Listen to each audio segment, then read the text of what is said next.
Welcome, welcome.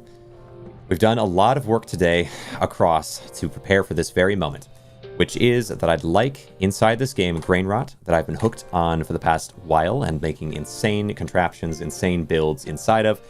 I've gotten to a point where although I can build more inside, I mean earlier today in fact I built this little box and there's a bunch more room I could make other things in, but this box is sort of interesting. On its surface it might look, you know, sort of plain, but I decided to alternate large paintings with small paintings, top to bottom versus bottom to top, big painting, small painting, big painting, over and over again with that, with these on their side, which are themselves a little tricky to put together. So for example, instead of being upright like your normal cogwheel, I had to tilt them or rotate them using the carpet here to set them on their side and have them in this space between with the shelves and some other nonsense back there, all creating this very uniform box. Kind of a cool thing. I've not done something quite like this before. And I have other builds as well, but what I'd really like to do, appreciate the follow there very much, Raven. What I'd really like to do is build now outside. The point of building that big old box, largely, is to get more max HP. I need a lot of it in order to survive for a while outside, but it doesn't stop there. I come prepared because I did also buy some umbrellas. We've got 2 here, I think a third one right here, so I can survive outside for a span. Keep in mind, of course, if I'm holding right-click on the sign, I'm not able to build during that time, and so I must balance the two together. This will be my first attempt at creating things outside. It might be a little bit to figure out how exactly to go about it. There's a question I think a lot of people do ask me in the game, which is whether or not you can create a wall and just stand behind it and have the shade there. I don't know. That's a good question. It's a great question. I don't know, but we're going to find out today. The way to do that, the way to find out, if I'm going to properly test it, I do think I'm going to need to really make a heavy amount of something large and maybe square. I'm thinking something maybe like some larger crates could work. So these things should protect from the sun, potentially. If anything, will, because they're fully solid. Cheers. Thank you very much. I appreciate it very much, Sticks. Let me see. So my thought is, that's one idea. And let's look through the options a bit, but I'm thinking that's most likely it. I wouldn't mind making tables that are fully blocking, but setting a table on its side might be a bit of a challenge. And so I would rather make sure that it's as possible as I can to really make a full wall. So we're gonna start by building that up. Luckily, it's fairly cheap to make these square boxes. Might also make sense. Well, let's do 4 high here. And maybe 4 high here as well. I'm going to try to see about making a full wall. Now, I'm doubtful, and I wouldn't judge the game for it not working the way that I'm hoping that it will. I would understand, of course, but if I can make it work, that would be excellent. Switch in, excellent. Okay, and then one... Well, we know we're going to take a bit of damage here, but...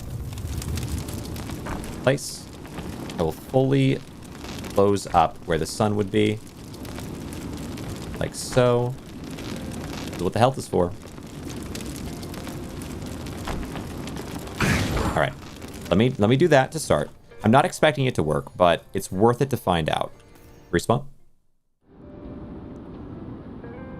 It won't block the sun. Yeah, I don't think so. But that's not all there is to it. Yeah, I wasn't figuring. But what I do wonder then is if that won't block the sun. Is it possible for me to still, nonetheless, create an interesting construction outside? There's not a lot of reason why not, in my mind. I don't think bounce pads will be the play. I think I'm going to need these to be far away so that... Good enough. Far away so that they're kind of out of the way and not messing with my build. So... Okay. So how might I want a build to look in the game? One thought that I had a couple different thoughts. One thought I had is that I could make some type of a statue. However, a statue would have to be fully vertical without anything hanging off the edges, unless I want to get really creative with it, which might be possible, but I want to leave that towards the sort of the end. So for example, a statue that is a big guy would be cool, but how in the world would you create the arms of the guy? Because you'd have to have some type of stability there for that. It might not be impossible.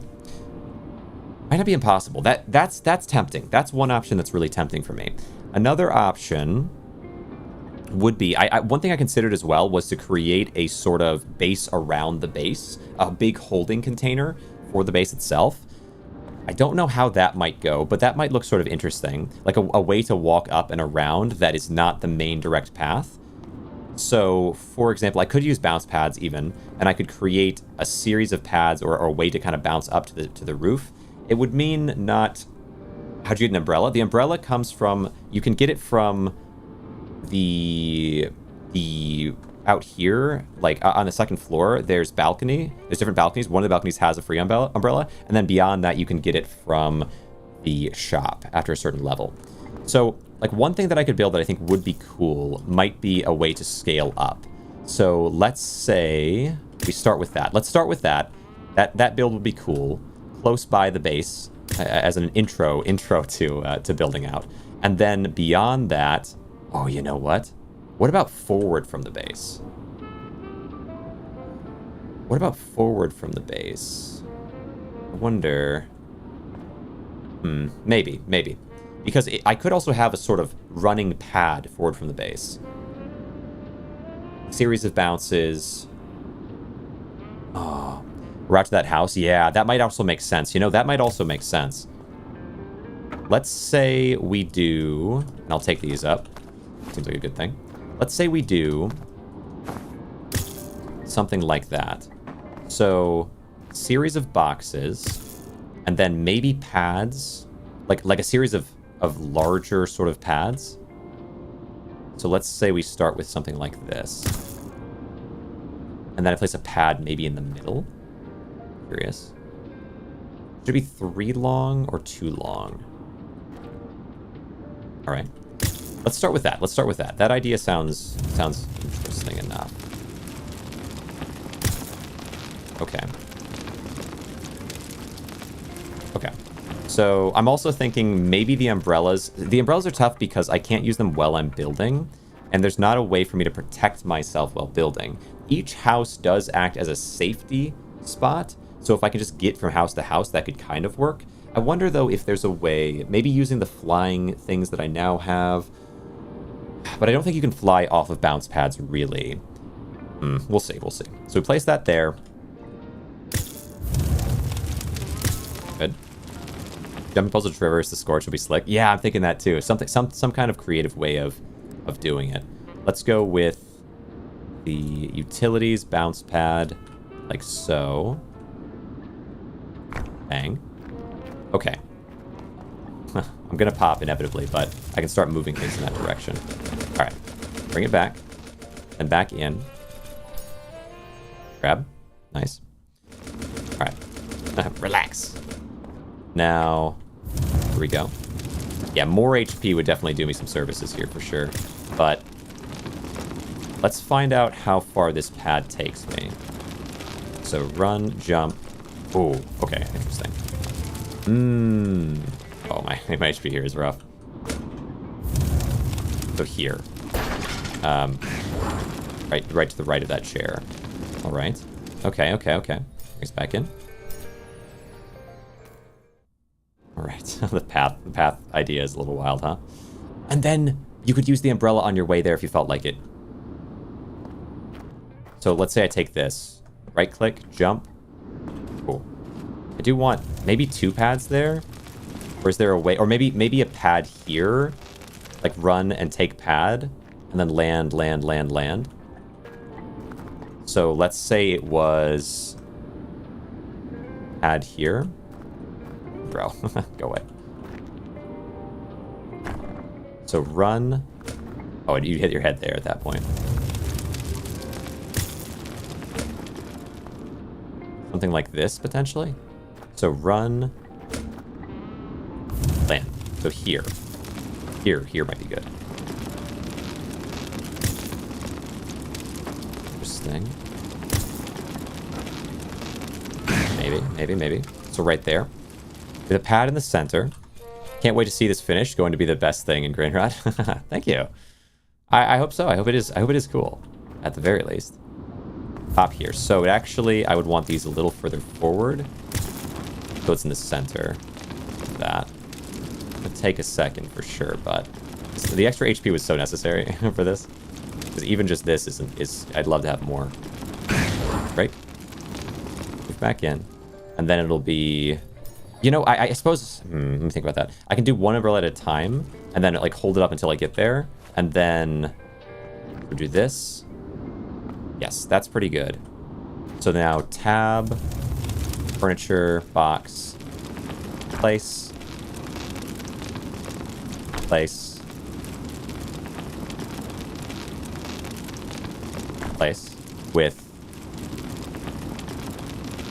There. Okay, that's 2. Coming back in. Back in here. Oh. The menu, then load. All right.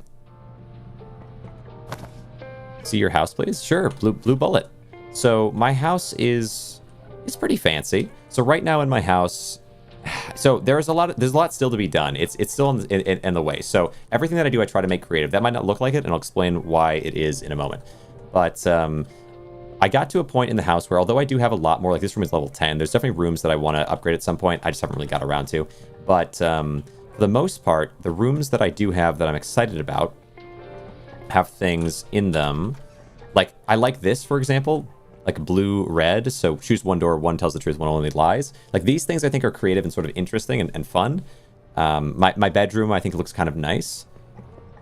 But the things that are really exciting me right now are things like this. So I have this giant tunnel hallway that leads to my way up to the 3rd floor. And then I also have down here this, which is just a feat of of engineering. This is the most impressive thing that I've made for sure, which is upside down tables. The right side up tables on top of them. The upside down tables are amplifying the plants below, and there's like a whole set of plants here. And then inside the tables, I've got lamps. On top of the tables, I've got wall shelves with beds on top of them. It's really hard to make, but to explain why it's a bit intensive. There's a lot to it, but it's a really cool little build there. And then just now, earlier today, I also made this, which is much simpler. It is a little bit complicated in that the paintings are like there's small paintings with big paintings on top of them, alternating with big paintings with small paintings on top of them, and then back and forth for 4. Then in the back line here, you've got these bins. Each of these crates has signs in them. Then behind those crates, you've got the cogwheel art, and finally you've got cogwheel art that is rotated sideways, which requires you to do something a little bit like this, and then try to like angle it in. You can see how that could be a challenge. Just kind of shift it in until it's pressing there. And I've got 2 copies of that there on their sides. And finally, I did also manage to wedge in a wall shelf back there, just to try to see if I could fill the space with anything. That would be kind of interesting. But just on this morning, you can place plank carpets on the desk in the lobby, and you can definitely do some cool stuff with it. Maybe for a new wonder. That's an interesting thing. I'm surprised by that. Can you move it at that point? You can't move it. Not that I can see, but that's interesting. I like that. Oh my gosh, I just thought about it. If one of these shards went and hit this, it would probably topple. A thing that I hadn't even concerned myself with, but that is very real. All right. Now, right-click, run, bounce, bounce. Oh, I do want to align that better. Okay, I see.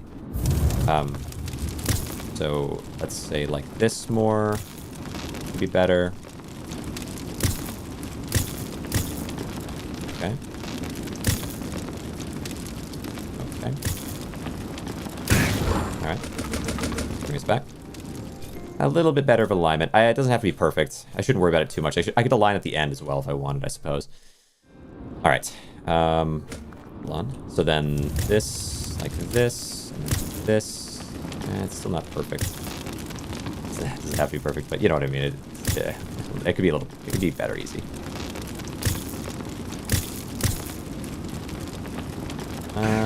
Getting closer. And then we'll make the next one. Come back in here. That. Run, bounce, bounce. Okay, that's pretty good. And then just these have to be fixed. Good. And then this in properly. Okay, much better. And then you can be a little more centered. Nice. Now, 1, 2, and then I'll need 3, and then I need to take all my my umbrellas back and pop one more time, potentially.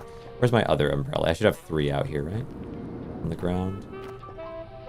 So I've used all 3, but I think I have 1 more. Maybe I don't. Alright. Oh yeah, it's 1, 2... 1, 2... Where's my 3rd umbrella? Okay. 1, 2... Weird. Maybe it got launched at some point? Hard to say. It might have, yeah, because when I blow up, it might just get bounced off this. Maybe it did.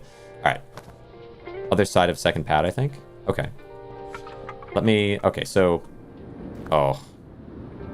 Okay, wait, but I can make... I can move the pad in, actually. The pad being out is the problem, not the stuff under it. Okay, good. Then... Yeah, pop one more time, then bounce, bounce, and land, and see how far forward that is, and replace... And then put the pads there. Okay. Yeah, I'm definitely going to need the umbrellas to make these further distances. Bounce, bounce, land. Over here, furniture, bin, rotation. Oh, this is as far as you... Oh, I forgot. This is as far as you can place it outward. So, right. Okay, let me think about this. So if it's not going to be to get to there, that was a cool idea, but I think instead a series of them going up and around is better then. But how do I want that to look? Okay. So respawn. How do I want that to look? Let me think. So we run out the front of the base. We bounce forward, bounce to that. Then bounce from that to... Maybe a big ring around the house is an option. It'd be a lot of... That's a lot of scrap. Let me think. Potentially... Well, the other option is a series of paths leading around and up to the top is kind of interesting. Or a location up there, like a giant box. So this one takes me up. That one takes me up higher to land here. Up here, immediately in front of it. So let's say, how far forward can I go? Yeah, I got some space. So let's go like this.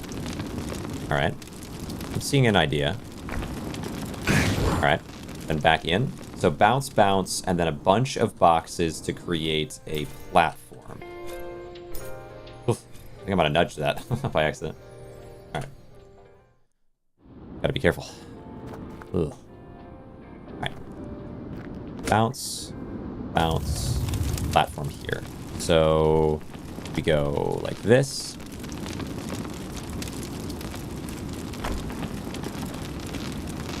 All right. Oh my gosh. Wow. So yeah, umbrella definitely necessary at this point. That's crazy how much health you lose in that short span of time. Okay. Grab this. Bounce. Bounce. So here. In, rotate, place, in, rotate, place, push, in, rotate, place, in, rotate, place, in, rotate, place, one, toss, umbrella. Well, that's not what I had in mind. Oh, that's actually really bad. It can damage stuff. Maybe that's not the idea. Alright. Then back in. Alright. Oh my gosh. Alright. Menu. Load. This. Load. Good. This one. Yeah, I gotta be careful with that umbrella. Ooh. Oh, there were two. Oh, there were two. Nice. Yeah, nice call out. See that. So now, tab. Oh my gosh, furniture. Bin. Rotate. Place. Push it forward. Bin. Rotate. Place. Oh, why can't I place it there? Ooh. Oh, it's brutal. It's so far forward. Maybe that's not the play. Maybe I need to build something... Well, if I'm going to build it like that, it needs to be built in a way where the end result is something cool looking. So... to consider how I can do that. Also, would it be possible to make some system for the umbrella to return to me. Like almost like a conveyor belt, but made out of a series of tables with their like you could have a table with its legs inside of a bin, and I pull that whole thing back. I don't know if that could really work though. Some way to make something move. Is there anything that can move in the game? I mean, you could have a dancing monkey. Yo, Lamau, I appreciate the follow. I really appreciate that. It goes a long way. I could have a dancing monkey that constantly nudges something. That's the closest I could probably get to something moving constantly. Anything else that moves? Anything else that moves? I don't know if there is anything else that moves in place like that besides the monkey. The monkey could dance, and if a monkey was dancing, I don't know. I'll think about it. That's a bit of a brain blast. Okay, back to here. One place. One place. Move it in. Nice. Good. Place. Then. Okay. I mean, would it make more sense to build closer? But it is, in terms of scale, it'd be better if it was further. So we have that. Bounce, bounce, bounce. And then something on the top that I use to take forward. I don't know. Or, let me see. Bounce, bounce. Up there. Let me think. So forward, tab, furniture, spin, place, spin, place, spin, place, spin, place. Okay. I'll let my brain process it as it goes, and I'll just keep working on it. What can I do with this? I can place a pad on the top of it, certainly. Bounce. And we've also kind of confirmed that there isn't really a build limit. Place. Pull. And that's probably enough for this life. Okay. Got 3 high out there. 3 high. Back inside. Respawn. Bounce. Okay, we got definitely more height to do. I should do them like this because it'll default them to pretty close, so I don't have to spend as much time rotating. Yeah, that's much better. Okay, 4. And 2 more on the end. How close am I to the right spot here? Go. Bounce. This.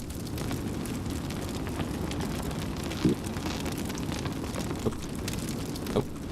Gosh. Here. Close am I to something workable? So. Okay, let me think about this. Bounce, up to there, bounce pad. Let me see. If I had an umbrella, I can go through the whole thing if I want. Bounce pad up there. I could place... I could create a staircase. I could create... What did I make while it's up there? Create a person, kind of. Big person that I can bounce onto. Yeah, back inside. Back inside. Grab the respawn. Okay. Here. Bounce. Tab. Great. 1. 2. 3. Place. Alright. Back inside again. I mean, I guess at the very least having something is better than not having something in terms of making something interesting, but I want it to be something. But what can it be? Alright, get this. Great. Maybe 1. I think this might be the highest I can get before I need another bounce pad. Okay, now the scraps. Let me go grab more scraps real fast. All right, respawn. Okay. Exit to menu and then load. There. Give me scrap. Give me scrap. Give me scrap for this. 2, 3, 4. Thank you for 3. So many.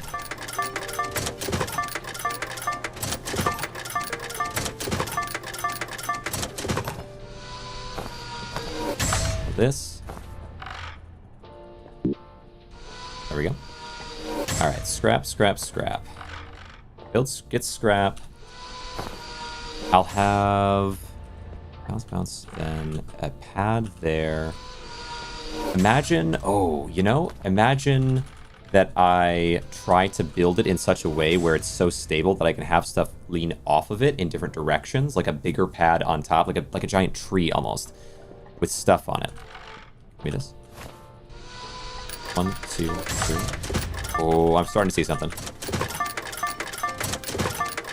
So we grow it. I'm gonna need to get it more stable and uniform then, real fast, before we push further. Because right now it's a little bit all over the place. Okay. 700, 3100. Yes, nice.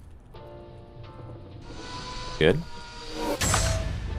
How are we doing? 34, 4,000. Yeah. The rest of these should be enough. And then, so we have the tower. Inside the tower, or on the top of the tower, we put a place to land in. A spot to center in. And then I start building up and out. I'm gonna need to build stabilization for the tower somehow. Oh, wait a second. So because of the scale of what I'm building, I'm going to need to build some way of stabilizing it so it doesn't get knocked over. Not by the wind, but by the weight. By the weight. What could stabilize this tower? So one thing I'm noticing immediately is that it's not steady here. There we go. Push this in. And then I'm noticing that the top here is a little bit off. Pull you in. Oh my gosh. Oh, it needs something. It needs something, or else, like, as soon as I build something leaning off of it, it's going to be less stable. So, but what I could do is almost like a giant staple over the top. I could put a bench or something that makes it so that the top can't really tilt. I need, hold on. Oh, back into my body. Okay. I wonder if a bench could fit over it. This is something that, well, it's a little bit more built than I'd like it to be for me to be testing this necessarily, but let me actually grab umbrella and pull this up. Then we can make our way up there more safely. And then, okay, what could fit here? Do you think a bench would be wide enough to fit over top of this? Wall shelf, it would not. Bench wouldn't. Okay. Let me think. What's up that way? Right here. What would be? Let me test it inside. I'll make a grid of the boxes and understand this inside a little bit. So what I want ultimately is, isn't it built? It's built like this box. So it's. Wait, I should be doing this so close to my fragile stuff. Okay, over here more. Over here. All right. So the orientation is going to look like this with furniture, with this inside, and then beat the game yet? Yeah. Well, I mean, what do you mean by beat the game? You know? But yes, I suppose, depending on how you look at it. Okay, look at this. Yesterday I got my 10K gold, which was the big journey. That took a span. Hold on. Bro. Where's my sniper rifle, bro? Where's my sniper rifle? How much would it take to destroy you right now? I think I've got a sniper down here. Oh, but then every time I reload in, they're going to spawn back in anyway, and there is a little glitch going on right at the moment. Let's see how much it would take with this. I think this is going to be too weak. Let's see. Yeah, it'd take a long time. That would take too long. Welcome. What do we have? Oh, shotgun. You know what? Good I'll go for it. choice. I'll see you soon. All right. Try to scrap me. Uh-huh. Oh my gosh. There we go. One down. All right, good. Good. Okay, so 2 by 3 by 3. So this way, I think. That's correct. Yeah. Yeah. So if this is the proportion of it, then bench will be 2. Yo, Alucard, thanks so much. Appreciate that follow. Means a lot. What's up, dog? How's it going? Have you played this game at all? I've been really hooked on it myself, and I've made some crazy builds, but the current build is the craziest yet, I think. Beat it? Very good, very good. So how much building have you done, I wonder? Because that's been... So in post-game, give me tips. Give me tips. Although I might know some of it already, because I'm also in kind of a later span territory, though I might not be as far as you. I'm not sure. So kind of where I'm at right now is that I've built up this, and this is... Okay, this is my first wonder, I'll call it. And so you can see the signs are flat on their bottoms, the painting's flat, and the purpose of that, never mind. Okay. Well, you might, maybe you'll see something cool you like here. And maybe you do have something that I don't know as well, of course. Appreciate that water reminder very much. You are doing work here. Thank you. So as you know, then, I'm thinking, because you've been playing a fair bit, learning from you, perhaps. So as I'm assuming you know, if you were to try to place these signs flat like this, it's not going to work so simply as setting, as you know, you pick it up and you rotate it flat. It doesn't work that way, right? So instead, what you have to do is you set and you press. But any pressure you put is, of course, going to add downward pressure to what is below it. And in this case, there's a lot below it that I don't really want downward pressure on. So I'm going to be pretty careful with that. Even more extreme in terms of the first wonder here. If I take a large painting and I want to lay it over top to make this tunnel, I can't set it and press it. That's not an option now at all, instead of with the signs where it is kind of useful but hard and sensitive.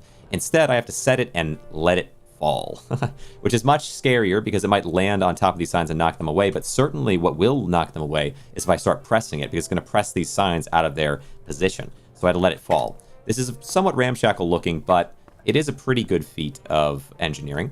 But it's nowhere near anything close to what this is down here. This is my greatest feat yet. And this is the Wonder 2, the second wonder.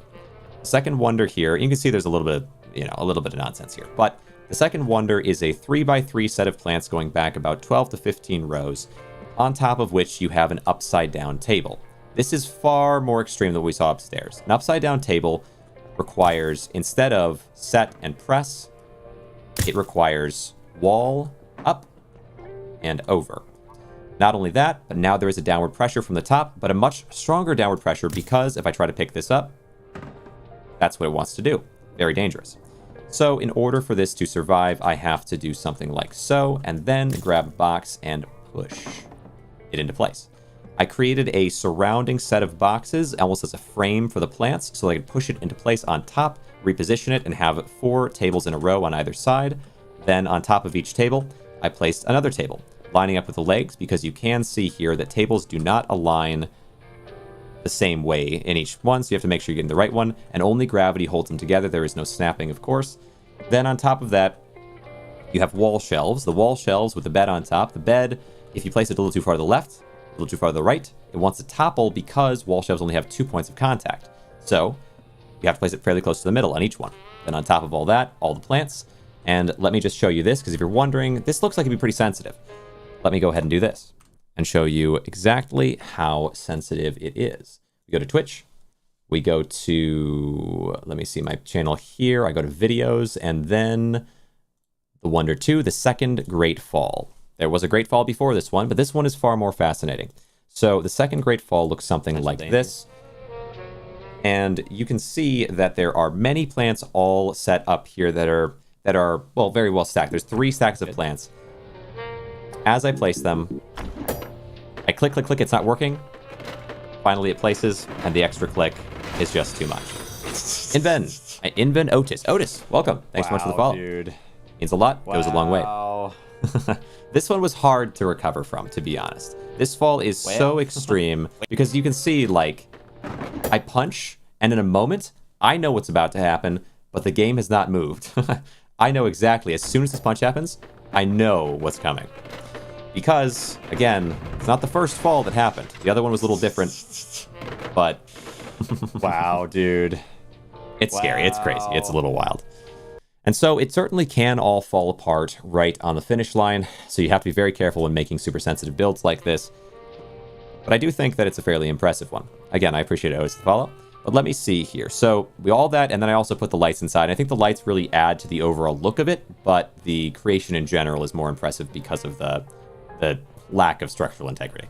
But that is this one. I made one more build today just to get a little bit of extra HP, which was sort of interesting because it uses alternating kind of just placed on top of each other situation here. It's a little sensitive there, but maybe more interestingly that you can set this, push it against the carpet there, and tilt it to its side. I was able to get it tilted to its side and laid up here. So I have a few rows of laid up, 3 rows actually, of laid up sideways cogs there. So not a ton going on with this one. It is a nice balance that gives me a decent amount of experience for a short little bit of space, but you know, it's not as crazy as Second Wonder. Let's see how you play in the dungeon. Probably not as well, but yesterday, oh man, yesterday was crazy. Yesterday was crazy. I got 10,000 gold yesterday. It was the goal. I had thought it would take maybe 6 hours, but it ended up taking me about 12. The reason being that I used snipers and the saw blade. Snipers are each individually worth 750 apiece. I died 2 times well in the dungeon, which was rough. You know, it was rough across the 12 hours. But within each dungeon, I unfortunately for 10 hours straight did not get a single double gold floor. And so every time after the floor, I came up, I repaired my 2 snipers and my saw blade, which only cost then 300 overall between them, but still 300 less on every single run. 2 deaths. I did the first time get my snipers back, or one of my snipers back, and the saw blade. The second time I was like, I'm not doing it. They're just way too expensive. And finally got a double gold floor and was able to get there, but it did take a while. But yeah, I did play a ton yesterday of combat. Today I'm mostly going to be focusing on this because that 10k gold, I spent already 4,000 or so of it on. I got a decent number of different things since then, but I still have some of the gold. But I got it's like 150 artifacts, and then I also got while I was down there, I was converting all of my scrap to gold using radiators, which I don't know if you know how to do yet or not, but it's a very good way to convert scrap into gold. But while I was down there, I got all these, like, this guy's so happy for it. He loves it in there. But I got all of these to translate into scrap if I feel like it. And so it just didn't make sense for me to get any scrap while I was down there. I just went pure gold. But I have plenty of scrap at this point from all this. It would take so long to switch it out. I might actually maybe off stream at some point. I'll just throw all of them in, like all my artifacts in, just so I have all the scrap ready and so I don't have to do it like this, but I can grab a little scrap that way. But I will toss this. Now, today's thing, outside of first making the health room better with a very confined, nice little box there, I also, let me toss this down. I also would like to do something outside. Alucard, you may find it interesting what can be done.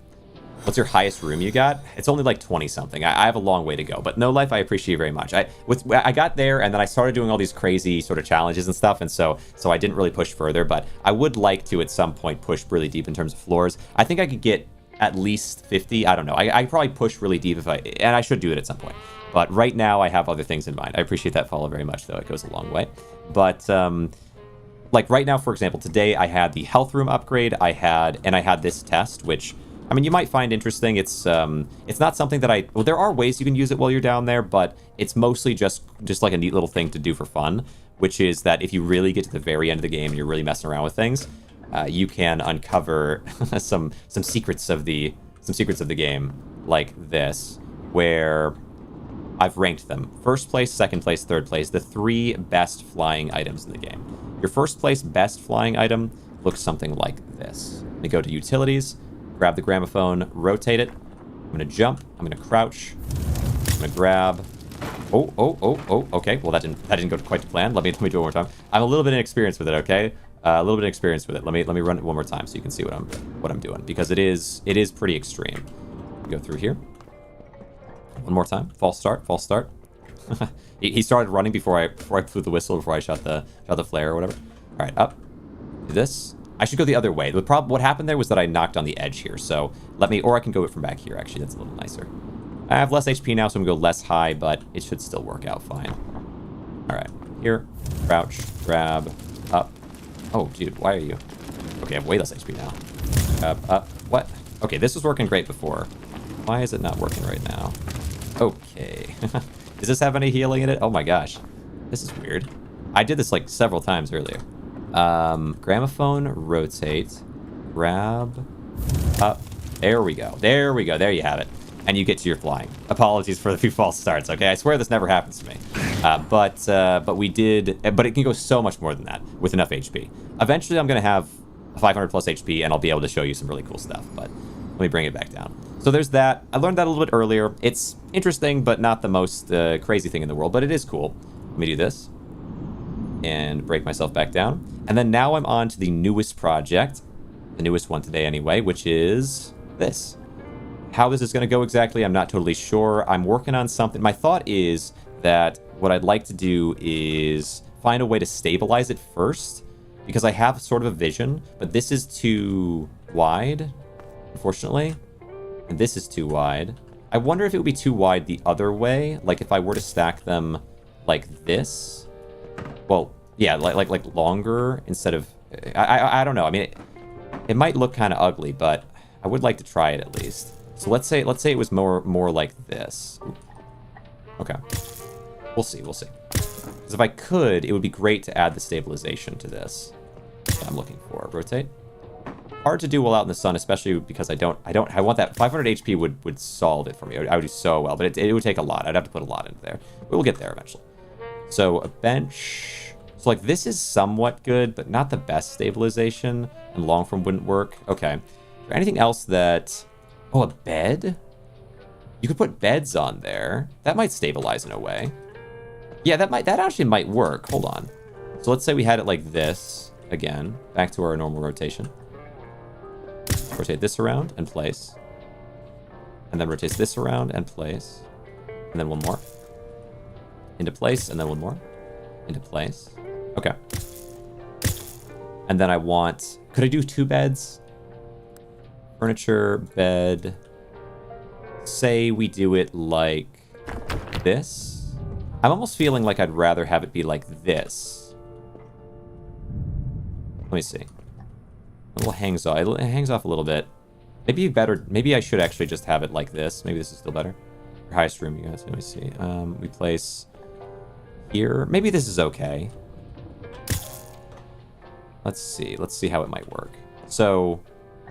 Could this be good enough to hold it all down? And I could put a bunch of weight on top of it. In the form of... What might weigh a lot? More boxes, in theory? Like a trio? Like a trio of boxes on top?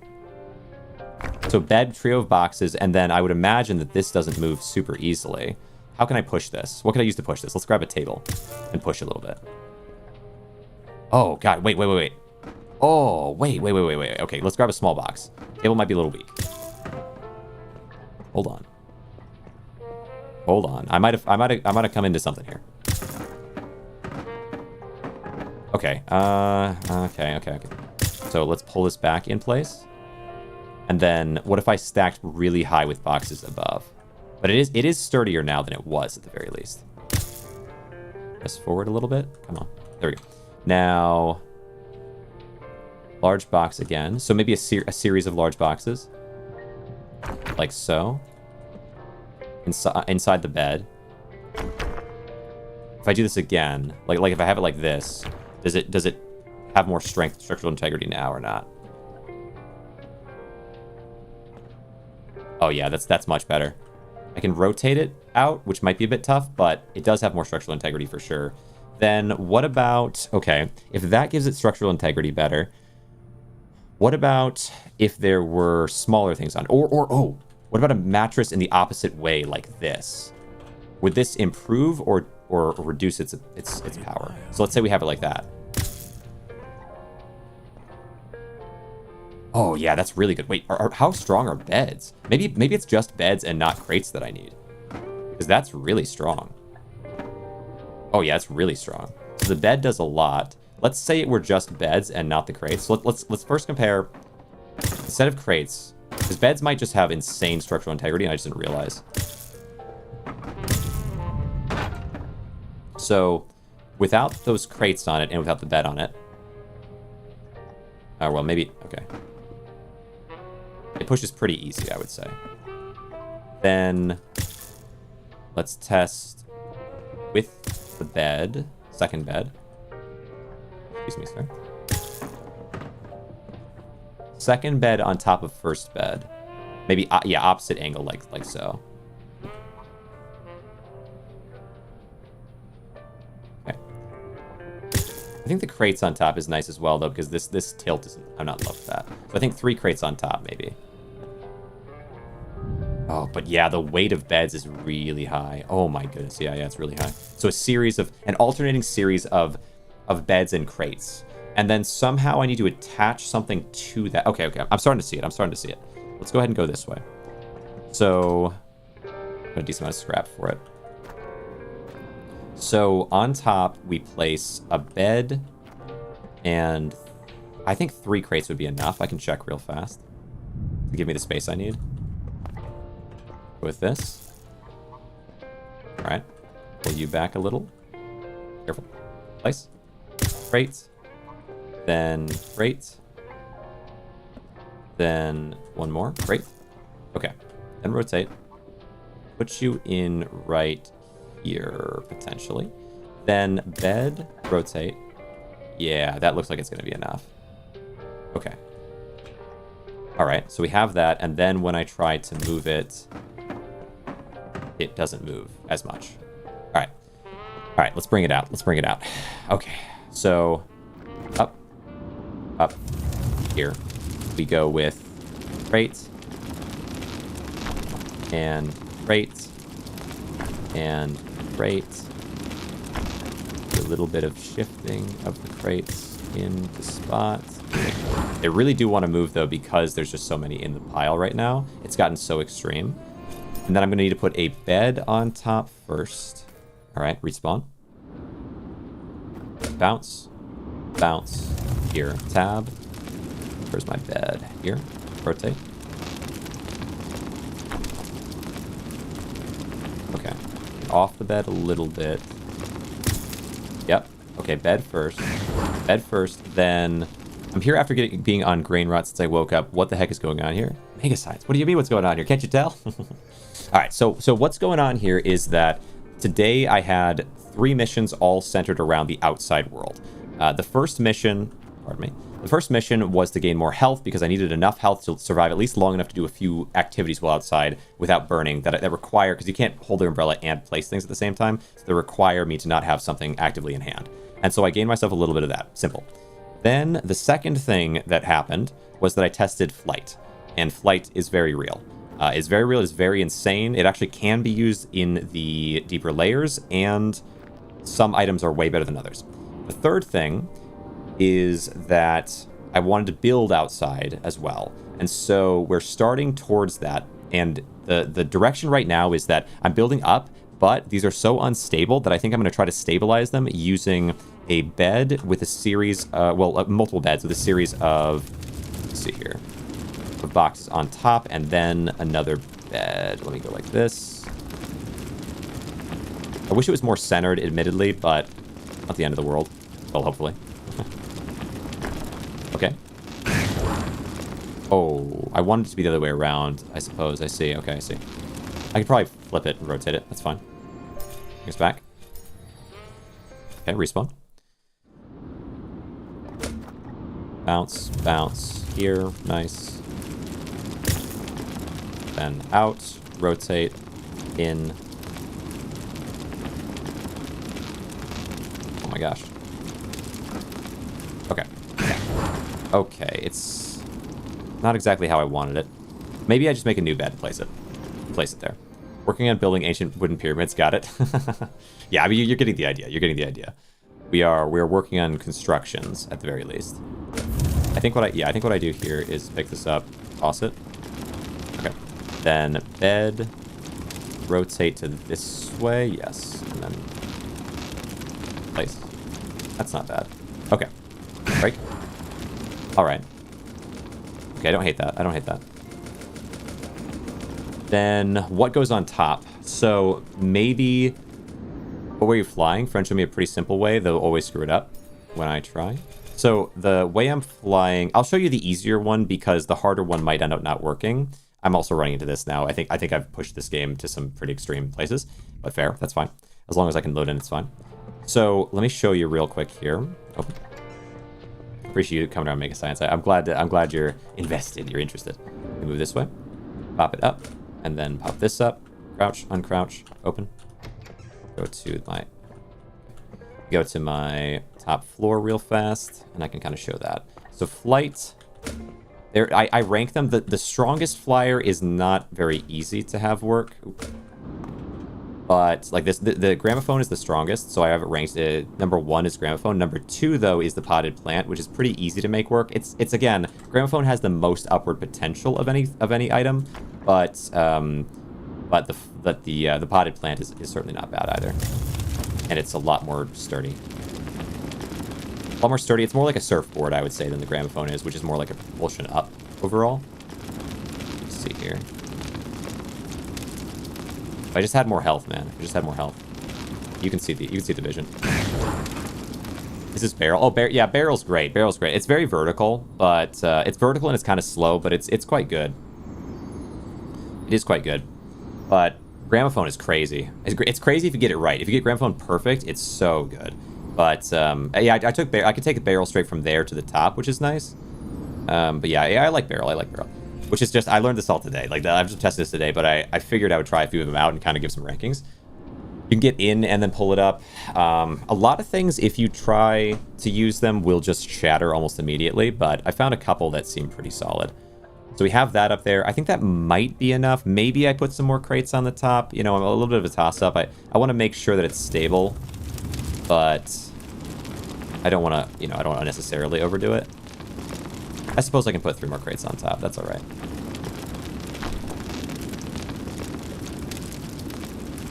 Okay. Yeah, that's fine. So there we go. We've got the beds with the crates. Then I'm going to have to now start... if this goes wrong, it's going to go so catastrophically wrong so fast. But my theory is that I could lean stuff off of it and create almost like a giant tree. Our base is a mess of stuff, which we had to organize like yours. With multiplayer, I wouldn't worry about it too much. Like, this is beautiful, but it requires solo. I would say this up here, though, you could probably manage. You could probably manage something like this in multiplayer without anybody really knocking stuff over. As long as you... I would keep it stabilized, though. I unstabilized this side because I could, but I might keep it more stabilized than I have here. But yeah, I appreciate that. Let me see. So we have this, those 2 up top. Oh my gosh, I imagine like a giant leg. But I can't really see a way where you could... I mean, I suppose you could build another thing there and then have a person and not have their arms down. They could instead have like maybe crossed arms, potentially. But it'd be so much. It'd be so much work. That's crazy. All right, so we have that there. Dude, please go away. I'm far too fragile for rough handling. Real quick, I might. Well, no, I was gonna say I might blast them, but there's not a reason to because they'll just respawn the next time I have to menu and come back in. Or so we ran out of space in the health room. We're only on up to 200. Your room has so much more space because of that. Oh yeah, I mean look at this. This thing is wild. So these cogwheels are rotated using the carpet to be flat like this, so that I could put stacks of them like this. And then I have cogwheels behind. I have the chests here, and then I have the paintings. They're alternating from big, small to small, big, back and forth like that. Like this is a crazy box. And I also had to press it in using other boxes. It's this is, in terms of tightness of everything, this is really pretty neat. Where like I think a lot of people do other versions where they have alternating bins with paintings and then bins with cogwheels. That's also good, but I think this is. It's not like super... I could add some stuff to the top. I could probably make it all the way vertically to the ceiling, but I do think it came out pretty well. Let me say. But I want so much more health. I need at least 500 health eventually, so I can just do more nonsense, because this is already so cool. I think it might make sense real quick to try to clean this place up a little bit, because it is kind of nasty, and I don't want it to mess up any of my stuff too much. Like, there's a potential of any of this kind of messing things up for me. Okay. A bit better. a bit better. There's still some stuff on the left side as well. Just kind of clear it out a bit. It's funny that it'll always stay forever in the world, though. Like, I'm throwing it places that it's just going to be now forever. Unless I decide to go and pick it up.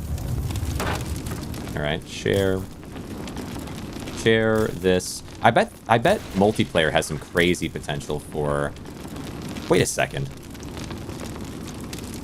I can't place them out here, but I can move them out here. Oh, I'm so dumb, dude. I didn't even think about that. I could move it out here. I could place them and then move them. Oh, that's cool. Okay, well, I didn't think about that. I didn't think about that. A big trash pile? Yeah, true.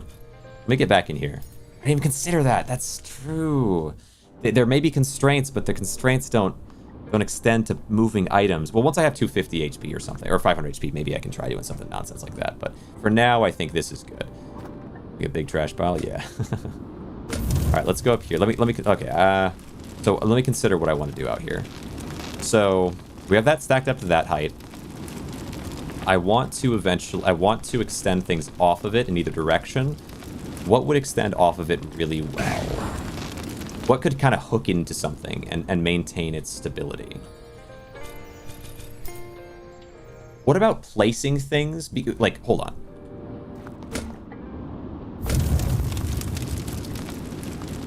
So, like, let's say I do large table, like so. Oh my gosh, true. And then large, okay. Right. Of course. I didn't even consider this. How am I going to hang things off of it, though? Because if it nudges or anything, it's not going to work so well. So, like, let's say something like that.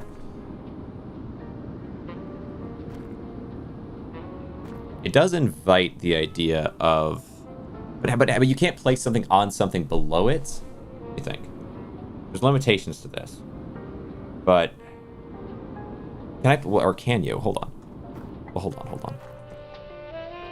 Well, no, because you can't place something on something below it. Certainly if it's... What about a light like this? No, can't go on the ceiling. What about... Yeah, it wouldn't be possible to put it below it. If I move the thing under it, will it lose stability? Hold on. So let's say... Okay, I have to test this theory now. So dinner table can go onto the bed like... Oh, wait, dinner table has a lower shelf. Okay, that's something to note. Place this here. Then if I wanted to place, let's say, a television or a plant or something. Let me see. How about a decor, a small plant? Decor. Wait. An upside down table. An upside down table. How would that work? Ever had Tink on the first floor? I don't think so. No, I don't think so. Well, you could probably kick them on the first floor if you wanted, I suppose. I was going to say, how could you do that? But I suppose you could. What about... Okay, let's start with a sideways table. Anything that I can place... What about a painting? Okay. Decluttered. Yeah, fair. I push you... Oh, right. I could push you with... Yeah, perfect. And then bring it back a little bit. Like this. There. Upside down. Oh, crap, actually. Wait. Like here. Yeah. And then... Tab. Upside down it's probably not going to work, though. I was thinking, like, maybe decor this... You can't place the thing upside down itself. Well, you could place it on top of the upside down table, though. Right, of course you can. Okay, but I don't know how much that helps me. So, how can I have things droop down? Because they're not going to droop down naturally unless I move them and then let them droop. But I don't know how easy that would be to do without it all falling apart. Like, if I do this... It's too big of a table to do this, yeah? Okay. I think it would be too big of a table. I think it would yank it all down, right? Probably. But then what about a small table was asked why they were downstairs, and we were like, no idea. Then looked at how much junk we had in the room. It's just they just got shoved out. That's crazy. So, what about holding on? A small table's holding on to the legs of the lower part of the bed. Maybe. So let's say for small table furniture. But then I might push it off so easy. Or a chair. Start with that. I can't rotate the chair though properly. I would need to somehow loop it in. Unless there's something else that's easier to loop in. But it needs to be held on by the weight of everything. What about... Ah, right. Of course. This one. What about if I had... Load game. This one, load. If I had underneath the beds, I could have benches or something. Or even just place a bench. Actually, hold on. Maybe a bench would be pretty good. That might have the nice orientation for what I'm trying to do. Crap. Okay. Nope. Nope. Crouch. Alright. So a bench. Or a wall shelf. No, a bench. Let's start with that. Oh, wait. You sit up here. Stay there for a sec. Oh, hello, bench. You're kind of wedged in. Alright. There's a start of something there, potentially. Alright, back into respawn. Game is glitching out like that because of the pad on the steps. Oh, maybe. I could try. I kind of like the pad on the steps for what I'm doing, but maybe it is. So here, and then here. Oh, crap. Alright. Chair fell down, but the bench did not. The bench being here is not ideal. Because it's going to want to... Alright, so up. Yeah. Back in like that. Okay. That's fine. Bench down. Move back in. I think, well, so anytime stuff lands on the pad, it does, like, make a bunch of bounce sounds, but I wonder, oh, maybe. Let me see. So, okay. How to get the bench. Maybe putting it in from the ground is what's needed. But then, yeah, like the problem right now is my ability to rotate something and wedge it in there is really low. Like, I'd like to do the floor light, but the game doesn't really work that way where you can rotate so easily. I kind of have to wedge things in. I have to use gravity and let gravity kind of just let it fall and stick.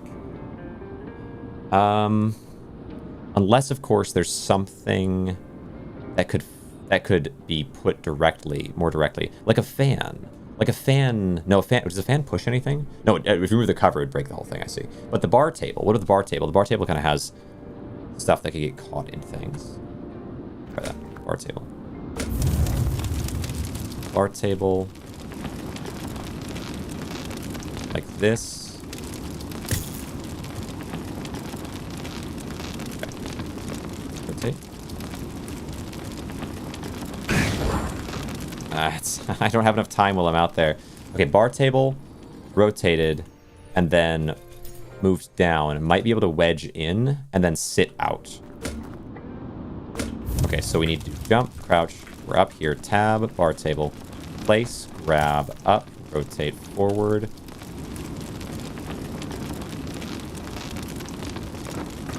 Ah, that was a pretty good... Oh, attempt, but the other side's longer. Okay. Or, potentially, if I can lower it down far enough to get between these two, that might work really well. For the day you make the leaves of this tree out of radiators. Radiators. That would be a bit insane. Let me see. So, instead, I try to lower it all the way down to that. That's going to be kind of hard. But, maybe. I was thinking the other side, but now I'm thinking this makes more sense. So we do, okay, bar table, here. Grab, up, rotate, forward. Past this bed, down to the lower bed. Where's the lower bed? I'm not seeing it. Where's the lower bed? Oh, it is right there. It's just hard to see. Okay, it is over the edge. It's just really hard to see. Maybe I need to place it up there from the ground, though. It might not be practical to place it from up here. So here's what I'll do. Go here, rotate this up. Oh my god. And place the bar table down so I can jump onto it. Ow. All right, jump, crouch. Wait, stop. Jump, crouch. Wait, what? Jump, crouch. Thank you. Okay, well, I'll do it next time. If for some reason it did not work. Oh, because there's a lip on it, maybe? The jump, crouch, I was like hitting the edge of it. Need to jump and crouch a little slower. Get onto there, then pick up the other one and place it inside. Okay. Bounce. Jump. Okay, good. Grab. Oh, this is gonna be tough. Rotate. Oh, pull back in. So hard to tell where I'm going here. Not quite. How much space is there? Maybe I need a little more space up top. So I might need to pull the bed back just a tiny bit to the right, and then I can push it in, and it can hold. It can hold at that point, but there's not quite enough space right now, I don't think. So, oh wait, grabbing the bed here is very dangerous. Grabbing the bed here is also very dangerous, isn't it? I think it is. Grabbing the bed back from the back might not be so dangerous. That didn't really work. I see. So if I were closer to it, I might be able to push the bed forward a tiny bit, and then I'd be able to have enough space in there. So I need to pull the, or push the table forward a little bit of a ways. Menu, then load. This, good. So we're going to push the table in just a tiny bit, and jump up, crouch, we're up. This, and just okay. That, oh, it didn't work. Yeah, that didn't work. That didn't work at all. It actually made it more, it made it less the way I wanted it to be. Maybe, okay, maybe from this side, maybe from this side. So the left side's not working, maybe the right side. We pick it up and we pull instead of the other way around. I'm hoping this spark can't knock things over, because every time I knock into one of those, I'm always nervous. All right, bounce, then bounce, good. Pick you up, flip, pull you in, drop, jump, crouch. Yes. Like here. That's better. More space there means more space to wedge in. Back this way and over. That's spark knocking over stuff by bumping it inconsequential. Yeah, by inconsequential stuff. Yeah, you're right. Actually, that would be a good idea. But up, up, here, grab, up, pull in. Yes.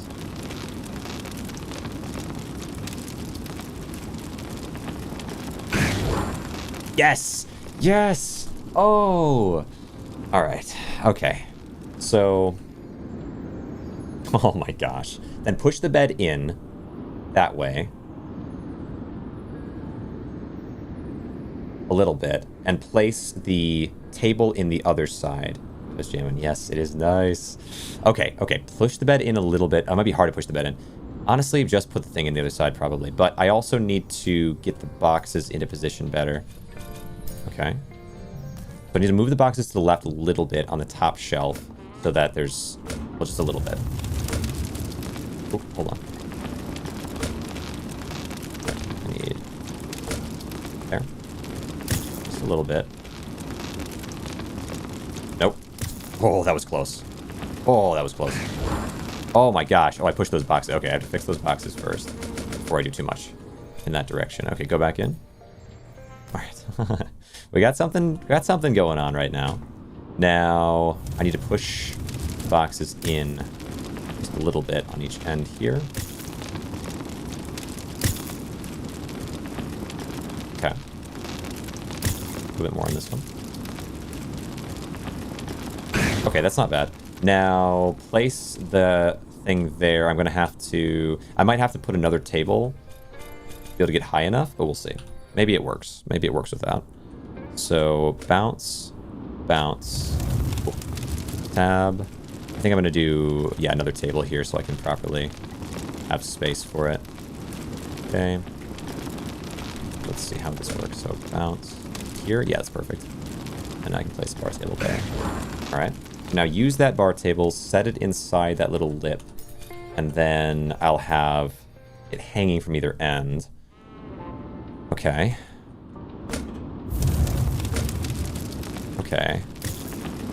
I don't know where this will rank on my overall, you know, greatest moments or whatever, my greatest hits when it comes to building, but this is a little bit crazy. Ah, it fell. Why? It fell because maybe there was too much space. The box needs to be a little bit less in. So I will adjust that. I think that's true. Oops. Here's one. And then we'll have this. Oh, chill. Yo, chill out. Put this back down. Pick this up. Oh, what? Okay.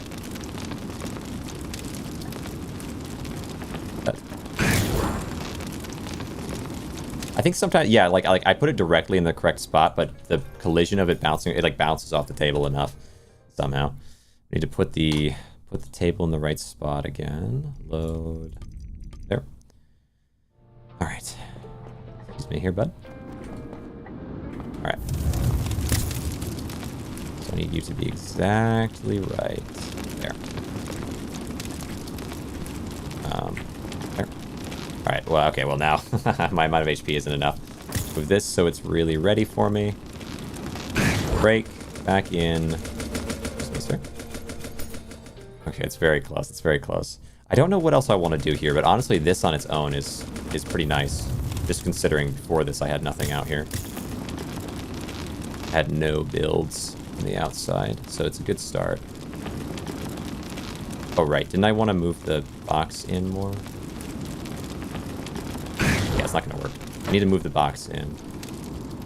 Ah. My table's still there, though, so it's fine. Yo, thanks for the follow, gamer boy. Really appreciate that. Goes a long way. Really does. It's actually, it's super crazy lately. I'm so glad so many people are enjoying what I'm putting out. I know this is a little weirder. Some of you may, you know, some of it may be as exciting as the, I really want to push, for example, really far down into the pits, but I think this is interesting and unique at least. Grab this. Oh crap, it's upside down. I don't like it being upside down there. That's the wrong spot for you. Then we need a new table there. Okay. A new table there is needed. Okay, good. Bounce. And back in. Nice, nice. Rotate. Bounce. Bounce. Here. Up. Wait, did I? Gosh dang it. Did I not adjust the boxes yet? I need to adjust the boxes to be more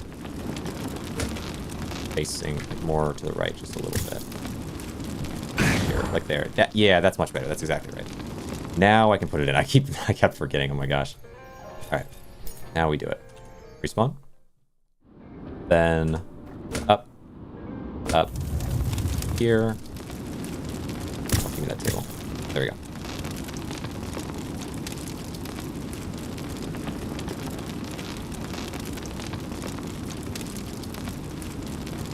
I'm not setting it.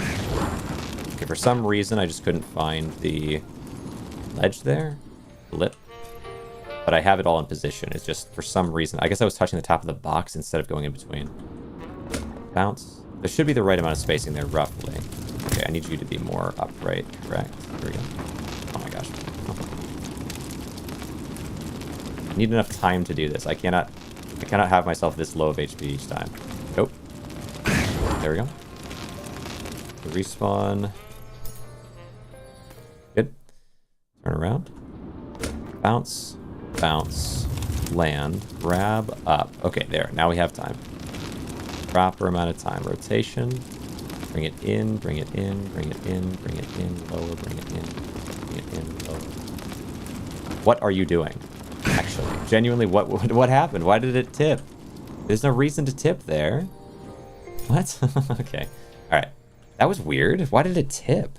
Like, just go into the spot and then be there. What? All right, I guess maybe it needs to be even further to the right as well, I'm thinking. But, okay. So, maybe I don't need to be as far up as I am. It might be okay, because that might give me the space for it. Bring this close, then run back, break, and go back inside. Okay. Respawn. Yep. That is the glitch. Bring it back out, then load. Excellent. Here we go. Okay. All right. Excuse me, sir. Please excuse me. Please excuse me. Please excuse me. Please excuse me. What? Hold on. I'm far too fragile for rough handling. Alright, for some reason they wanted to be there really bad. Okay, go here, grab up, raise. Is that the max I can raise? Oh no. Okay. This is wrong. I do need 2 tables. I don't want 2 tables. Is there something higher I can get on? I guess the bench tables are higher. Maybe just do one of the bench tables instead. That might be just enough. And maybe that's why it was so much easier to get on that side. A perfect fit for the health room. Nice, Goofy Goober. Nice. Let's see. So I'm going to go to furniture, bar table. There we go. Bounce over this way. Land on top of this one. Bar table place. Move it up. Okay, maybe. Yes. Okay, now down, rotate, down, down, down. Yes, down. Come on. What are you doing? Whoa.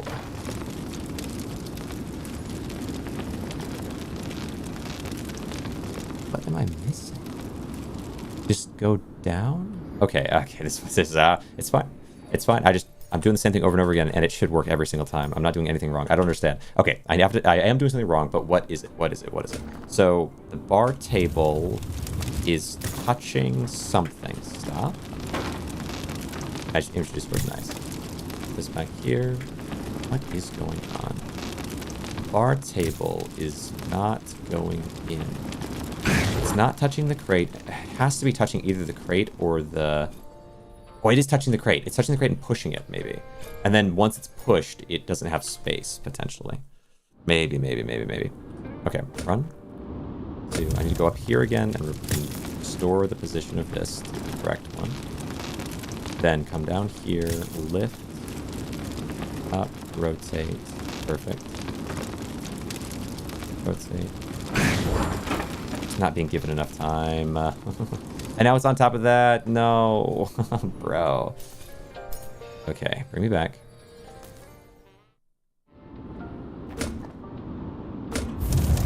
Need you off of that. What is your problem? Gosh dang it. Okay, something about the physics here is different. But let me go ahead and break. I'll move this closer to myself again. Jesus.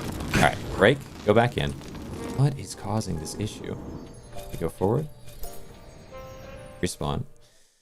Come on. So forward, and onto here. Grab this. Up. Press forward. Excellent. Bring it back in. The rotation to make it match the table's rotation. What are you doing? What are you doing? What are you doing?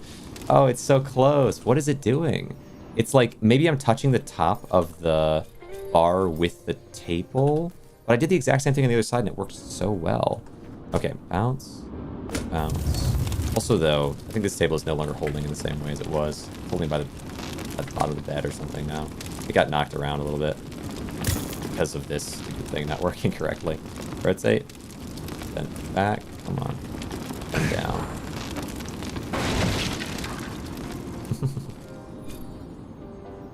Why? Go in. So close to right, but I don't understand. I'm so lost. Bounce. Bounce. You up. Maybe let me get maybe even higher. Like, what can I do? A tall, like a basic table with this on top of it to get even higher and closer to it. And then we pick up a third one and place it in. It's just, this issue shouldn't be happening. I don't know what I'm doing wrong. Okay, go back in. Then I need to place a new table down. I need to get to the top of the middle one. And let's see. Yeah, maybe I should take the thing off the stairs. I don't know. I don't think this was happening before though, and I've had them on before. Up. This. Furniture. This. Grab. Up.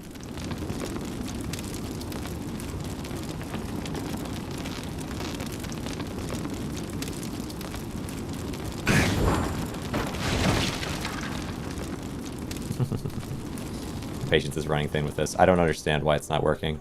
It's the simplest thing in the world, and the other one worked fine. It's like, it's the problem I'm having with it is that it's moving things when it touches. Not looking, appreciate the lurk very much. It's moving things when it touches, but it shouldn't be, because it should just slide in, and I don't understand. Rotate, press up, move forward. Yeah, I can't. Okay, this is too far away.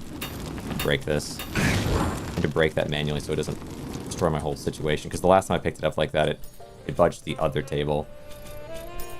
Alright. Respawn. Decompress by suplexing the little buddy and his scrappy. Yeah. I do need to find... do I have a sniper somewhere in here? Oh, that was... Okay. So... Bounce. Bounce. Maybe... Right, I have to do this. I move this over. Place. And up. Grab. Up. No, wait, hold on. Before we do that, give myself the max amount of time. If I'm close enough with this table, maybe I can just do it straight down like that, which I would think the angle should allow a more straight down thing, but I don't know if it should matter because I'm hitting it exactly right. I've done it a few times correctly, so it might be. I don't know what's wrong. Okay, go up, just forward a little bit. Go. Okay, this table is just too short. It just will not work.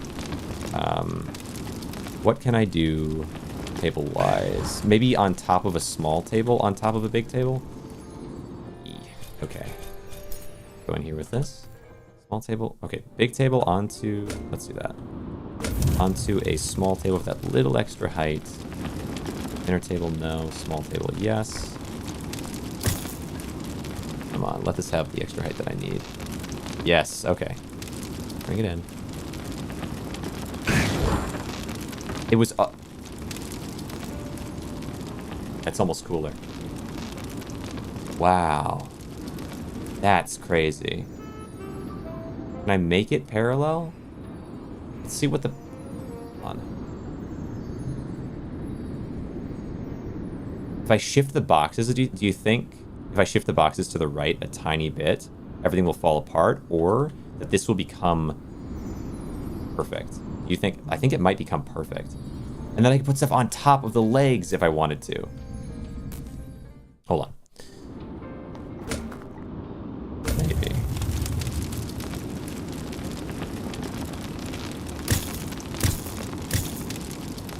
Oh, no. Okay. Why are you... Okay. Because you're... Giant Jenga game and make friends play it? Yes. Jenga, yes, giant Jenga. It's because it's a little further back. Can I make it a little further back? I can push it. Okay, I can make a small box and I can push it. I can push it a little bit. Oh, that can work. Okay. All right, let's carry forward. I'm close to it. I've got it very close to it. So I make a small box and I push the table a little bit. Okay, here. There's the small box. Oh crap, wait. Yes. Still push. Did that work? I don't think that worked. I don't know why exactly. Wait. Wait, can I push it? I don't know if I can. Is this doing anything to it, do you think? I don't think so. I don't know. Well, let me try ramming into it. Hold on.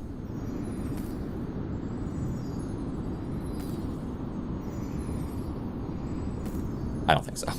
I thought for a second. So if I were to want to push it, I would need to get the small box, put it in the between, and then slowly move it out, which might be kind of hard, but I think it's possible.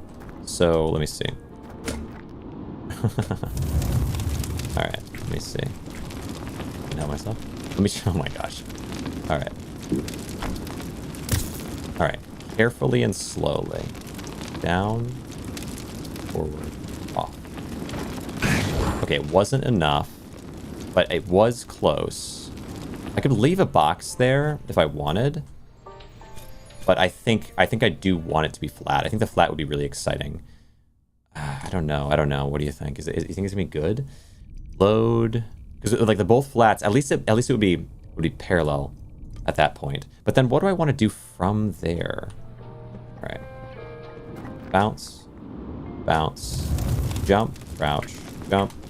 Good. Oh, you know, I should take an umbrella out here. I think this portion of it actually could use the umbrella.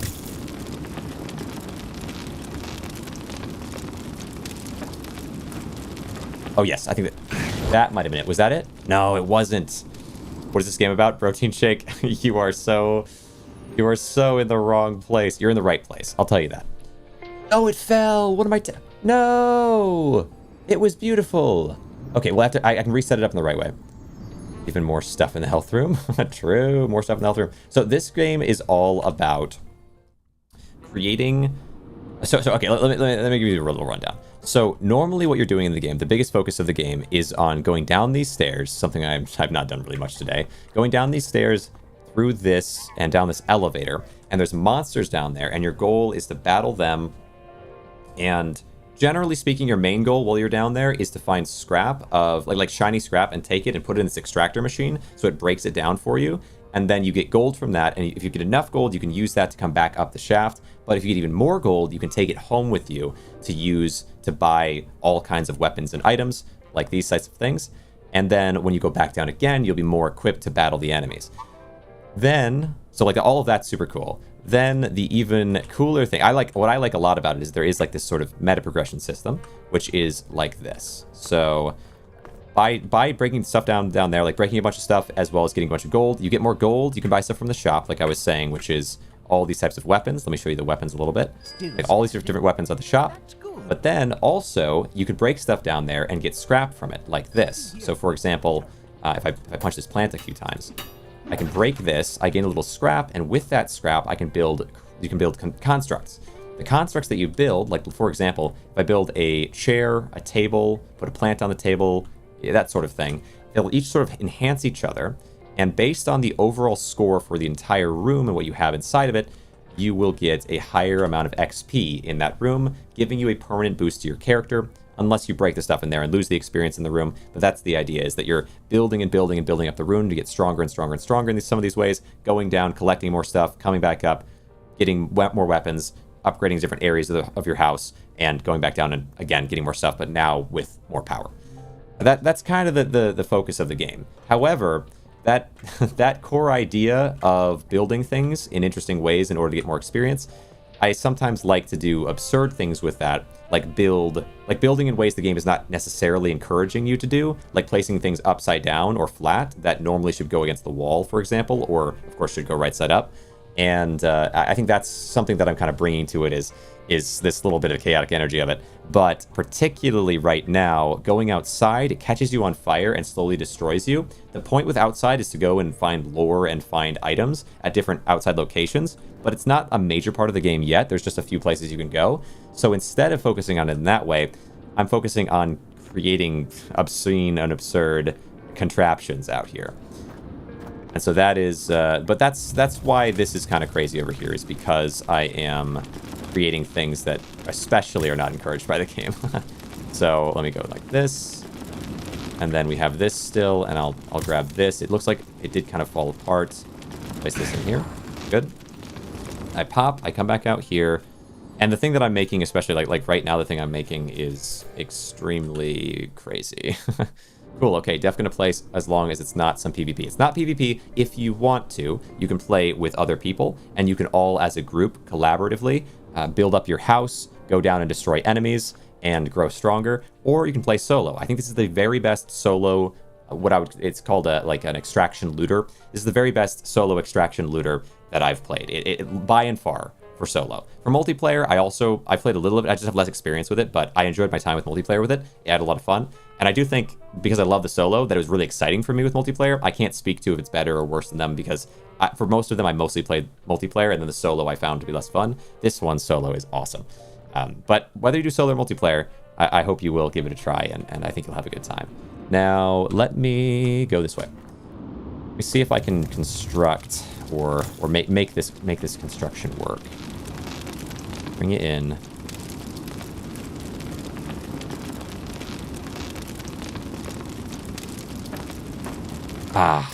Okay. Put you down. Why is that not wedging? This one wedged fine. What could allow it to wedge better? Maybe, you know what? Maybe it touched the box and slowly pushed it. And so maybe the box needs to be all the way over pretty much and just barely slide in so that it will grate against the box and push it until it lands, but it will have an extra slowdown compared to what I'm doing now. Let me try that. So I've been trying to put it around the other boxes, but the box might have been moved by the weight of the table previously. So I want to like just slide it into where it can barely fit, like this. Maybe. We'll see. See if that works. Just a very narrow space for me to slide it in and let it push the box away a little bit before settling. That might work. It might work. Trace this way, then this way. Up. And in. This is going to be extremely hard to fit. Okay, out. And then in. Oh, no. I'm going to break. All right. It happened again. Why does it looks so cool when it happens that way, but why does this one go this way every time and this one I can't get to fit quite right. I can't get this one to work that way. And then I'm going to go and I'm going to push this, and this one's going to fall off. Ah! I want it to be like, either they're both tilted or they're both straight. It doesn't matter which. But one of the two. It's going to look so wrong if one is tilted and the other one's not. Well, maybe it won't.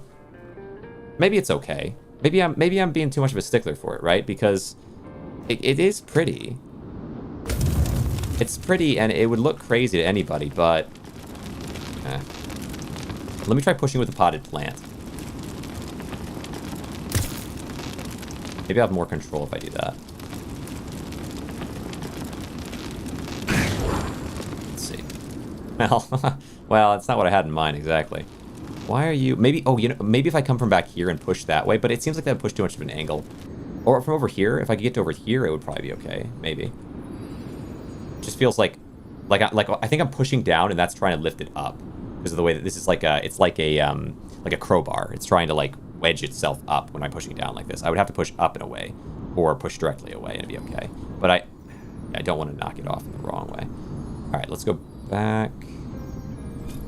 I might just pop here. That's fine. Well, no, it looks like we're fine. Okay, there's a million lights in there, so so on the way in, yeah, actually, you know, that's funny. Anytime I come back with a spark, as soon as I enter this field, I'm gonna draw in so much light from everything. All right. So okay, bounce, bounce, jump, crouch. I can try one more time with the potted plant, but I'm gonna need to make sure I am. Let's go lower like this. Yes, yes, yes. Very well.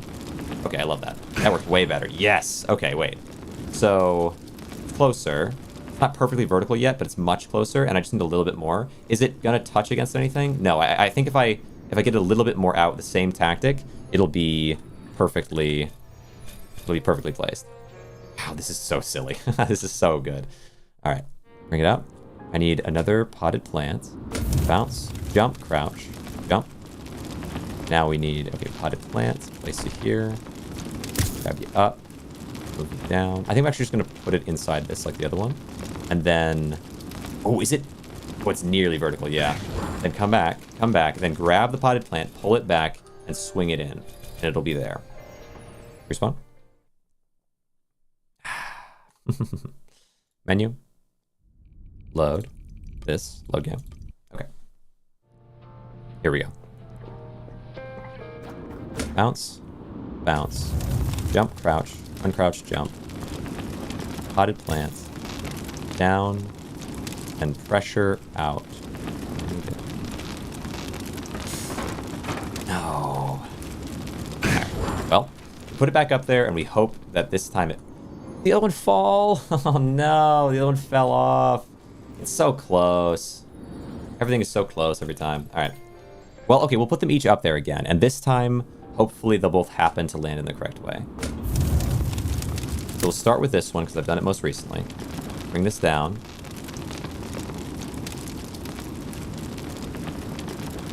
Oh yeah, this is nice. What? What? What? Okay, I need the boxes closer. The box is all the way to the edge, or else it won't happen. I'm gonna put it very close to the edge so that I can. Okay, bounce, bounce.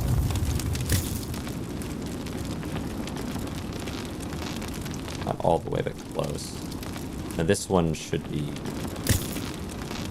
a little closer as well. Okay, that's pretty good. That's pretty good. Well, hello, sir. my nice gentleman there. Come on, this time. I think this time, if it's not perfectly right, as long as they're both up there, I'm just gonna accept it. I don't want it to still fall, because like the concept is cool. I'd be happier with that than if it fell, it'd be much worse. Much worse.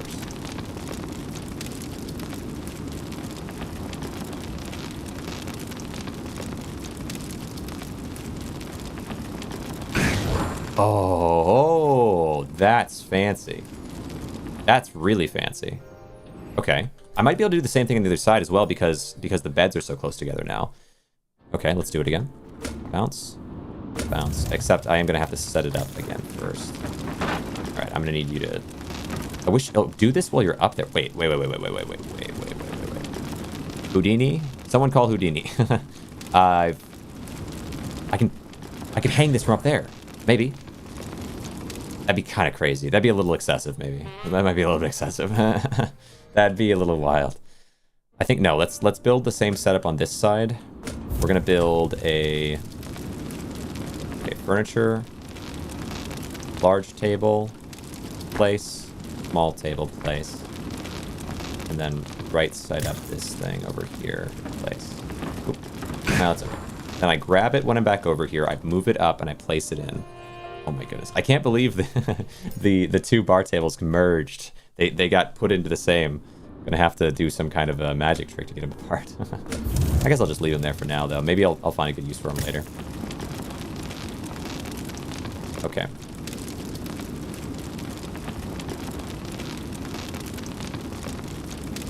Okay, wait. Place it down.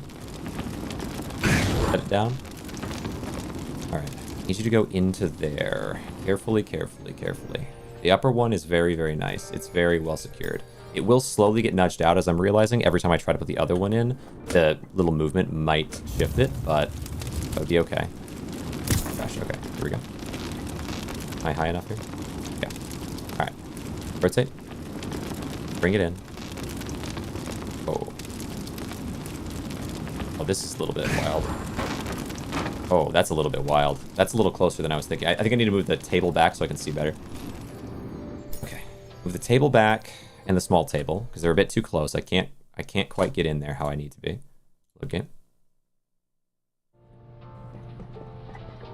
Gosh, it's so gorgeous. Alright. Move you over a little bit. Move this back into place a little bit. Then move this one into its position right here. Good. And pop, and then I'm gonna have to slide it into there. That's pretty tight. That is pretty tight, I'll admit. It is pretty tight, but it's definitely gonna be doable. Move back in. Okay. Bounce. Bounce here, straight to this. Up. Over. Bring it in. Oh my gosh, this is tight. No, what are you doing? Oh, it adjusted the hand position at the last second. I almost had it. It adjusted my hand position at the last second. That's so rough. So when you pick things up and shift the position, you grab from the front and you're holding from the front up like this, but at some point it can switch to holding from the bottom, and that will push it up and forward because it's trying to maintain its distance from the core body, which is going to make this even more challenging. Okay, we're close. Very close. That was really close. I would have had it if it hadn't done that, and I'm going to have to be aware that it will do that and get myself in position early for it. Okay, fully up. Make sure it's... and then rotate. Okay, rotate. Down. Come on. Come on. Yes! Wait, that's it! The other thing fell in that time? That's the thing is... okay, they fell in that time. That's crazy. Maybe I need to put something else in there with the boxes so that the bins aren't slowly being pushed every time. Come on. I think this might not work unless I move the bins.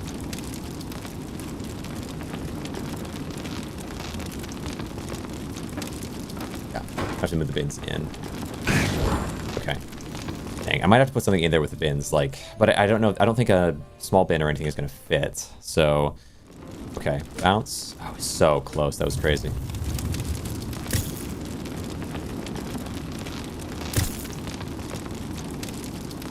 That's still there. Perfect. Now we can position this upright to be ready for me when I come back. All right, well, you do whatever you want, I guess, instead. That's fine. And then I need to pick it up, and then I need to shift it up to being up there. Okay, okay, okay. All right. Bounce. Bounce. Up.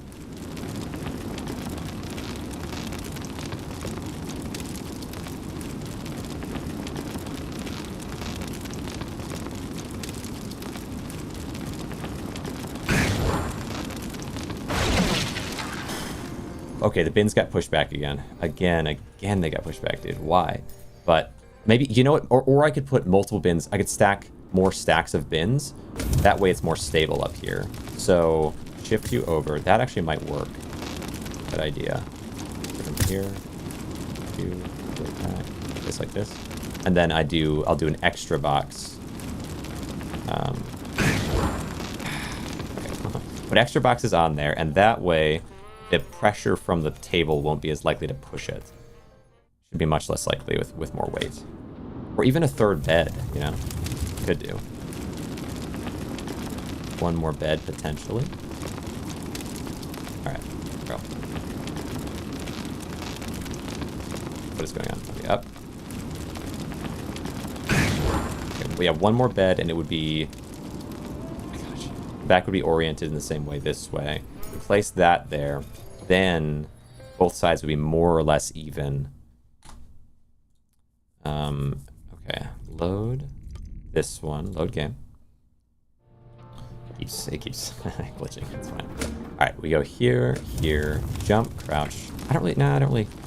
I think it's better to just put the extra box on top, probably, because the extra bed is going to be too high for me to get over. But I could do an extra box on the side and not have as much of a worry. Okay, it's so hard to find the thing in there. There's just too many constructs there. All right, it stays in just on furniture each time. If I last time before the glitch happened have it on furniture, but like since the glitch happened. But all right, up. All right, this will be good. I just need a crate on top of this to give it more pressure, and then that it should be enough. I'll do a couple of them. Bang. Good. Now, ooh, scooch. I need to put in the table. Bounce.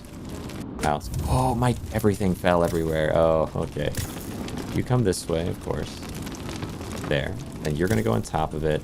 Then we're going to place a bar table on top of all of that. Move it up, place it in. Okay. Go back. Pardon me. Respawn. Come on. Gotta be getting close now. And on this, up, rotation, bring it down. Okay, we have the adjustment happen, but that's the only time it should happen. Forward, down. Yes. Wait, yes. Okay. Perfectly vertical on that one. I think that's the best we get. I think it's the best that we're gonna get. Okay, now we've done it. So we have this created outside. What do I want to do with it?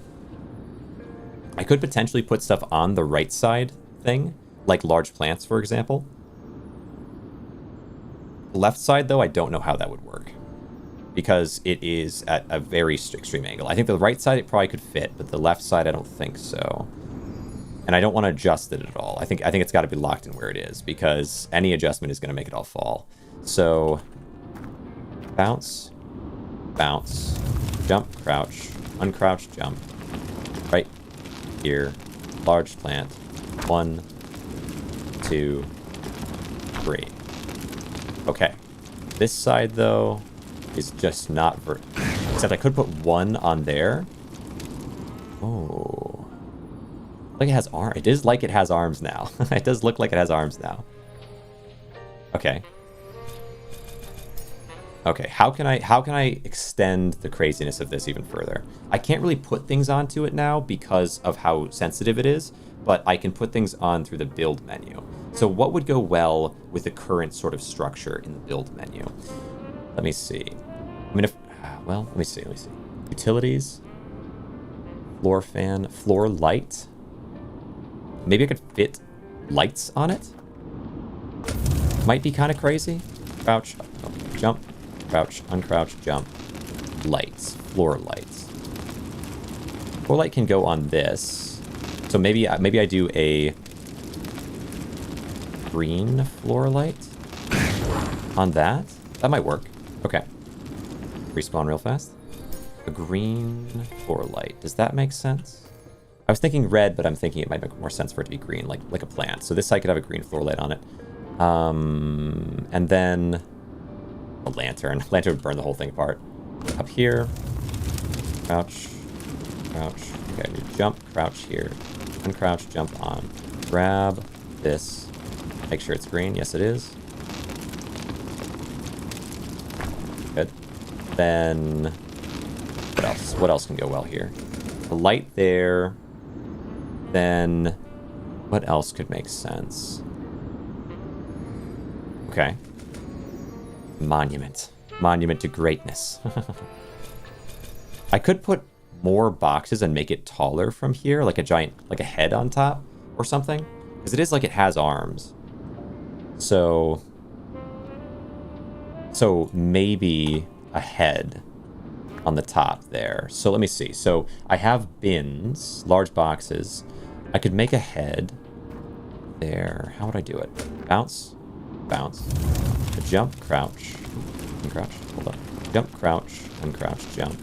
We do large box, and I'll do a red skull kind of deal.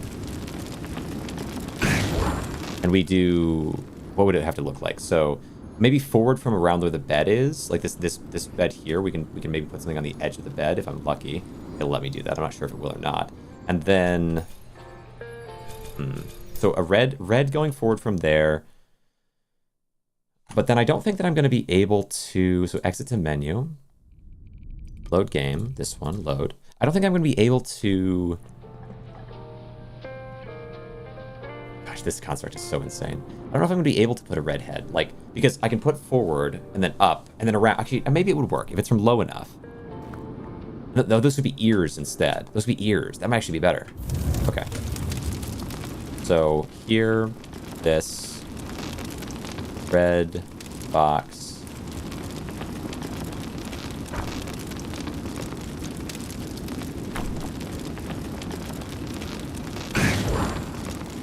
Let's see.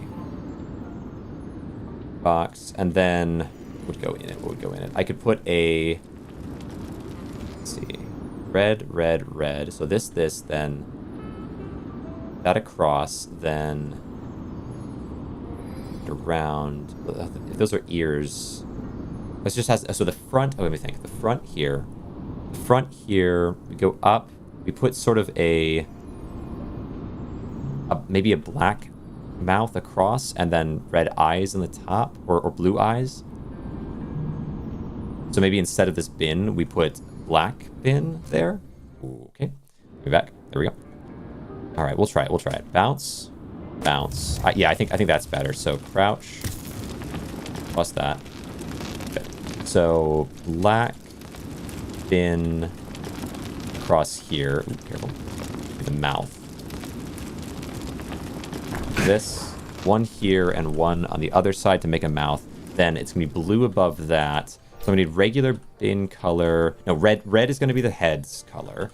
And then black. So black furniture. We have our bin. Bounce. Bounce. The red will be red here. This way. And then black in going... Oh, not a crate. In. Yep. Black bin going either side. Nice. I kind of had to put that one last minute, so it's a little tilted, but it's not a big deal. Good. Black bin in either direction. Then... Oh, I'd love to be more centered, but it's okay. Black bin in either direction. We'll put a... Maybe and it'll be the black box in the middle there, but then it's going to be red above and a flat line pretty much with blue up there. So where's red? Red... bin. Okay. Let's get inside. Oh, I didn't get inside. Okay. It is big enough to get inside though, for sure, right?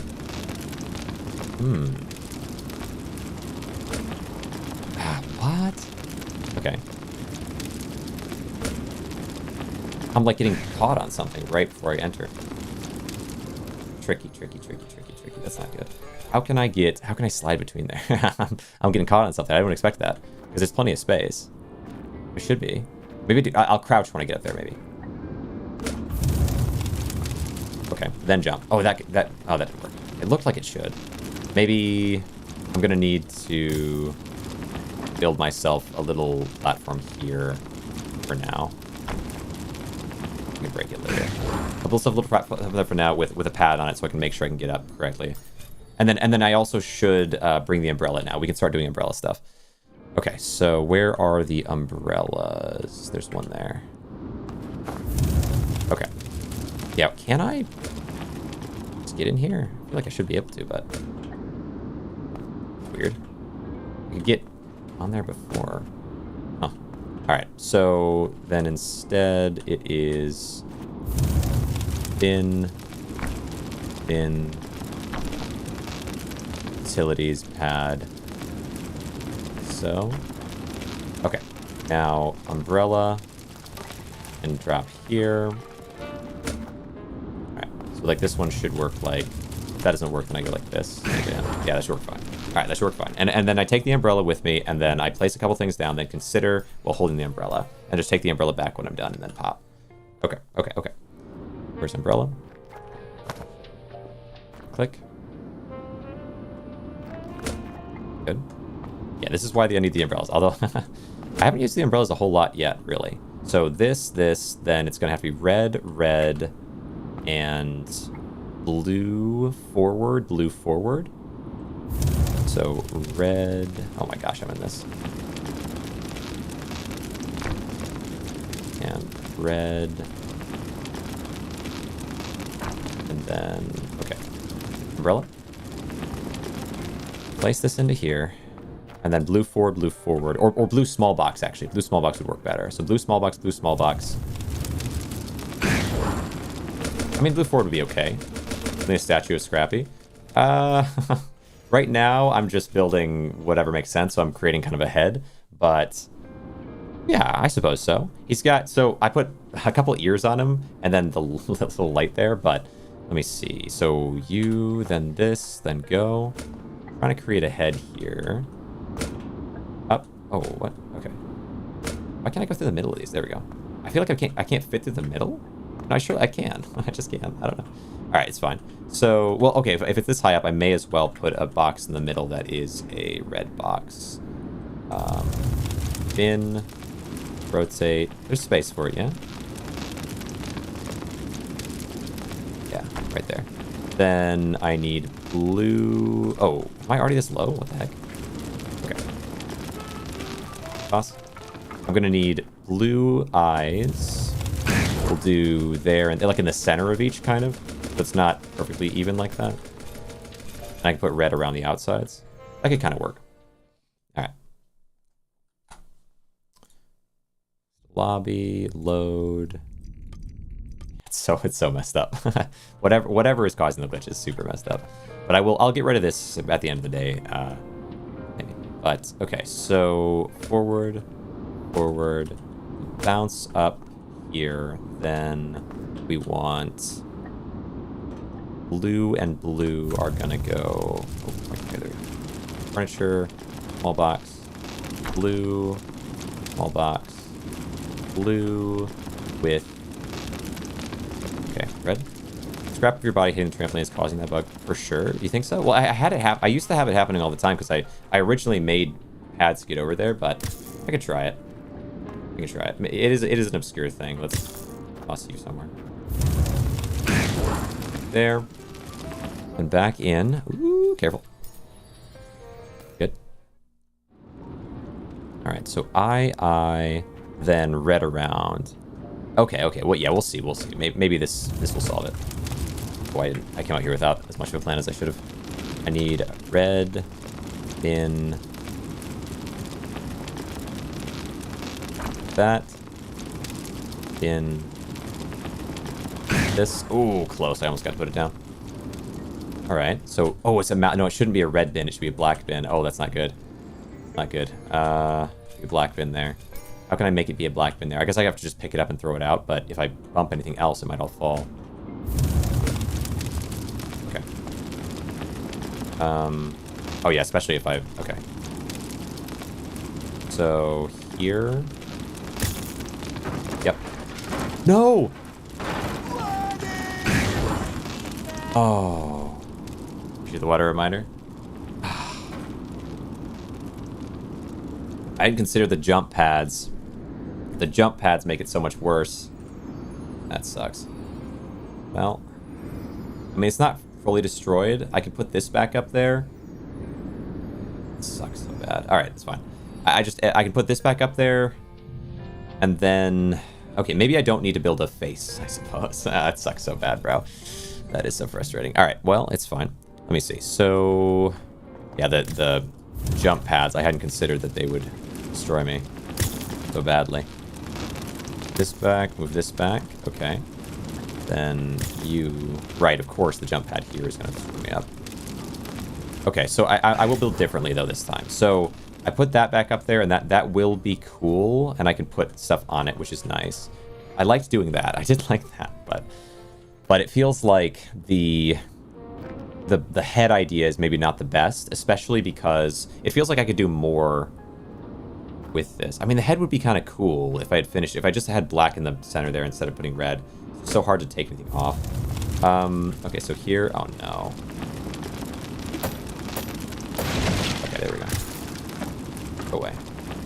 All right. So now it would be building this. Good. I have to put this back into there. I'm gonna have to move that to the right a little bit so I can wedge it in. All right. Okay. And I even had it perfect. I shouldn't have even done anything else to it. Maybe, like maybe if they're in there and then like I'm kind of happy with that. Oh, that's interesting. The light is inside the ear now. I actually kind of like that better. Okay. Kind of am a fan of that. Shoot up. Oh right. I need to put the. Oh right. I can't even do it up there, can I? The bin's a little further to the right. Yeah, that works. Okay, a little bit more. Even a little bit more though. All right. Man, I can't believe I fell there. Oh, I like everything fell apart, but it could have been worse. Like the bins really realistically should have pushed everything out. They did almost destroy this lower part. It's kind of scary, but stop. Get a little to the right. Nice. Then can I wedge that? I still have no space. Yeah, I think so. Oh, I don't know if I do actually. That might not be enough space. Maybe a little bit left. Like that. That's better. All right, bring it back. Bring it back. You know what? Maybe it was. Maybe it was the slightly tilted plate having things hit it that made it glitch. I'd like that if it's the case. It'd be nice that I don't have to glitch anymore. Let's see. Get in. Oh, that's not. Oh, right, because it switched hands, dude. I hate that. Hand grip switch. Yes, there you go. Immediately that restores itself. And then beyond that... Okay, you know what? That was much faster. So we have them on either side. I don't know if I can fit the plants on top, though. It's a little bit more of an angle. I might be able to wedge it. Nope. I might be able to wedge it with the crates with a push. But I don't know. We'll see. Okay, let me see. Well, but then the thing is, if I do that, it might knock this table off, which I don't really want to have happen. I have to go onto here before I can get up here now. All right, so this is here. Let me check and see if I can put... I can put things onto this. Well, maybe small plants, but not big plants. Okay. Maybe it's any time that your scrap parts land on top of a bounce pad, it does it. I don't know, though. All right, up, then jump, land onto this, then walk over and place. The small plants can go, and big plants... Oh, they can too. Sweet. I like the 3 big plants. I do think that looks good. And then the lamp on the other side is also kind of neat. It's very different. It's very different. Now, I guess I should put the crate on the top there so it's more even. Everything is it's kind of wacky though. I got pushed so far out by the boxes slamming into it from the bounce pads. But maybe I could expand out. How would I expand from here? Oh, appreciate that, Biggie. How would I expand from here? So,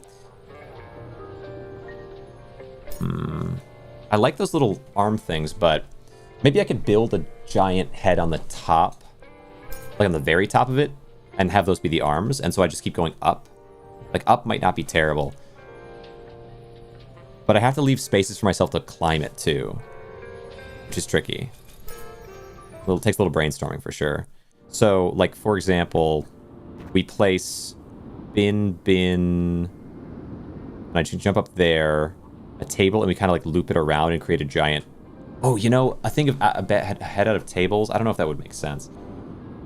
I do like these things, these offshoot... Like, that looks so pretty. That offshoot of plants looks so pretty. What would I do? Whatever I do, it can't be something that could somehow fall apart.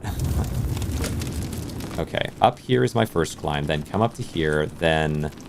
Maybe I do tables and stuff going backwards, like, or a bed hanging off, going backwards. No, it'd have to be a table. And my health up here is so low. All right. Okay, so a table pushing backwards could hang off pretty far and give me more room up there to place. Jump, crouch, uncrouch, tab, furniture, dinner table, come on. Place. Okay, okay, so dinner table up here with... Oh, it's kind of at a weird angle. With maybe benches in either direction behind it. Imagine an entire obstacle course up there. Okay, my brain is just, I can't help it. Hidden a candy store situation. Up here, jump, crouch, uncrouch, jump, crouch. Okay, so now benches. Benches in either direction. Okay. Oh my gosh, it's so little time. So take an umbrella, I guess. Take an umbrella now. Now we get an umbrella. We go up there and we consider. We take the umbrella with. So do like this. Bounce, bounce, jump, crouch, uncrouch, jump, crouch, uncrouch. Bench, crouch, rotate, position. This way, bench, rotate. Ooh. Come on. This way. All right. That's kind of interesting. So, yo! What?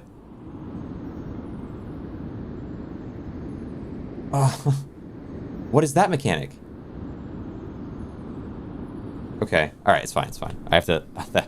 What is that mechanic? When did we invent that mechanic and add it to the game? I've been doing this for a while and adding everything in, and it never happened one time before now, and everything's been just as fragile every other time. All right. It's fine. It's fine. So if you break, it can throw everything everywhere. So anytime that I break, I have to jump off before it happens. That is so frustrating. I like. Okay. It's fine. It's fine. I feel like I would have known about that by now. Considering how many times it should have happened. All right. But whatever. Go to the right. All right. And it was so well set up. Like this. Okay, lower this down. What in the... How you doing, Alec? Oh, it should have happened. That was the first time that's ever happened. I've done it over and over and over again. It's never happened one single time. All right, I know that exists that way, so I have to be aware of it. I just can't believe they did that to me. It was so right. Like, I was going to do no risk now until forever, and then it just did that. It's fine. I can't, man, but it's fine. Yo, the switch of the hands, of course. We love that. Lower it down. It's set.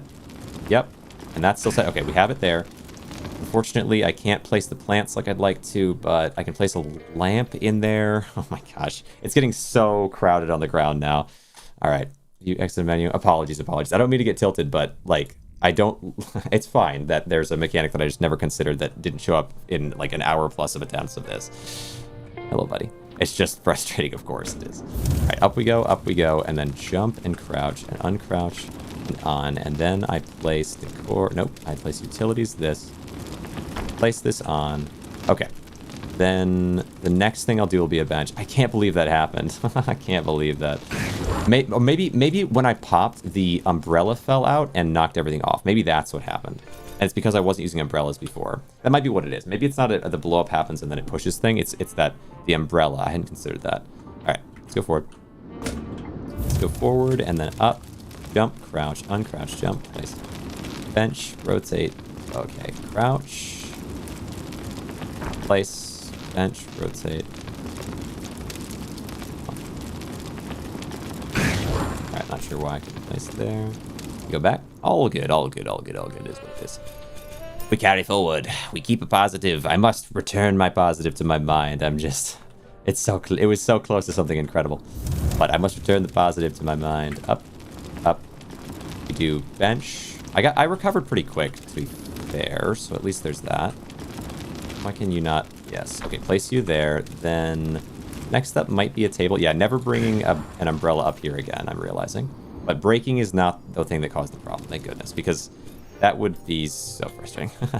But I can place down tables on either end of that, on the ends of those, and that could be interesting. Tables going out. Okay, go. Bounce, bounce, jump, jump. We do table, the end of them, like this, and then the other one on the other end. Okay, okay. All right, we're back. Back into here, table. Okay. This construction is so crazy. It's so crazy. There's so much on the ground. All right, jump, rush, jump, crouch, crouch. Okay. It's kind of also weird to shift from before it all, like all of the wacky construction being focused exclusively on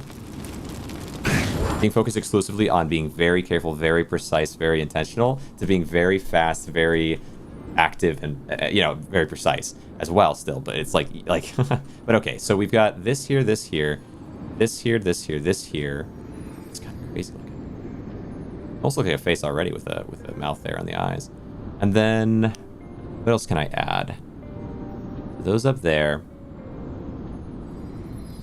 I can make them play music. That might be one nice start. So utilities. I could put gramophones up there. Let me check all the gramophone sounds real fast. I really like the basic gramophone. It does sound, I think, the best of them. Go down here. Somewhere. Let me go. Oh, let me I can test all the gramophones in this. It's a great spot for it. Okay. Here we go. Into the cave. So black gramophone. Oops. Black gramophone here. Placement blocked. Oh. Okay. There are spots here though. Okay. Sweet. Play. Okay. That's kind of nice. Oh, there's not a lot of spots I can place things, huh?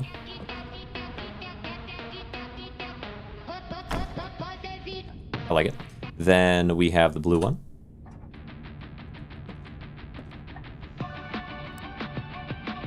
It's kind of nice. I guess once I place it, I can move it. Let me compare these. I kind of like this better for the statue. So we'll see. So this is my number one. Oops. Currently. What about you?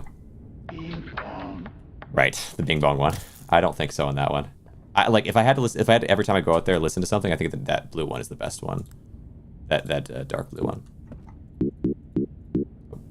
There we go. Green. That's so funny. I don't think so. It's not bad. How about orange?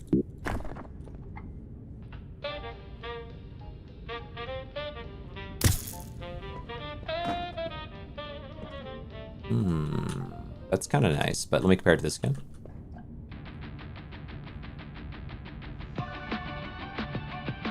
It's just such a chill vibe. Like it's so calm. Then we have this one. Right. Nope. Okay. Then we have the purple one.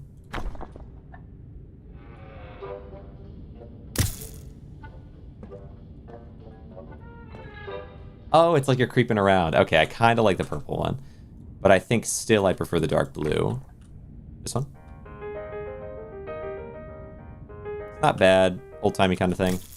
I think the blue is still better. Then we have the white.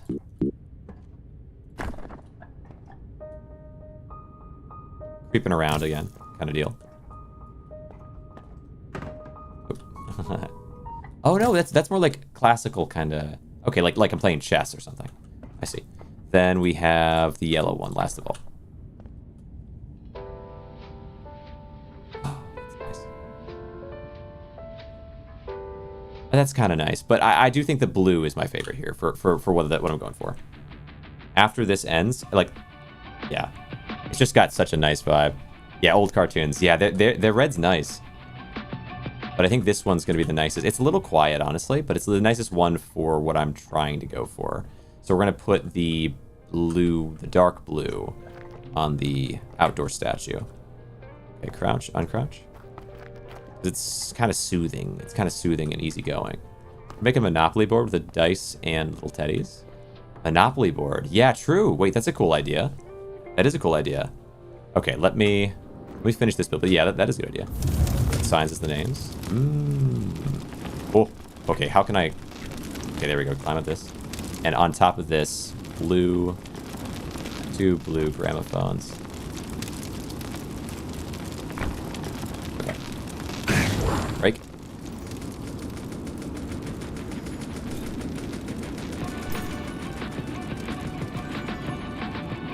Oh wait.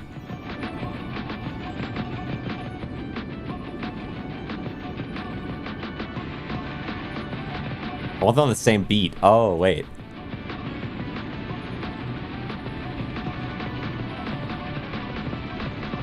They're like always off. Okay.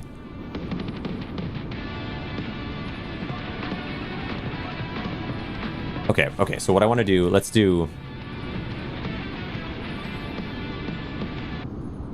Wait, I do this.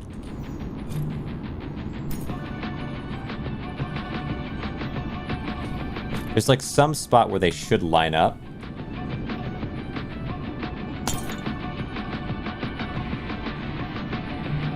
That's not bad.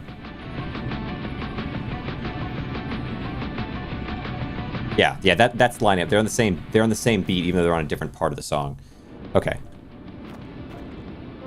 And maybe when I respawn in, they'll be on the same spot. I'm not sure, but more of them. More of them. Okay, let me see. We have 1,200 left. Okay, it's good. Okay, here, here, here, here, here.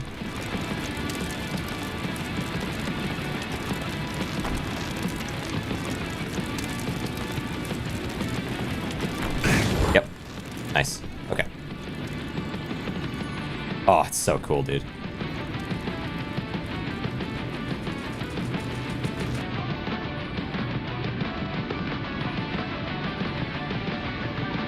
I don't know if the lineup maybe naturally... Oh my gosh, yeah, the difference in sound is so huge. It's like rocking out over here. Does it ever reset?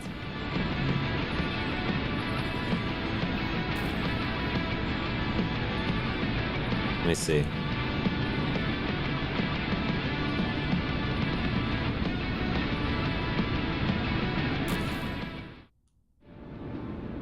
Okay, it's not terrible. Let me go back up there.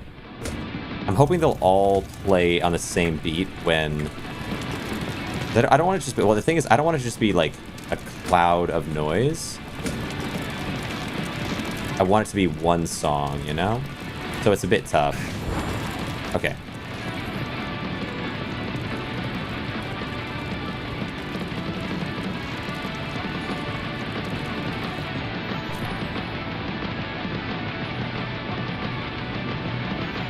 Kind of working. It's kind of working. It's kind of working. Okay.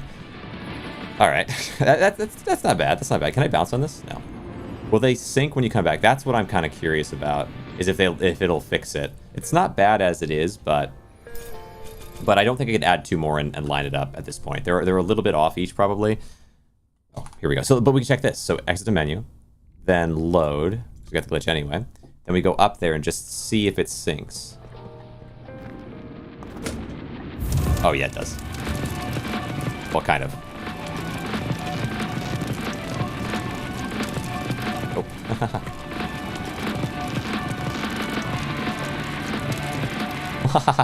Oh. Okay. I'm going to put two more down. Two more down in front. And then every time I come back, they'll all blare at the same time. Okay. That's cool. We need more sound, more power.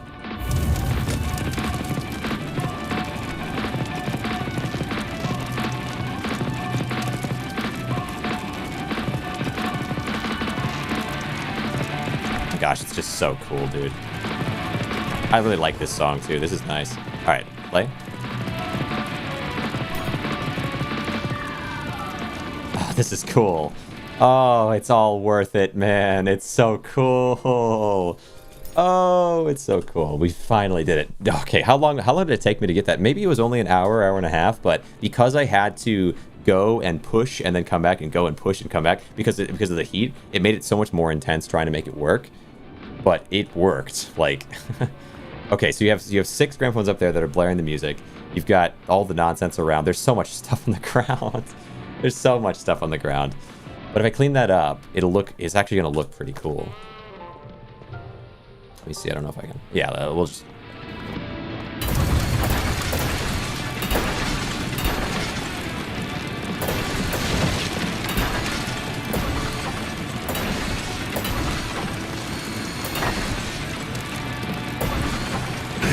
Okay.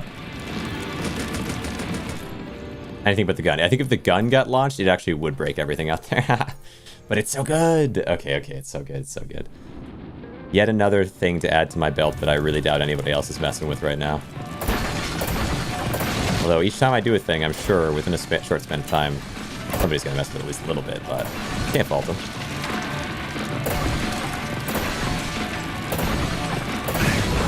Okay. That's still there. That's fine. That's fine. All right. I love the emotes. Those are some cute emotes. Let me see. Let's go this way.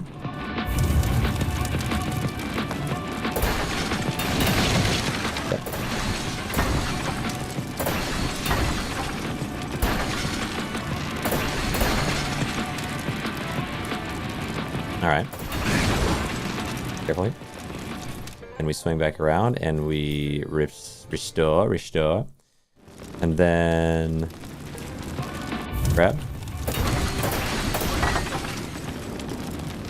Get the furniture bin. Yeah, the dancing dino. I always... Oh, I don't know if I want blue. Blue is not what I had in mind there. Okay, just the tan. Just the tan, just the tan. Swing it back around. Swing us back around. And I need... Got our tan on again. Nice. In.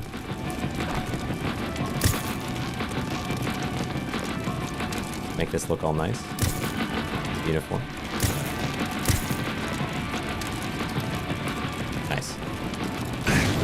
I could make it wider like that, but I think it's okay. Cool. Cool. Respawn. I gotta grab the saw real fast, but... Nice. Alright. Okay. So, today, we have put this all together. We have put... What else would we put together? Oh my gosh, all this. I think I should break this down. There's so much junk. So much junk. All my testing equipment. Okay. We've flown. We've built up the health room more. Nice.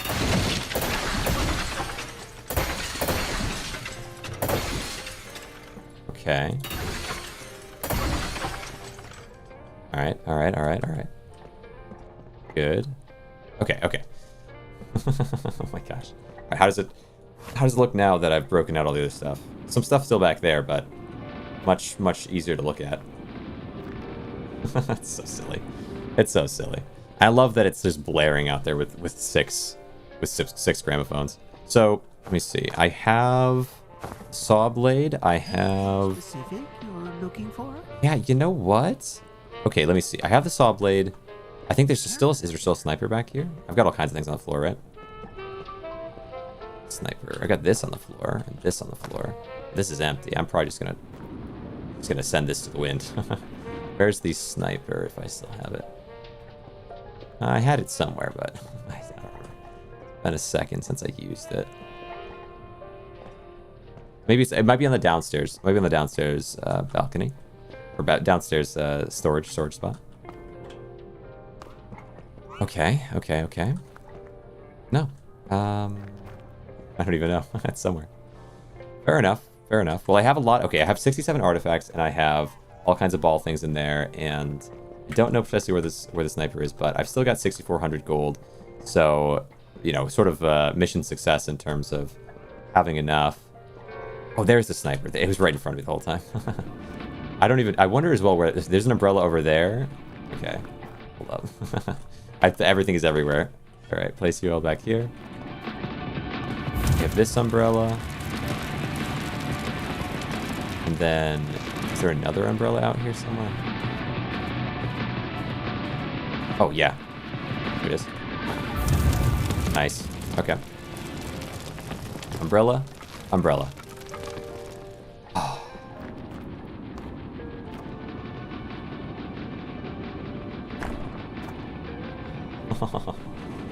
Oh, man. All right. Okay, okay. That's not bad. I wonder what people will think of this. It's kind of absurd. But I wonder if anyone else has built anything outside yet. I also wonder what people will think of this. I think that the ability to fly in that motion might be interesting while going on actual trips and battling enemies. I think that this is cool, but so much potential. Yeah, really. Like, you really could just build and build and build and create. I mean, realistically, there's a lot of sky up there, you know? But at the same time, the sun is always going to be a thing with that. So having, I suppose, increasing health to just as much as it possibly could be is realistically the next thing that would be super good for me. Is like if I just pack this entire room. I don't like to min-max in that way, but I think for this room I actually maybe would, just because if I could have like 1,000 health even and just go anywhere that I want to without having to worry about health at all, it would be so nice, because then I could come up here and do everything in here and go on a mission for a while to do different things and then just come all the way back down, or just drop all the way back down, right? Because you can build all the way up and then just jump off because there's no fall damage. So really could make it kind of wild up there if you wanted to. I don't know. Oh, that's interesting. I wonder. The tricky thing is, like, if one thing falls, this entire thing falls apart. And so if I were to build off of this in future, like, I kind of like this being as it is, but maybe at some point we build maybe a second one. Like, I focus at some point between now and the next is, like, I get, like, a ton more health and I could build a second one, but, like, exclusively to be an insane tower, because I think you really could make something wild out here. But, like, this is good, though. This is good. Let's see. Facts. True. Let me see. So I have this stuff all down on the floor. I have so much junk right now. It's kind of crazy. Grab this up, grab this up, grab this up. On my next expedition, I can use these things. Probably refurbish this. Is there anything else that I can... I guess there's probably more stuff outside I could break if I wanted to. And then I could buy the research on this, because I do think I will need it in future. Let's go ahead and go around breaking things a little. Okay. Although my health is going down fast. There. Oh, don't land on the bounce pad. Oh, look how close that was to the bounce pad. That's crazy. Alright. Bring us back in. Go here. Respawn. I wonder if the respawn, if the respawn will work properly again once I've gone down into the deep and everything like that. Like maybe over time. Like I'm not used to respawning a million times here. It's probably part of what's causing it to struggle more. Let's see. I mean, I'm also building an insane amount, so it could just be that. To be fair to the game, like I am constructing everywhere. But back in. Yep. Okay, we got back in. Perfect. We got our saw blade back in. All right, bring back. Okay. Let me see. So where are we here? I threw the saw blade here, and then I wanted to replenish this, and then the tough thing is there's not a lot of incentive to go down into the pits. It honestly makes more sense to get HP. Like the pits themselves are.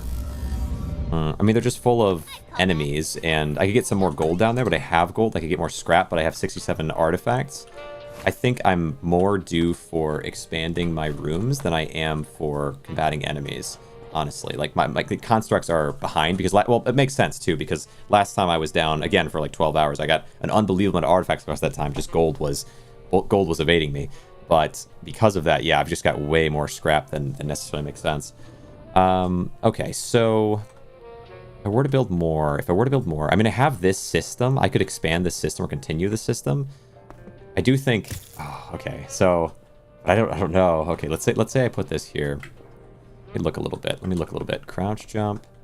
So right now it's benefiting from a ton of signs. You have cogwheels. I think more cogwheels and then it'd be more signs after would be how you would do this part.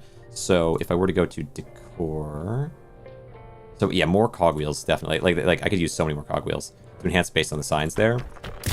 So let's say, oh my gosh, but you really could, right? You really can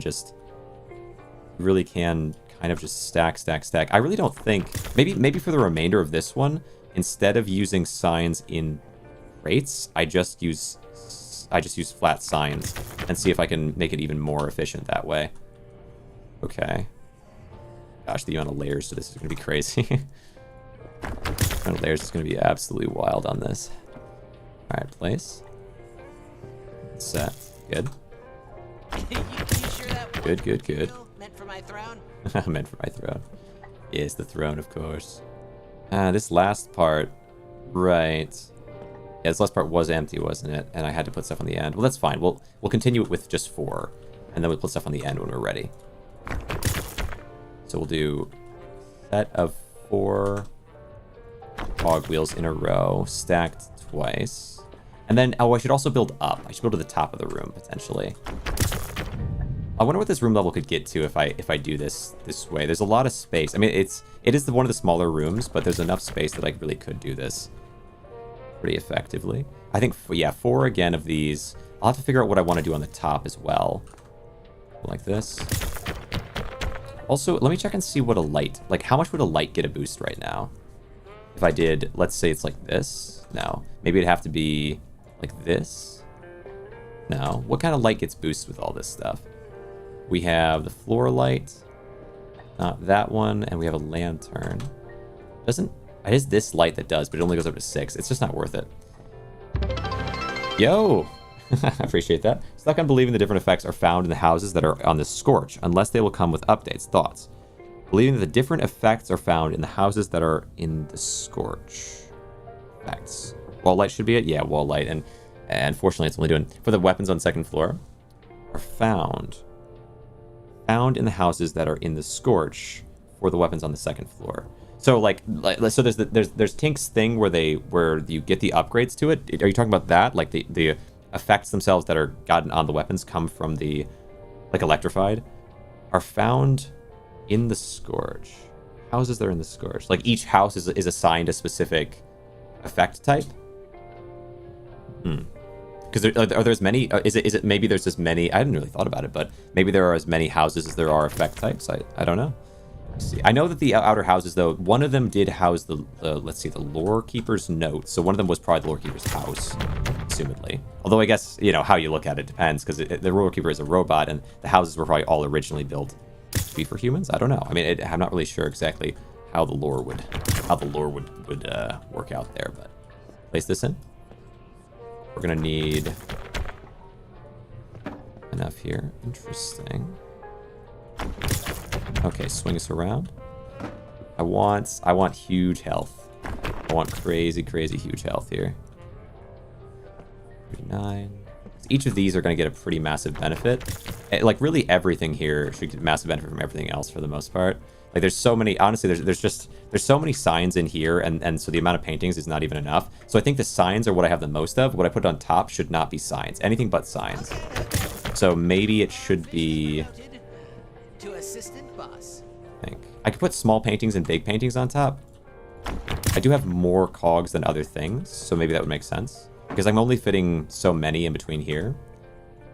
Of each, because it's like half as many of each of those, because cogs are 2 full rows of 4x4, so 16, where each of these paintings it's just like 3 big paintings, 3 big paintings, so 3 big paintings, so that'd be 12, which is still a fair few, but no, it can't be 16. Is it? It's 4x4x4, isn't it, for the cogs? 4x2x4, I should say.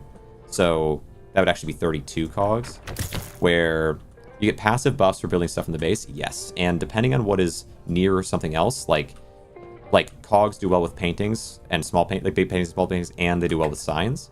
And so that's the advantage of this. This is a little bit less inside my normal way of approaching the game than normal. Like normally, I like to build constructs that are a bit more obscene and well, not, sometimes beautiful. Like this one's actually really pretty, but constructs that are a bit more creative. But I really want as much health as I possibly can get, and that room's kind of small. So also look at this. I just finished building this, so this was a feat. Yeah, definitely. This was definitely a process. It probably the most frustrated I've gotten, which I haven't gotten crazy. I hope I wasn't too frustrated with it. I haven't gotten crazy frustrated with any of the builds yet. I really enjoy doing it, but building outside is much harder because you're constantly on fire. So, which they don't want you to do necessarily. There's no benefit to you to build stuff to get passive buffs. There's no passive buff space on the outside. This is just for the, just for the art of it. just to have done it. But inside the base here, I'm building this for the sake of gaining a bunch of health. And if I have enough health, I really don't have to worry about much of anybody, ideally. Let's see, place this in. But also, more importantly, I'll be able to navigate the outside world without worrying about my health, because if I can do that, then there's just, there's no limitations. My powers would be unstoppable, I know, it's wild, it's wild. I built some really crazy stuff in general, but the outdoor thing and that, and the wonder there, the one there. Oh, this seems like it's not. Okay, there we go. Now it's lined up. You stacked all these cogs and paintings for health to survive runs. I would say at this point, less so to survive runs, although it is helpful for that, and more so to be able to do more goofy nonsense outside. But it is helpful for surviving runs for sure.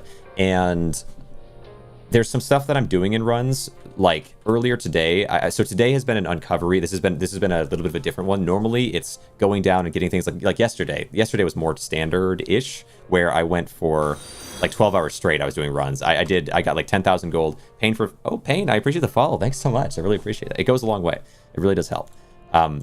So like yesterday was all about going down and getting gold. So I got 10,000 gold yesterday. And that was a whole process because I didn't want to have to worry about gold so much anymore. I've already used a good amount of it, though. Like right now, I'm down to 6,300 something.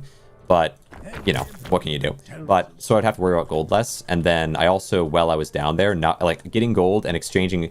While you're down there, you reset like all your gold and storage and stuff. It all stays up here, and then you go down into the pit, into the deeper layers, and you don't bring any of that with you. So I couldn't bring it with me, but I did go down and get a ton of scrap, and with that scrap, I made radiators, which have a really good trade-off, where you can put the radiator into the extractor and get a fair bit of gold for it. It's not amazing, but it's the best trade-off of any of the constructs. So I was building radiators down there, getting gold. It still took me a long time to get everything I needed, though, but I was able to do that pretty well. Let me see. What other passive buffs do you get? So in this room, there's health. Then so this room is, the upgrades to this are increasing the shop's item quality. So like we have snipers and stuff like that down here instead of just the basic like, I don't know, semi-automatic pistol stuff. So you do get a lot stronger of weapons and gear. And then in this room over here, it's attack damage. So I've boosted it. And with this room, I've done a little bit of insane stuff. But I've like this especially I'm really proud of. So this is the attack room. Then I've barely done anything in this one over here, which I think is the stamina room. I should probably do more in it, but I just haven't really got around to it. And so, yeah, whatever. I mean, I'll get around to it eventually. I know, the Closet Diabolical, yeah. Then upstairs, you have... In this room, you have... This is my most invested into room, which has this, the tunnel, the first wonder. The tunnel here is a ton of experience, and this one is at as much as I can get in it. This is the crit room, so I get crit chance from this, and so I have 100% crit chance now. You can't really go above it, so there's no point in building more in here, but I could do it if I wanted. And so I've got this room with the crit chance. Then this room here is the recovery suite. I believe it's stamina regen rate. So downstairs was stamina capacity. This one's stamina regen. And then in this room, finally, is sprint speed, which I'd also love to invest in some more. Sprint speed would be great. Would be quite great. But all right, then that's every room, I believe. Oh, right, there's one more. So between this, my hallway leads to here, which is the cosmetic room, which I've never really cared that much about. I just threw some of these in here just to get it done, but I will eventually make a crazy whole setup for, I'm sure, just to have, because I want to make my whole house crazy, but got to work on your speed. We pushed that one and we're so fast. Yeah, that makes sense. Yeah, I really should increase speed a lot more than I have, but for the time being, let me see. So from this, I can still, even from this far away, I can still get boosts from the signs. Cool. All right, so I think it would make some sense at the top line here, but yeah, it'd be so good to boost that.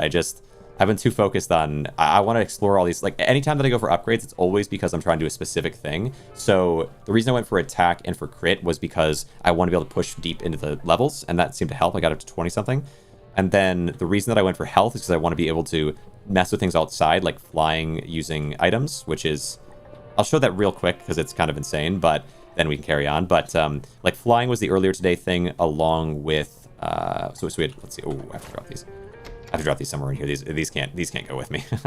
So flying is one thing. The other thing is building outside, and the third thing was health today. Those are the 3 focuses for the day. Let me see. Best thing is less extracting shooter and more resource gathering to build in rooms for buffs. I think what's going to draw people in is the extraction looter. People love repo, people love lethal company, people love, and I do think that's really well done. Like the first good long while of the game, my first maybe 20 to 30 hours. Oh, oops. Can I get up here? Yes. My first 20, 30 hours were mainly spent learning enemies and their movement patterns, because every enemy, like you remember, if you've played, I don't know if you played Repo and Lethal Company, but why don't you attach stuff to the ceiling? I really haven't. Maybe it'd be good. Repo, but better.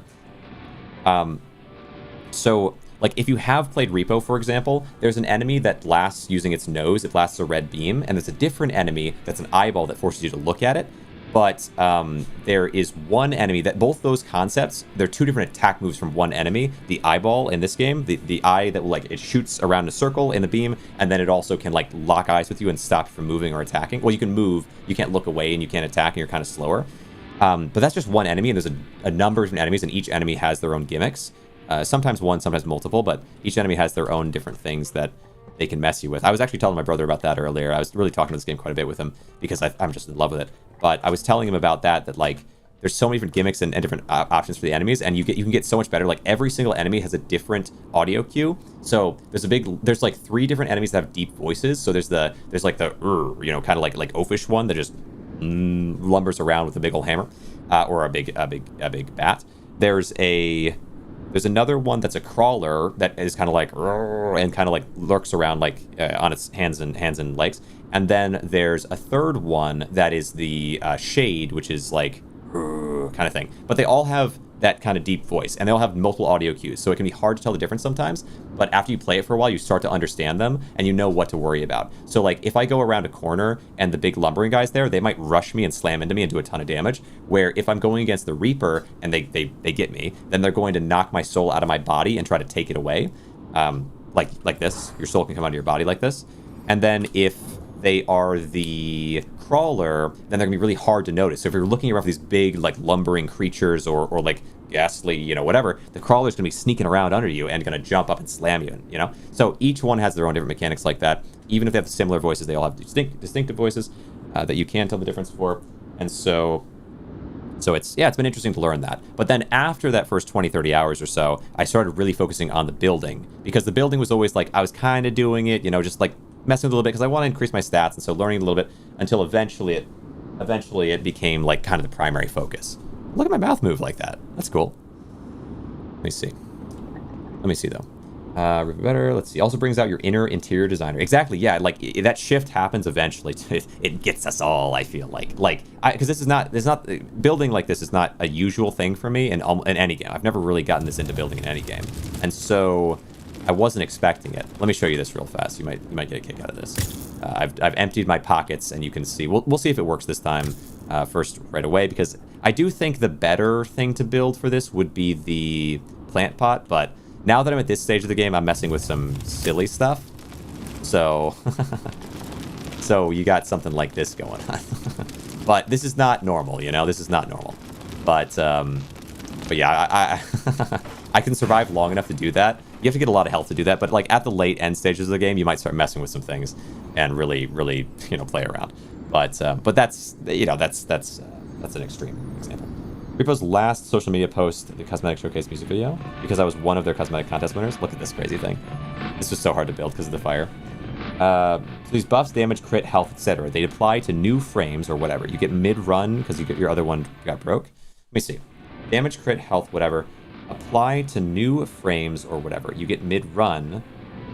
Do they? Yeah. So every buff Well, so attack applies, I believe, to the other creatures, if I'm not mistaken. I could be wrong, but I don't think health does. Like, when I turn into the monkey, I always have 30 HP, so I think definitely, I believe attack does for other creatures, not 100% on that. I know with the main body, though, you definitely, it applies to whether you're punching or using a sniper or using a hammer or anything like that. So, like, when you go down into the pit, I mean, I'll give you a little quick run of it, so you can kind of see what I'm talking about. Let me grab a couple things. I shouldn't really need much while I'm down there, to be honest.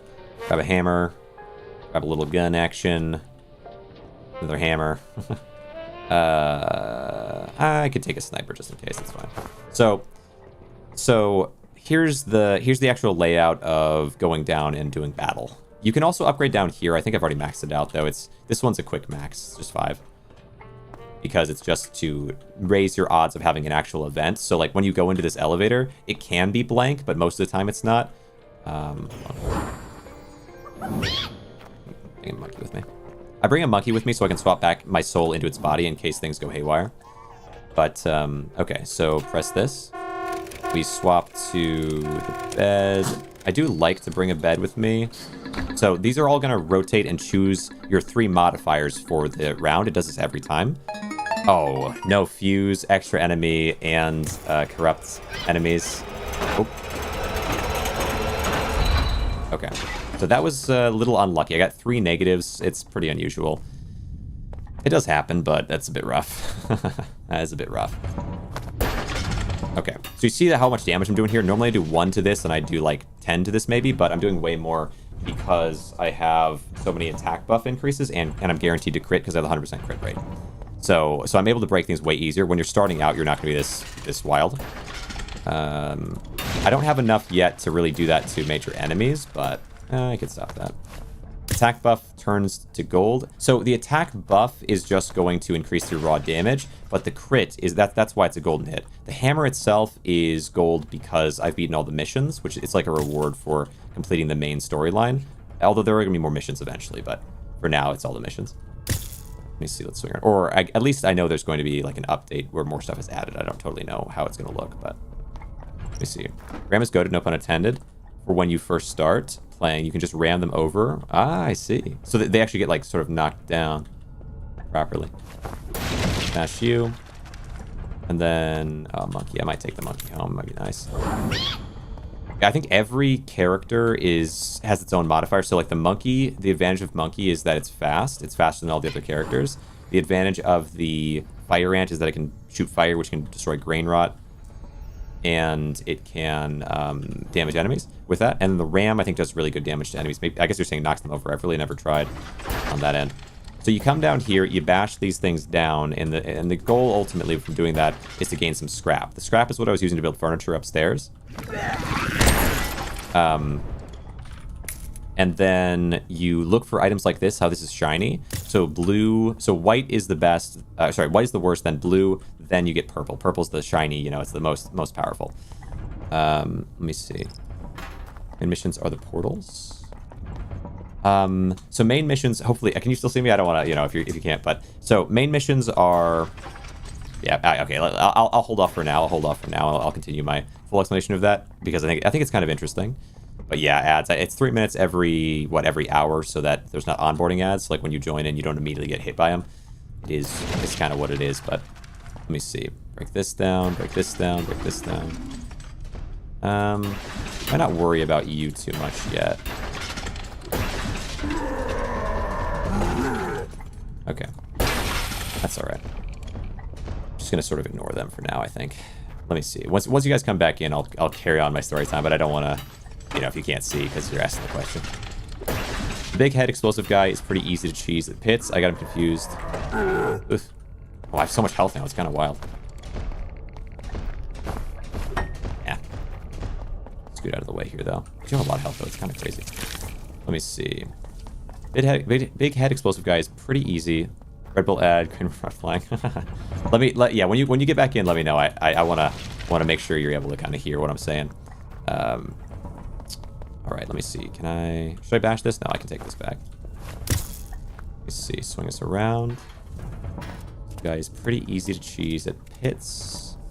got him confused and he kept going in until he was dead when we had very little home. Oh, yeah, that makes sense. Yeah. Well, okay, hopefully you can hear me. I don't know. Is it back yet? 1 minute, 20 seconds. Okay. So I'm just going to go around breaking some stuff and gaining some scrap, and then I will tell you story time when you return. But there's not really much point. Like with what I have down here, I do have a fair bit of scrap at this point. Oh, right. Fuse, I forgot. Never tried throwing that at the enemy before like that. Alright, let me see. 59 seconds. Spiderswood path into the pit, and he's wooden. Maybe you can see me. Maybe you can see me fine, Mega Science. So I'll carry on with that. That element of the discussion. So, yeah, in terms of placing enemies and getting them to fall into pits and whatnot, I think that... Oh my gosh. I think that there's a lot of ways to lure enemies, which is a cool thing, because before you really start being able to destroy enemies with weapons and so on, being able to do stuff like this is a really nice advantage. But like as soon as you drop kick an enemy into a pit or wherever, then you start to feel like, oh, actually I have power. This isn't a situation where I'm super weak. That's some crazy tech. Yeah. The jump kick is awesome. Are you back from the ads? Are you guys back from the ads properly? I think it's maybe in 8 seconds. Okay, let me make sure we're, and then I'll continue my story of how the game works. All right, 3, 2, 1, and you guys should be back from ads. Are you back from ads? I hope so. All right. Oh, this guy, of course. So, like I was saying, go around, you break stuff, you try to bring it back home to the extractor and throw it in, or gain scrap from it, which is what I use to build furniture. These guys, honestly, at the point that I'm at now, I really don't need to destroy, but it is nice when you're earlier on. Like, at first, enemies are super scary, then you learn that you can... So let me kind of show you this, actually. Let me show you how I would do it to destroy them. Hey, Bucko. Hi. You won't Can you excuse me? right? Okay, I need to get around this guy. Okay, crouch. Yeah, there we go. So, big guy. So here's how I would do it. Get them to attack into here. Then they should hopefully fall in. Yes. And break. Bro, what are you doing? There we go. Break. Then, so that's the big guy. And that's like the first one that you really kind of solve for. Then this little guy is also not too challenging. Get them to walk on, because they're kind of trust you. If they don't walk on, you can build something inside of here, and they'll be like, oh, that's so pretty. And they'll walk onto it and blow up. So those guys, yeah, the coins do get stuck down. Well, I mean, sometimes they send to me, I suppose.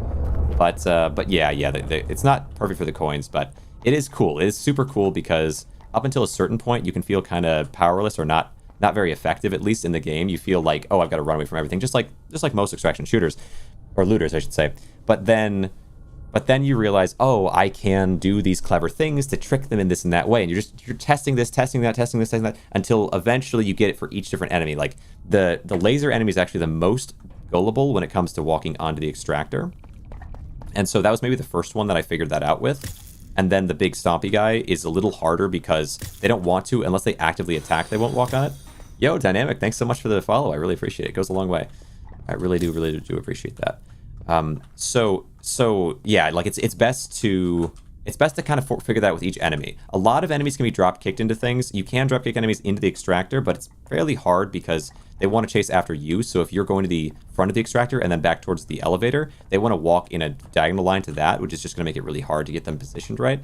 You can do it, you know, it's not impossible by any means, but it's much better if you can find a way to trick them into it. Also, it can be hard as well, like when you're trying to learn and trying to get better at it. The shade is actually one of the harder ones to do that for. You really can't get them to walk onto it, because they do fly. They float, hover, sort of. So they're not actually ever going to break in it, as far as I can tell, unless you can drop kick them in, which is much easier said than done. So there's some enemies you can absolutely learn and win that way against, and there's some enemies that you really can't. Like those flying enemies, any flying enemy you have to either destroy or let it destroy itself somehow. But you really can't trick them into much. So like that one is a shoot on sight. Like that one you just can't let stay around. Put you into here, and then put you into here. Very nice. But yeah, I'll get a little bit of gold. Nothing wrong with getting a little bit of gold. But I mean, at this point in the game, I'm pretty upgraded. But I've done it all, and I do think that if I were to go back again, I could probably win. It. Well, so I played multiplayer with a bunch of people that were new to the game, and I was kind of telling them how to do things and also just watching them and having a fun time, right? So I'm not going to crazy backseat, but if they're wondering about something, I'll give them some baseline info.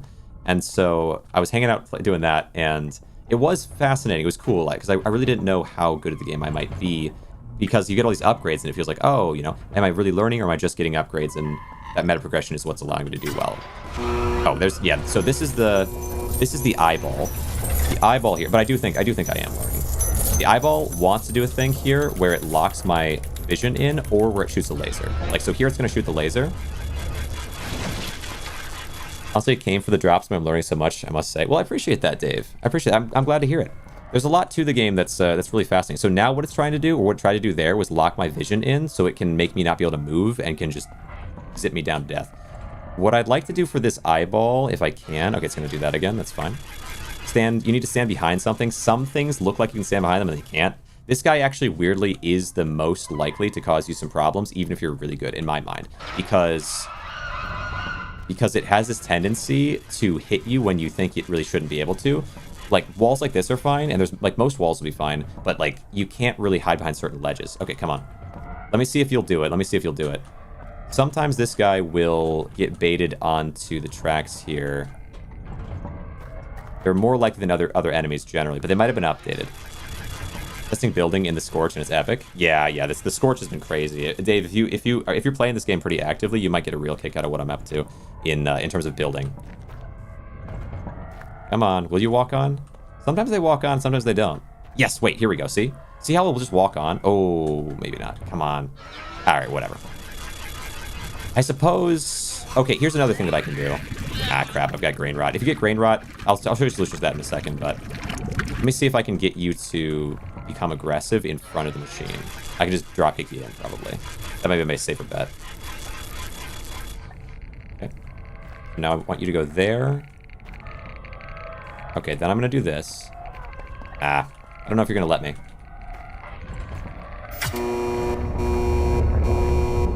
Alright, do your laser again? There we go. Try to see if I can get this. Alright. Ah, it didn't work. Well. Alright.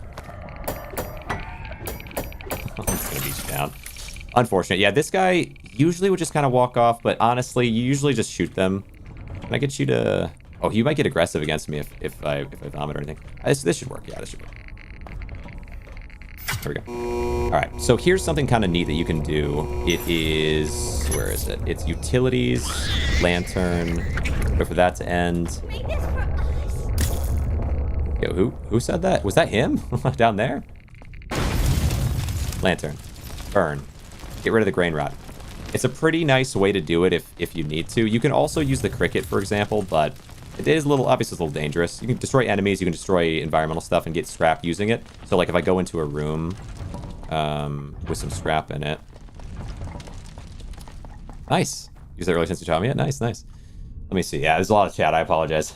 You know, I know there's a lot coming in if I'm missing some of it, but... oh my gosh. Hold on. I've missed a bit. My bad. Big Head, he's supposed to be guys pretty easy to cheese at points. Got him confused and kept going around until he's dead. I think we talked about that. His spiders would path into the pit. Yep, let me see. Stand still. With a goat, you basically just stun them and they fall over and they take a couple, let me see, a couple seconds to stand back up. Okay, so it is like a dropkick almost, it sounds like. Let me see if I can find a good spot to lantern. I also should get a little health back. Another nice solution for yourself if you're really low on health is to use beds. If you can unlock them, then you can just do it that way. But if you don't have it unlocked, you can always find them around the building, around the deeper layer that you're on. I don't know if I've left any beds alive, honestly, in here. Ugh, this part's a bit rough. There's some traps that are really dangerous. This one's mostly okay, but so here's what I'll do for this. Wait for it to turn, go, and then tuck in. Go to this side of this so I don't get knocked in. Grab the gold. Gold. Don't press up against the back of it because I do think you can get, as it's turning, I think if you're touching the back of it, you really can get messed up pretty bad. Careful of that. Okay, so grab here, and then, you know what? Yeah, let's make a bed. So as an example, I can make a bed here, place it down. What I like to do with beds is to rotate them so I'm kind of able to look at whichever side I'm more afraid of or more worried about. Because this side I know is clear. No enemy's going to come through here and be okay. So I'm looking this way. And if anything comes down that hallway, I know I'm safe. Let me see. You can fully charge it back before they stand up and hit them again over and over. Okay, I woke up way earlier, so I'm having a sleepy day. Yeah, I hear that. I was up until, I think, 2 a.m. last night doing... What was that? It was the 10k gold attempt at this, and so then I also kind of woke up a little early this morning. I got a call from work early on. But let me see. So, some crazy tech. And let's see, coins stuck down there. Yeah, they do get stuck if you break anybody in the extractor. Break stuff for scrap and grind stuff for coin. Exactly that, exactly that. Glowing items sell for more. Yep. And coins you buy weapons with, but scrap is used in building rooms. Yes, yes, yes, indeed. And a neat little thing, you know, if it's your type of cup of tea, if it's your type of thing, is that you can also build things in here. There's tricks to that. So you could build something and break it down in the extractor for extra gold. That's one option. I do that frequently. But if you're still learning the early game, I wouldn't think about that too much. The bigger thing is there are some parts of the environment where having a thing built will give you an advantage. I'll kind of leave it at that because you'll see the moment and you'll be like, oh, wait, this could work here. Keep that in mind. Because it's super cool. I mean, it adds so much to the game to have that building mechanic not just exist at home, but also exist in this environment. Let me see if we get you with this. Yep. Yeah, I was kind of curious. Yeah, this trap is a killer. Nobody survives this thing in terms of enemies, really. Let's see here. Get himself for more. Yo.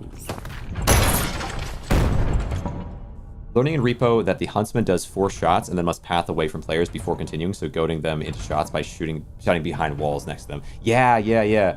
4 shots and then must path away from the players. That's interesting. I know the huntsman has an interesting way as well of deciding what to shoot because they are blind. They're supposed to. The idea would be that they would shoot at the sound. But sometimes the way it works is like when they hear a sound, they scan a radius within a certain distance, I think it is, and the closest thing gets shot. That's something that I've heard at least, or there's a risk of that anyway. It's not totally like that, but there is some weirdness to it. It's a little more complicated than that, I believe. But yeah, it's interesting.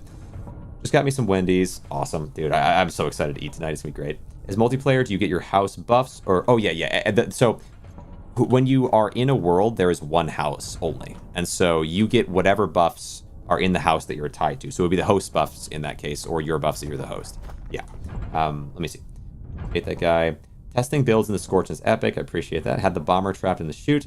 Just been playing it when my brothers gets back from work. Not too much progress, but exploring the Scorched with an umbrella has been neat. Yeah. It's the upper end thing is cool. I'm excited to get more health and really once I'm super broken in that way, to be able to do more with the upper area because there's just so much space out there that's sort of unutilized right now. But if I could throw all kinds of stuff, if I had like 1,000 health, I could basically live on the upper world, right? So it's not fully, but for a good while, I could be alive up there just messing around. So that's one thing that I'm kind of excited for in terms of the end game, the post game in a way. I do think that's more post game. I would say there's a lot in the late game that exists, or the end game sort of area that exists, because even after you've beaten the quests and you've technically beaten the game, the end game also includes more bosses, all the upgrades you do to your general base, and so on. So there's a decent amount of sort of end game / post game content. But then there's the more extreme post game content that I'm sure a lot of people might not be as into, but that I would be pretty curious about, which is to throw like a massive something outside, and to get an insane amount of health and so on. Dash. But like I'd imagine most players aren't going to push to that extreme. It's one of those things that maybe like you might watch someone online do and be like, oh, that's cool, but like actually sitting down and building would just it's more of a time thing. Let me see. But and then some people are going to do it as well. I do know that there are people with that mentality as well. Known as instant death. Let me see. I believe that the houses will eventually hold the upgrades for the machine on the 2nd floor. Yeah, I'm curious. Yeah, that could be it. Yeah, I see what you're saying now. Okay. Blocking doorways, I would imagine. Sometimes a friend runs up behind you and shouts hi, and the huntsman fills your... Yeah, just blasts you. True. That'd be really sick. What's your favorite indie game you've ever played? Oh, that's tricky. That is tricky, honestly. Man, I've played this game so much recently that it's hard not to say this one, but I do also get really, really hooked on speedrunning platformers, so Flipping is Hard is a really good one, and so is Super Adventure Hand. Both games are in their own way. Like, one you play as a phone, moving and rotating around and flipping, and I got really into the speedrunning scene for that, and it's a blast of a game. So if you're into that type of thing, you might enjoy that one. Same thing with Super Adventure Hand. it's like you play as a hand crawling along, and you can crawl onto walls. You can't crawl on the ceiling, and you can flick boxes and other items. And then if you do it just right with jumping and flicking in a moment, there's like a way to kind of flip yourself around. That's like the speedrun tech that got uncovered in it. And so I would say, yeah, those two games I got really into in terms of speedrunning. But yeah, I played a lot of... I play a pretty wide variety, though. I'm pretty open-minded to different games and what they have to offer. So it's hard to say. I've played a lot of roguelike deck builders. I wouldn't say any roguelike deck builder was my favorite game, though. It's kind of a tough one. They're really cool, and it's fun to explore the mechanics. But in terms of the depth of the game and really forming a connection to it, it's more of a mechanic-driven game than a connection game. Mega Loot and Overlooting, similarly, like, I really love those games. They're fantastic. Like, I love those games. I played so much of them, but I can't say they're my favorite just because it's really the mechanics that are fascinating, but I don't have this personal tied-in connection. I did actually run a competition, a paid competition, too, a speedrunning competition for Overlooting, and it was awesome to see. The community was super cool, and so I associate that with the game as well, so I have a lot of positive feelings, but yeah, again, it's sort of hard to... It's hard, like favorite game is something I think it has to be kind of more personal than that even. Like you have some connection to the character or the story, you know? Or there's just so much time poured into it. I mean, like the speedrunning things were so much time. All right, so do I want to take... I could take this bat back with me. Maybe I should. Toss this in. It'd be kind of... I don't know if I need the bat. Whatever, we'll take it. It's pretty low, but maybe I'll want it for some reason. Anything else that I can get in here or should get in here before I run back and continue my building of my health? I think this is reasonable. We got a fair bit here. Oh, yeah, okay, here's one more thing. I'll show you this as well. So, if you have a good amount of scrap and you're like, I really want more gold, I don't really care for the scrap so much, I've got a decent amount of scrap at home or whatever it is, you can go to Utilities, Radiator here. It's a 120 scrap thing that sells for 15. If you compare that against the second best furniture to throw in there, that would be the bed. The bed is a 150 thing that once again sells for 15. So you're much better off destroying the radiators. Let me pull this out for a second so we can fit some radiators in there. Because I do care about the gold a great deal more than the scrap. I have an unbelievable supply at this point of artifacts at home, which for the newer players is going to give you new constructs, but once you have all the new constructs used up, it still has value in the form of scrap. Let me see. Place this, place this, place this, and place this, and place this. And go. Alright, so my plan now... I can also do this, which is kind of neat. Yeah. Alright. Bunch of gold, bunch of gold, bunch of gold. Let's see.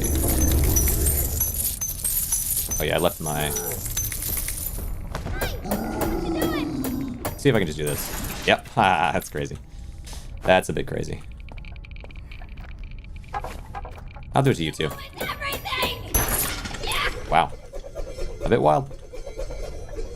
I guess that knife really was primed up for it, huh? Okay, so we've got our gold. Let me see here. So, favorite indie game. Game devs need to add scroll wheel options to inventory. Oh, for this game? Yeah, I can see that. I can see that.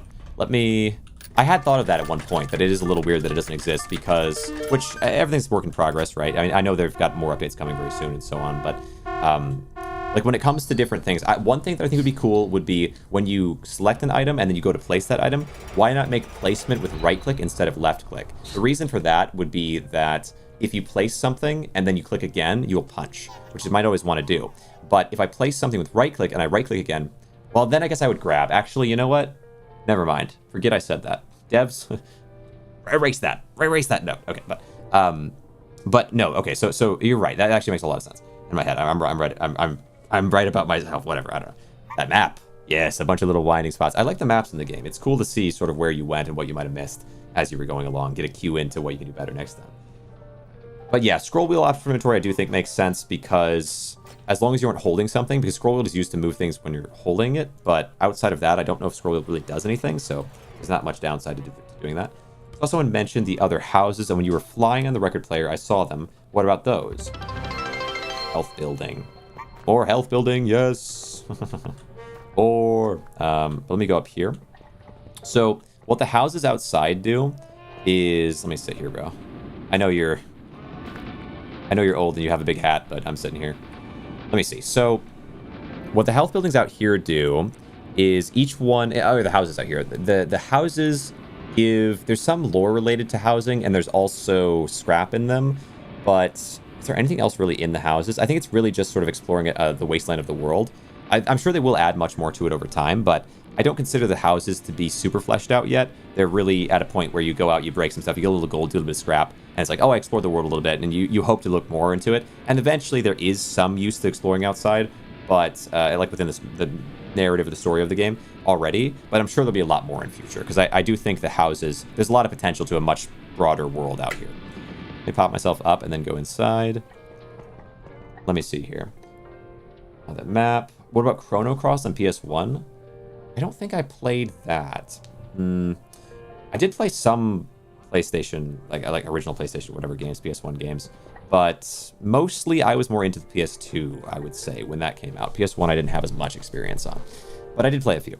And I don't know if I remember what they were called, though. I remember there was Abe's Odyssey was an incredible game that's so obscure, and I don't even... When I think back to it, I don't even know if people even know what that game is. But it was cool. My dad had it. I was quite young at the time, so I don't know culturally if it had much impact.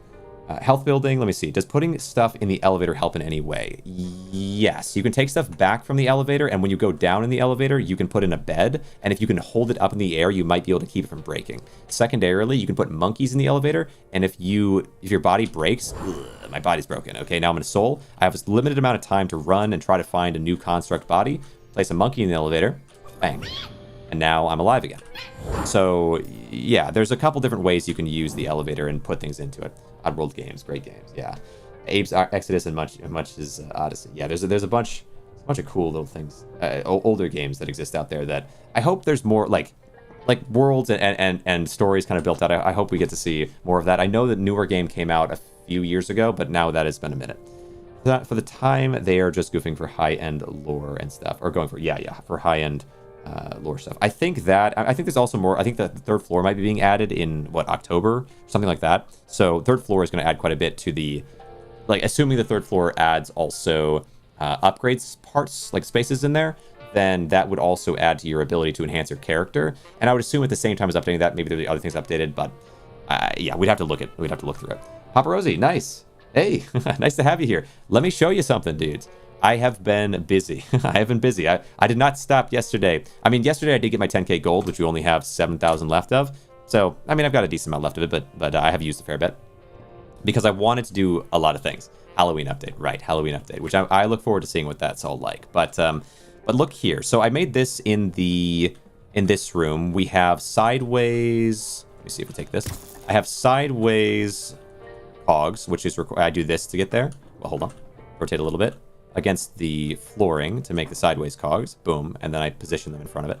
So that was kind of a nice little thing. It took a little bit of finagling to get right. I've got your bins full of signs. I don't think I'll use sign bins going forward, though, because I could just stack the signs. There's I don't mind things being very precise and whatever. It's fine. So I think that just is more space, and the bins don't really give you that much XP. So I probably will remove that and just use signs going forward. But it was cool to use them because I know a lot of people are using them and kind of understand how they work. Then, yeah, we've got a bunch of cogs behind. We've got large paintings with small paintings under, then small paintings with large paintings under, then large, small, small, large, and more cogs kind of sitting up. But I'm working on this still. Let me see. What am I looking for here? October. How do you get the golden mallet? That's just for... You beat the final main mission. There's more after the missions are over, but then you get the golden mallet, and you can use that going forward. The thing about the sign bins is you're supposed to alternate with cog bins. Yeah, it makes sense. Although... Do you think, couldn't you just do signs and cogs without? Couldn't you just have signs all stacked and then have cogs all stacked? Wouldn't that be less space than using a bin? I guess it's easier. It's easier. It makes sense. For what I'm doing, I don't mind doing it this way. I really like this element of the game. Let me see. Appreciate the answer. Totally, Test. I appreciate you being here. I appreciate you coming in, and I hope you enjoy what you'll see. So in here, I have this, which you saw before. I made the thing in the health room. I messed with some other stuff, which I wonder if Papa Rosie, if you know how to do. You have been playing it much longer than I have, but you also maybe are focused on different things than I am. I think the pushing down and the killing all the enemies and all that stuff might be... So maybe you don't know, maybe you do know. But first, let me look at this. So I decided I wanted to build a construction outside.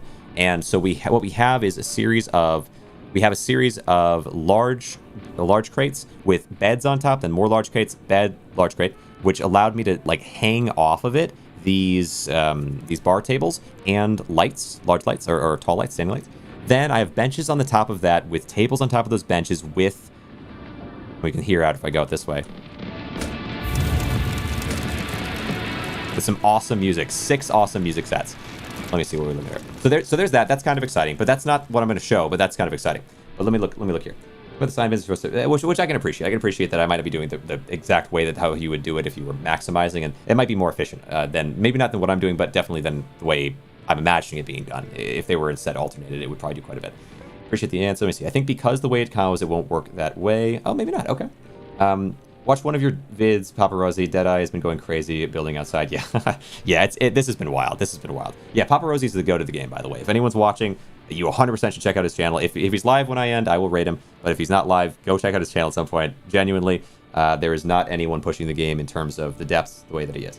Now, I think because the way combos works, the bins are for easy storage and maybe easy moving, which is nice. I do think that's really strong. I really like that. And what it can do for me is if I built a bunch of them, and I was like, okay, I actually want to build something cool in the room and not just have a bunch of bins everywhere, whatever. Like if I wanted to make some really crazy whack job build like this one, then I could move them all out of there pretty easily and put them in a new room and get all the benefits from them and just keep shuffling them around until I have everything that I need. But really like your outside structure. Thank you.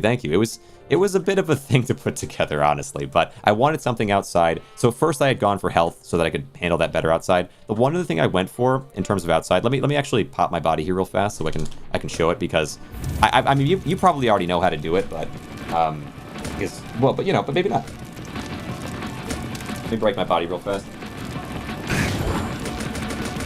Okay, there we go, broken.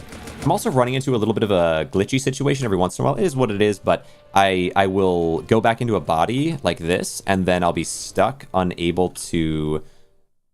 Like I'll be stuck in a screen, in the black screen, and I have to, load back, which is a bit weird, but... Let me see, what are we saying here? So, I really like your outside structure. I appreciate that. And what you said, I may or may not know. True. You can go to a wardrobe as a spark and respawn.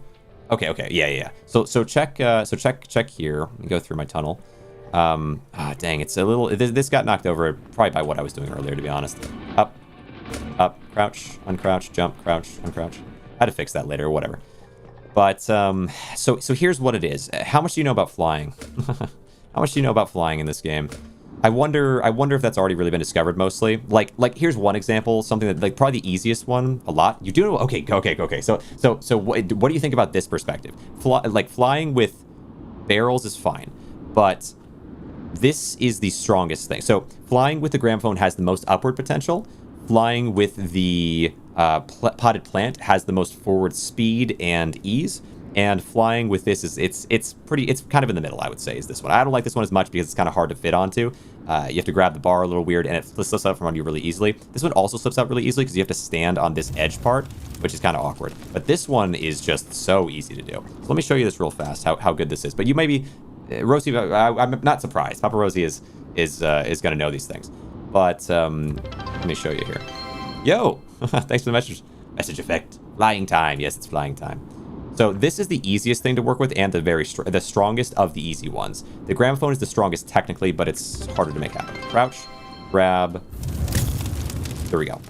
And I can go high if I want to, or I can kind of go steady if I want to. I can go a little faster.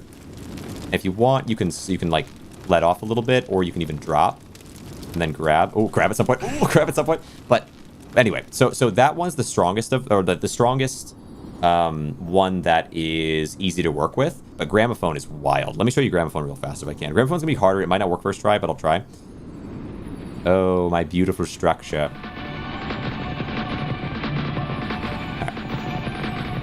All right. I'll go back to the base here, and then let me swap in. Yeah, it makes sense. I'm not surprised that you know about it, but I wouldn't be so surprised if you didn't know about it, just because, well, I mean, I actually know. I did figure you would know about it because there's a couple times where I've just accidentally had it happen a little bit, and I've been like, should I mess with that? And then I don't mess with it. Oh, right. I want to go up to the top and do the gramophone, because gramophone is so crazy. Like, gramophone sends you crazy. It's taken a while to build outside. Oh, yeah, it did. Yeah, that took a while. I mean, but compared to the longest thing I've spent was definitely this. This is my greatest work. I don't know if it'll ever not be. It took 6 hours. But the outside thing was probably an hour and a half or so, because there was a lot of back and forth. Maybe 2 hours. Maybe 2 hours. Something like that, I think, right? What time is it? 6. I'm doing the 6. Or maybe, you know, maybe it might have been longer. I actually don't know. Let me see. Magnum Opus. Yes, exactly. All right, we swing into here. I got to get way more health, though, so I can really start maximizing these things, because I could build so much outside if I just didn't have to worry about health at all. And I could probably get 1,000 health or whatever, I would imagine. Something like that. Let me see here. If I really push it to the extreme. So the gramophone is the strongest of them. The gramophone is obscene, but it does require a little bit of accuracy. I'm also gonna take it a little bit back here. So place this back here. Oh, careful. And jump, crouch. Here.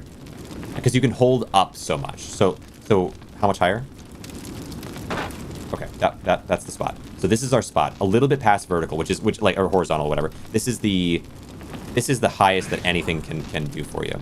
Look how far down everything is. So it's the strongest, but it's primarily for going upward in terms of strength, and it's absurdly strong. Like, because the reason it's so strong is because normally when you pick up something, if you lift it past a certain height, like maybe 30% or 40% up, then it will start breaking. And so you have to lower a little bit and keep in this sweet spot. This one's a little past 50%, which means the most amount of upward propulsion without breaking. You might be able to do it with a barrel or a crate. Those are the only two other ones, is like a barrel and a crate that are from the depths, or that are like the really indestructible ones. Those ones might give you more. I don't know 100%, but a little bit of 1,000 chairs took a photo. I think they did that to take the photo. That makes sense. That's crazy. But yeah, this is gramophone. Gramophone is definitely the strongest of the options in terms of propulsion, but I don't know if it's very controlled. Like I would 100% recommend using. Well, here's the glitch. I mean, it happens sometimes. I suppose it makes sense it's happening because I'm doing this. I'm pushing it. I'm pushing the buttons. Load. Here we go. It definitely does not like me doing that. But anyway. I'm glad it doesn't mess up my base when I do it, you know? At least I can have that. So, where are we at? So I want to put some more stuff into here. We've got... Serious, what is your biggest project you want to start?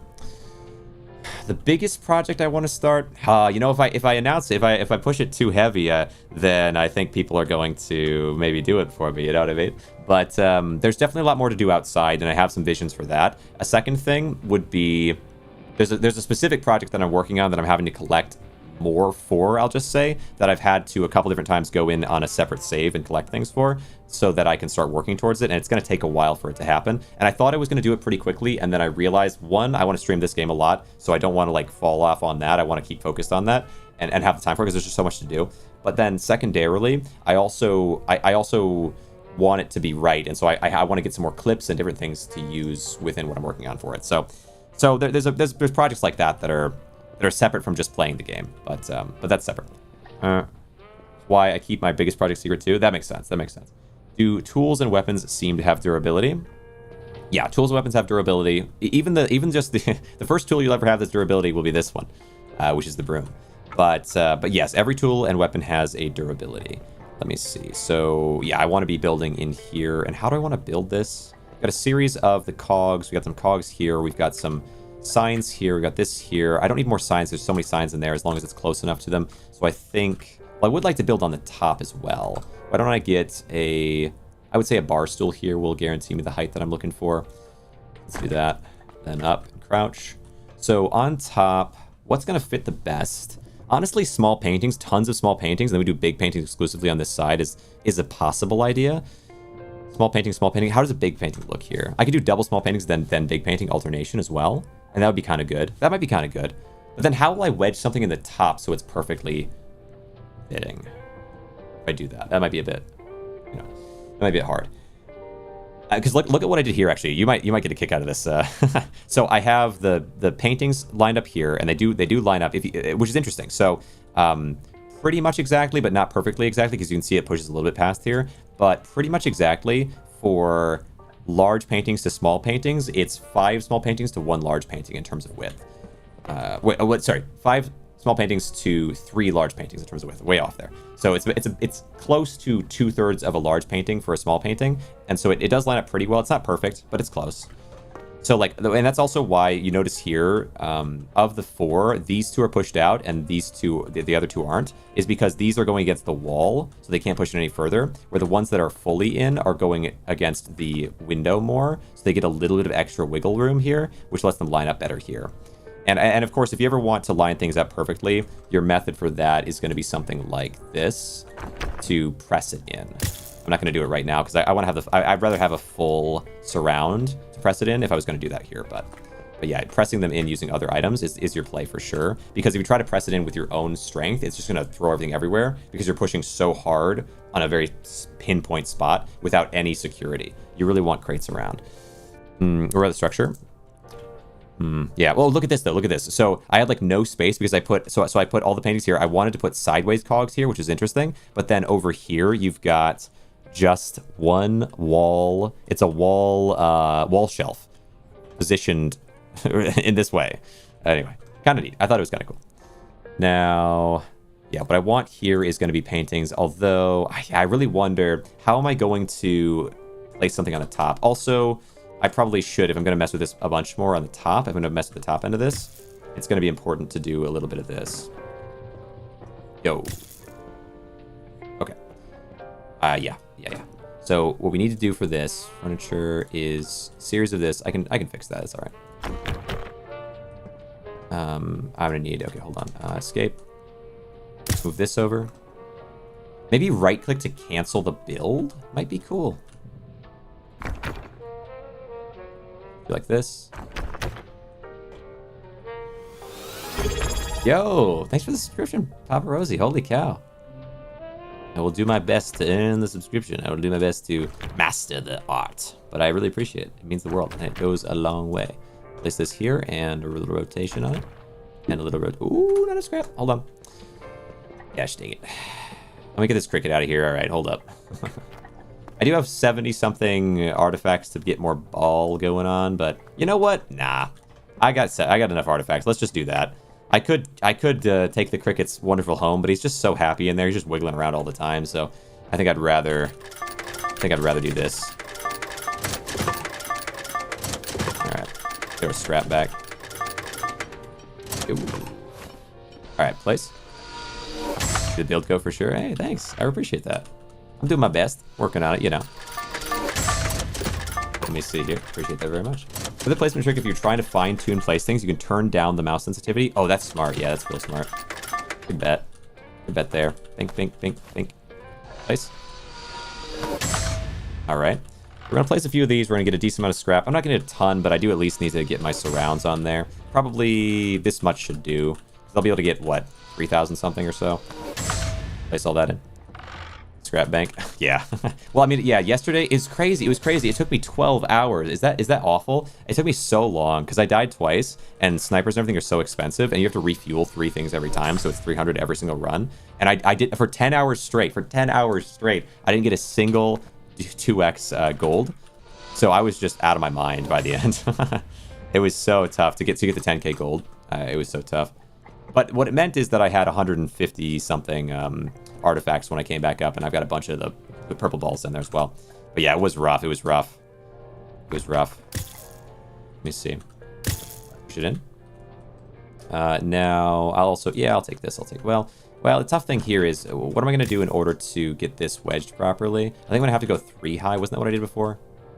It's 3 high, I'm pretty sure. So that I can drop it on.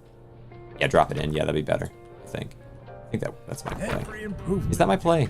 Do I want to drop it in that way, or could I drop it in? Maybe 2 high is enough, actually. I might be overextending it there. So now up, and so the play here is simple, like this. Yep. Over. Sweet. All right. Fixed. Now into position. I need to be at every single little thing in here in the right spot. We need security. Get this guy out of here. All right, place. And I'll have some on the front. It's best to have some on the front as well because these cogwheels are going to want to drop. No doubt about that.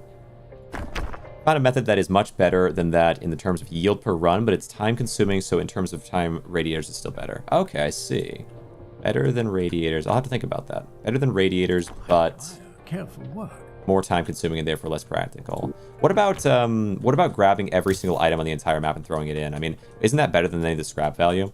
But assuming it's that, which that's just a guess, but I had kind of come to that answer as being potentially what was correct before while I was down there, because I was just down there for 12 straight hours. So I was like, okay, there's something I can do. And but that might not be correct. I don't know. But I had wondered, like let's say a light. If a light is worth as much as 3, then if I can exchange that for 3, surely the scrap isn't as valuable for it as the light. Not that, because you would get about 1 gold for most things. So like what about the things? So the things that aren't worth 1 gold, do you think that's worth it in terms of it versus radiators? Like it might be mathematically worth it, but maybe it's just the time would take so long. But like you can find beds down there, and you can find radiators down there as well. So like if you broke a radiator, then you're only getting let's say 30 scrap or something. Where if you turn it in, you're getting way more. So if you get from a 3 gold item is enough to add to a radiator. Okay. Right. Fair. So it's only maybe the radiator and the bed that'd be worth scrapping in that way, potentially. And then the other thing, there's another thing that's worth about 1 to 10 or whatever. The ratio is the same, but all right, we have this all pretty well in place.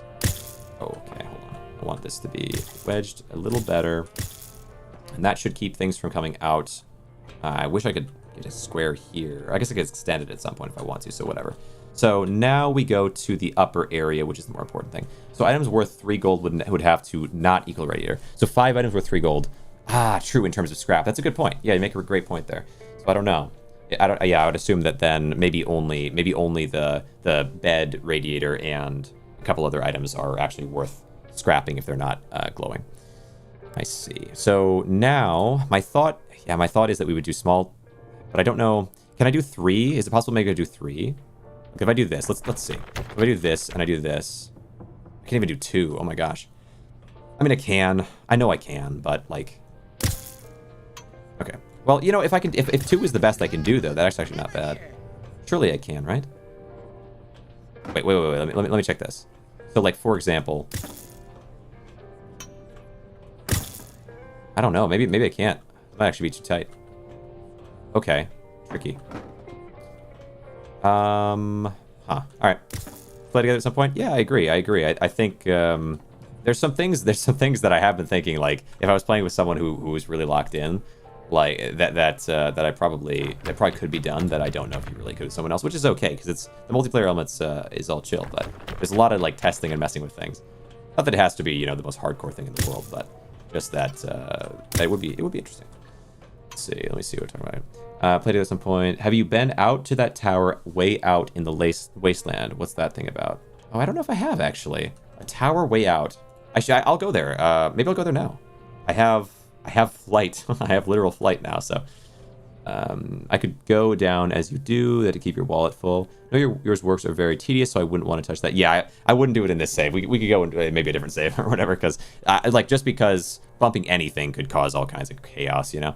But yeah, that makes sense. Yeah, I'm thinking the small paintings are not the play for me here. They're just not really going to work, but big paintings could work fine. And it's okay because big paintings are worth more anyway, but I would love double small paintings versus 1 big painting. I actually don't know what the value difference is there. Maybe big painting is just better. Not sure. I could improve my crit room with more big paintings, like up on the ceiling or on the walls or whatever, and kind of... Wait, actually, hold on. So, people have asked why I don't put things on the ceiling. Let me check. You're telling me... Wow. Good to know. Because I didn't know, that's why. Gosh, dig it. Smarty pants. I would never brag about knowing things in a video game after like hours of me talking about how cool everything is that I'm building lately. All right, let's scoot over here. Good. Let me see here. Very tedious. Go down as you do. Or I mean, yeah, I guess that would be okay as well. But it is. Oh, let me ask you this, Papa Rosie. Because this would be a way as well to solve it, where I wouldn't mind having people on this and it'd be fine. Would be Evicat, thanks so much for the follow. It means a lot. It goes so far. And the amount of followers I'm getting lately is super, super cool. Adding to that is amazing. Like, I'm so used to being a much smaller creator. It's wild to see people come in and like what I'm doing and enough to actually follow and stick around. So I appreciate you very much. But let me say, so is it possible to save the game by copying all your save files and putting them in another folder and then just pasting them over top of the first thing if something goes wrong. Because I'm thinking it could make sense to do something like that just to be on the safe side. Okay, because that's something that I think would solve it, where it's like, okay, you know, it's not even a worry. Because I think if you're saying like you just kind of come down and you wouldn't be messing with stuff too much, then I guess it's actually fine. And I know you probably wouldn't break anything because you've played the game enough not to, like, because you're not going to break anything by running through it. Like I can actually run through, I don't really, okay, every time I run through it, I actually don't run directly into it because I always feel a little unsure of it. I'm pretty sure if I run directly in it, nothing happens. But it is possible that if your head touches something, that your feet and your body have more propulsion than normal and can actually wedge things in places, so I don't mess with that. But like generally speaking, there's not a lot of risk of breaking anything unless you punch or grab something. And so it is fairly safe, but if I could save it, then I wouldn't be worried about it really, which would be a nice thing. As long as it's not server-side saves, probably fine. It works? Okay, yeah, because I haven't done it yet, and every time I think of doing it, I'm like, okay, but if it didn't work, I would be so sad because I have such beautiful things that I've made, and I have to fully reset. Like, it'd be so sad, right? But you can't save it. Yeah, that's awesome. I might test it on a different save file, I suppose, like maybe my last save file, because I don't really care about that one that much. Like, go do something in the part just to be sure. Okay, so, and then, you know what? Wait, can I... There's enough space here for small paintings. We do big painting, then small paintings stacked over there. That actually could work really well. Been a few times in... Let me see. I'm bragging for the community fair. I mean, yeah, it's cool that everyone's see what's going on. It's awesome. Cell phone tower to the right out of your door. Okay. Yeah, I'll fly over that way after I do some more of this. But play together at some point. And wasteland. Make sure I'm not missing anything here. Cell phone tower. Understandable. Yes. Safe scumming. Most games do. Yes, it works. I just returned from yesterday. Yo, DJ, appreciate you coming around. Thanks for the return. I hope you... Have you played the game at all since then? And do you want to see some crazy things? Because I'm going to show you some crazy things soon. Whether you like it or not. You better stick around. All right, let me move this over. Okay, so yeah, I think... Oh, wait. Okay, there we go. I was going to say, yeah, that's definitely a little to the right of where I would expect it to be. But it's because there's the window, but actually the window doesn't take up space, which is something that concerned me before. I thought it did, so I have been worried about it before, so glad to see that is not the case. Let me see. Are you sitting well? You're sitting pretty well, yeah. Ooh, I wonder if the paintings sitting on these signs might be more likely to wiggle around just because the signs themselves wiggle. Especially when I'm walking over them. Might be a bit of a concern. BRB, hey, all good. Let me see. Done it a few times in forever in winter with bugged missions. I see. Yeah, I just haven't done it for this game. I have done it with games before, but you never know when you're doing a new game you haven't done something before, and like if it were to mess up, it would just be too tragic. Let me see. Because I think in the last... How long have I played this game in the last, short span of time? If I do escape, and then this, and then look, if I can show you. I've played this game for 69 hours in the last... When did it come out? I don't know, a couple weeks, week and a half. So I've been busy with it. That would be kind of a bummer, because, yeah, the base is so clean. I mean, I could make this base again faster than I made it here. I could probably make this all within the span of 30 hours, I think. Maybe if I was just booking it from start to here, but like constructing everything, it would be a hassle to make it, because like some of the constructs I think would take me as much as maybe 4 hours if I were to redo it from scratch. That construct would take like 4 hours on its own. That'd be hard. But outside of that, most of the things that I've done are just in the game, and I could probably burst through that pretty quick. Like the actual main game, I think I've gotten much better at. Let's see. Let me see. So with the crate, you can place 30 small plants in one crate. 30 small plants in one crate, really? That's pretty cool. Want to see? Want to see Stolen Valor? want to see a lot of plants. Look at this. What do you think about this? It's really not min-maxing for plants. It's not terrible. Like on this side at least, it's pretty uniform, and you're getting a lot in there, and they stay up pretty well. But I got quite a few plants in here, because I got a lot of people in here. Well, is Papa Rosie here? Oh, I'll wait for Papa Rosie. Like, once you're back, Papa Rosie, let me know, because I want to show you as well. Because you might not have seen it. You might have already seen it. Maybe you already did see it. I don't remember. But I will show you. I will show you, and everyone else is in, because there's a lot of people in. So I want you to see, because it was crazy the other day. But let me do this. Ooh, is this... Okay, there we go. Yeah, you better sit back better. There we go. There, much better. We have our training room up to level 104 and the crit chance to 90. Nice, yeah, 90 is perfect, because that's all you need to get to 100% crit chance, because you get the room up to 90, and you're set. You're set. Very good. Unfortunately, I was thinking I'd put 2 here, but I forgot. Part of the reason is that I'm not even doing it. Oh, wait, we can. Oh, okay, it does work. Huh, for some reason it seemed like it wasn't going to work. I thought before it didn't work. Weird. All right, place. And then you're saying your training room. Training room is the attack damage, right? Yeah, that's quite good. That's quite good. I haven't really focused on min-maxing a lot of the rooms yet. I've really been focused on kind of creating expressive things and so on, but now I'm starting to min-max this Hall of Vigor because I do want... I want the HP so I can make things outside, because building outside is just so satisfying. I mean, it's actually really frustrating, but like once it's done, it's so satisfying. As is the nature of these things. It's so satisfying when you do something that's challenging to do, you know? History built one piece at a time. All right. And then one more here. That went, ate food, and then did prep for D&D stuff. And then today I did D&D, and then got to my father's place, had my car battery die, and had that whole goose chase. Yeah, exactly. Yeah, that makes sense. Finally got home after getting a new battery. It's been a lot, but now I'm home and finally able to try and play. Nice. Well, good. I mean, yeah, good to get in, and I'm glad you're done with all that, because yeah, that does sound like a pain.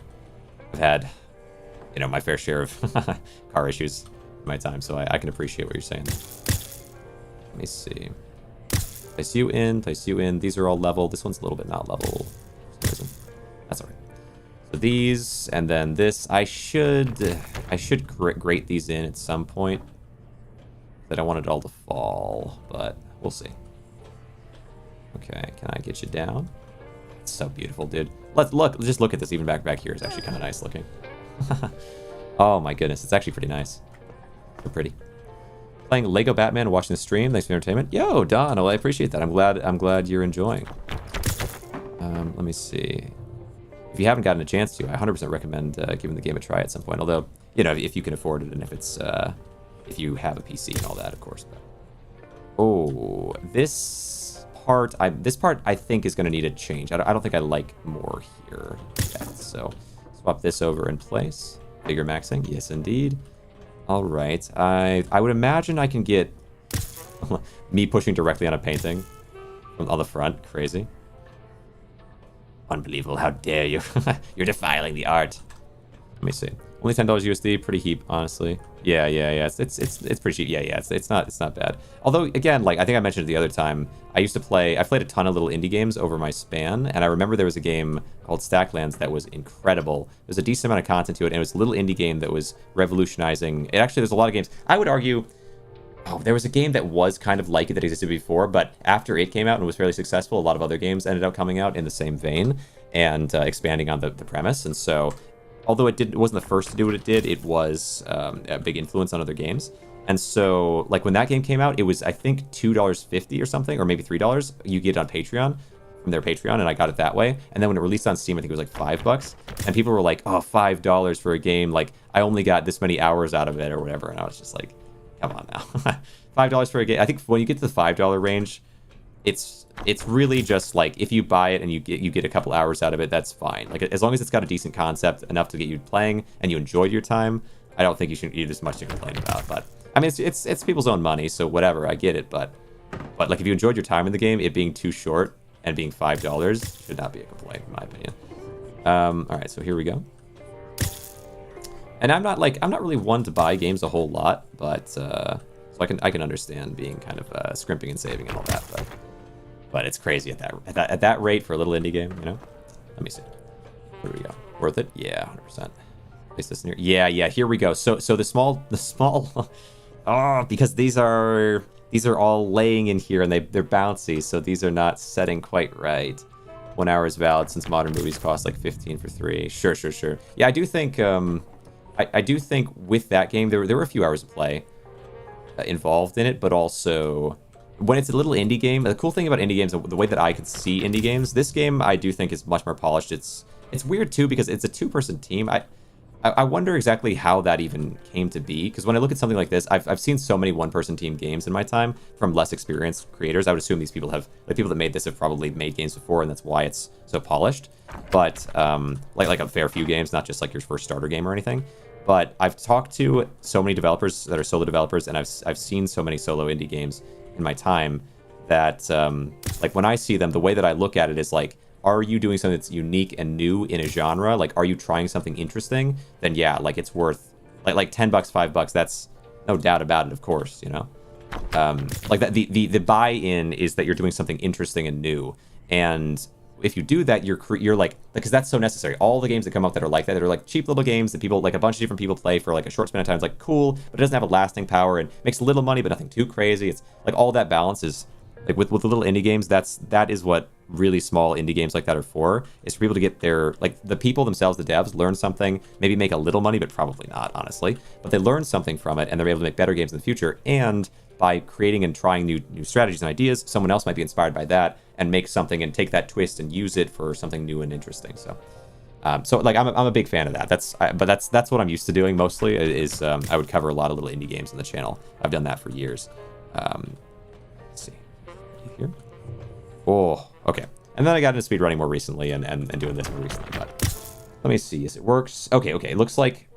Wait, what was I gonna? Oh, I was gonna show something and then I didn't. Oh right, Papa Rosie. Did you see? Were you here for the chaos of this, or did I already show you this? I wanted to show it because there's a lot of people in that might not have seen it, and it was so crazy the other day. But I want to show this real fast.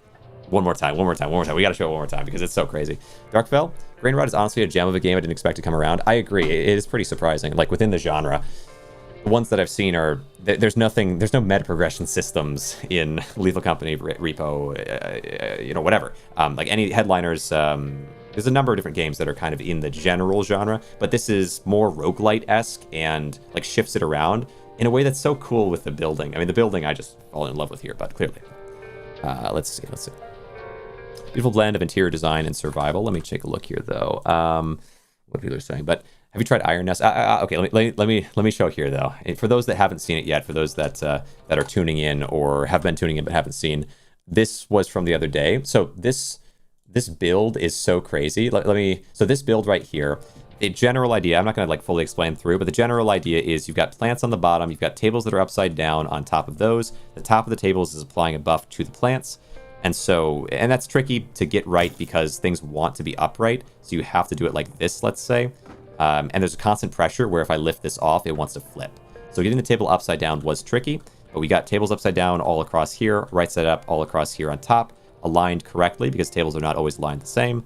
And then above that, the hanging like wall shelf. And then there's the beds and there's all the plants. There's a whole ordeal, which is like fantastic. Like by the end, I was so happy with. But like this is just a moment that I highlighted this morning from that stream that I think you might get a kick out of if you haven't seen it, because it shows the other side of it. Because it took there were a couple times where I had it very, very close down, where I had every single thing up, and then let me show you this because I do think I get a kick out of it. It's kind of crazy to watch. Of the 2 times this happened, this was the much crazier one, much crazier. But so I've got all the plants up at the top, and I'm trying to just position each and every one of them in the right spot and get it all correct. And I'm placing, and then I get a new one. I try to place, and I can't quite place, and I click a few times, and oh.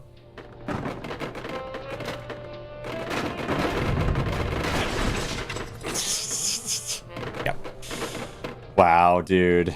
And then that happens. Wow. This is so crazy. Like the moment was so crazy. It was I couldn't believe it. But yeah. So in the process, you do sometimes. I would cry. Listen, the first time it happened, pretty much exactly like that, except it was from picking up a plant and moving and setting it. The first time it happened like that, it was so wild. It was like, but I was like, okay, I don't lose. I haven't lost anything. It's not over until I concede. So we'll just go back and we'll do it again. I went back and did it again. And then the second time it happened, I just, it's fine. But I was much more shaken. But I still was like, okay, until I concede, it's not over. Then finally we come to this, and it's beautiful, and I'm so glad I did. I'm so glad I stuck with it. Anyway, but like I'm really proud of how it turned out. But yeah, there were a couple times there where that happened. It was tough. Let me see here. You manage, and that's the thing. It's like same with this. Like building this outside, the game is not really encouraging you to do that. You're catching on fire constantly while you're outside. There's like a time pressure. Everything wants to fall down all the time, of course. And so building this outside was kind of a wacky experience as well. The music on top, but you just stick with it. You stick with it, and once you have it, you'll be the most happy you could be. Breaking progress. I see. So let me check and see. Well, this went to some chats, but I guess I'll react or respond to those once the ad break is over, just to make sure, because it does. It takes a second and all that. Let me see. So small paintings. Right, I need small paintings back in. Scroll up a little bit. Make sure I'm in the right spot, that when I get back into it, I am reading the right things. Great, you can place 30 small plants in one crate. Training in the room. That went, okay, that's that one. Playing Lego, make sure I'm in the right spot here. Worth it. Let me see. Vids on YouTube. Yeah. There we go. That's where I want to be. Yay, ads. Yeah. I'll wait to really probably get into it until your ads are over, you know? Sweaty Senior, yo, thanks for the follow. It means a lot. It does really, really help the channel out and me out personally. It really helps to have people following, and it's crazy. Oh my gosh, it's crazy to see that it's happening so much, that people really are enjoying what I'm doing. Because again, like, I've done this for years and not had that, not had people like come in and follow and hang out as much like this ever before. So it's really awesome. Really glad about it. I don't like that. Okay. This is tough. Yeah, this is tough. This is tough. All right, let me see. So, game of try to play solo queue. Let me see, make sure that I'm in the right spot. Wait, try to play solo queue, but cannot for the life of me get into solo. Trying to learn more, get a decent run going. I have the game for Don. Oh, is that a different, maybe a different game? Oh, for Lego Batman. Okay, I was gonna say, because I'm pretty sure, unless you mean this game, maybe. $5 for 1 hour is valid, since modern games cost like 15 for 3 hours. No one complains. We got to that already. Papa Rosie has some vids on YouTube for tips and tricks. Tried Iron Nest. Okay, let me make sure. Well, okay, there's like another minute on it. I don't want to respond to particular. I guess I'll respond to the roasty ones because I know you're still here. Oh, there's also Darkfell Gaming. Okay, Darkfell Gaming is in. Gem of a Game. Okay, I already responded to that. So Iron Nest, I have not. Iron Nest. I wonder what it's about. I'll ask about that when the ad break is over. Let me look here. Message for using private block terms. What is this? Hidden? Okay, can I see it? Oh, what? Kick, bot tricks, restream, please avoid profanity. Oh, restream. Oh, interesting. So something for Kick came along and restream my bot that sends them over ended up being held. That's kind of funny. What the heck? Okay. What is this? Okay. Beautiful blend of interior design and survival. We already got to that. Let's see. Okay, I'm gonna put this back. We got like 10 more seconds. Put this back into its spot. Yeah, the signs are really wanting to upend everything in my life right now in terms of this. But if I can just get all these in position. Okay, that's not bad. They're so wiggly though. This is wild. Building on top of signs in bins is crazy. But yeah, the last. Pardon me. I tried to wait to make sure you can. Okay. Yeah. Okay. It's leaning forward. It's fine. Wait. What is this? We back? Nice. Okay, you're back. So, someone asked Iron Nest. Have you tried Iron Nest, a brilliant new indie game? I have not. Honestly, for the newest stuff, I've been so, like with GRAINROT, I've been really focused with this game. So I have not tried that yet, but what is it about? I'm not sure. Let me spin it around. Yeah, this is going to be tough. Building on top of the signs is tough. I've never built on top of signs like this in a bin. This might be a problem. Okay. I guess if I can wedge them all in like this, it'll give me some stability. At the very least, but yeah, it's a bit tough. Very risky builds. I appreciate that. Let me see. GRAINROT is honestly a gem of a game, so I responded to that. Then scroll down. Beautiful blend. The inclusion of a solid meta progression system has been amazing. 100%. Yeah. I mean, I'm a big roguelike guy in the first place, so I'm already primed to like it. But also, I think for a game like this, it does add a lot. Let me see. Did a little games with big success like Lethal Company and Repo, DRG, Far Far West, or Celeste and Stardew Valley. Some games manage to find cult hits and grow quickly in popularity. Yeah, for sure. Like, I think it's interesting with indie games, the categorization of indie. Like, this is indie. There's, it's two devs, working their butts off to make something really, really impressive. But there are like Slay the Spire, for example, is indie. But Slay the Spire 2 is also indie, although Slay the Spire itself made hundreds of millions of dollars, and so it's a dev team with a very, very large pocketbook for it, who are hiring a whole team to make it work while making a ton of money. It's like, when it comes to indie games, there is a line where I don't really, which was like nothing wrong with that, obviously, like, whatever, I don't care. But like, it's not that end of things that I care about. It's more so like when I'm trying to categorize things and how I think about them.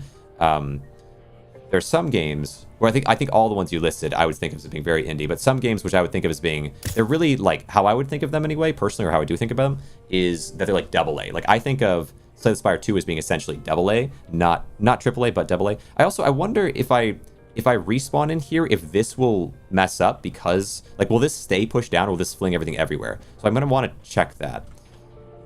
Expedition 33, I don't know enough about that one. I know that one took off and did really, really well, but I'm not sure what the scale of the team and everything was for it. Let me see. Like for example, a game like Slay the Spire 2 would be seen as indie, but a game like No Man's Sky, when it came out, would be seen as AAA.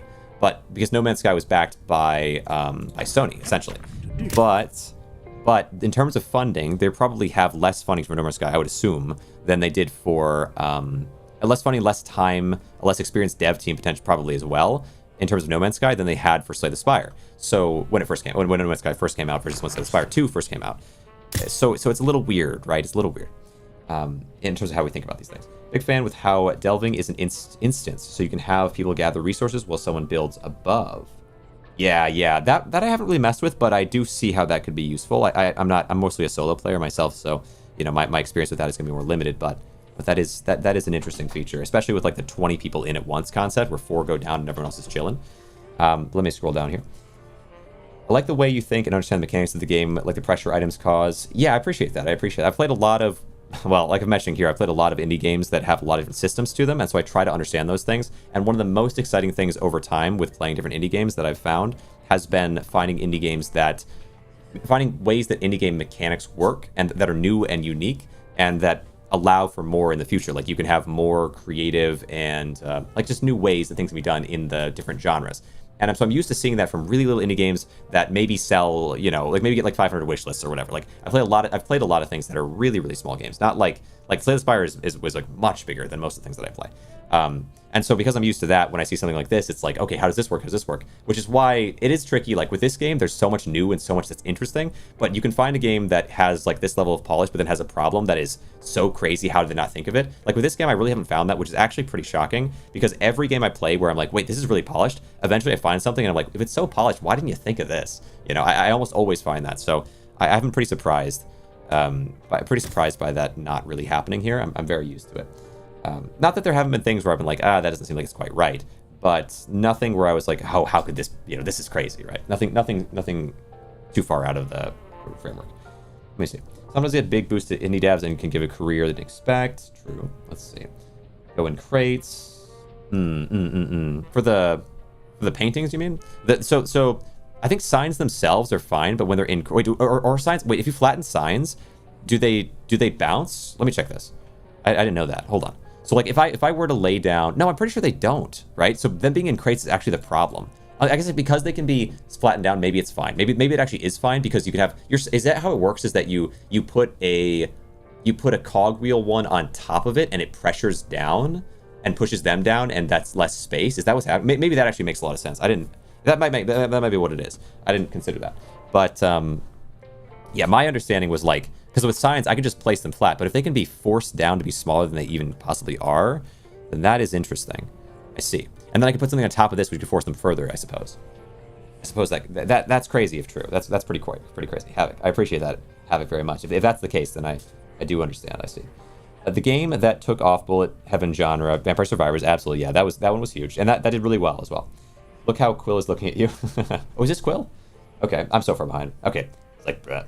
Oh lord, it would look good, but I would crash out big time. Let me see. Great thumbnail. Would be a fire thumbnail. It's okay. So now we've gotten back to that part. I wanted to get through all that, like, and not read all that when the ads were going on, so that's why it kind of took a second.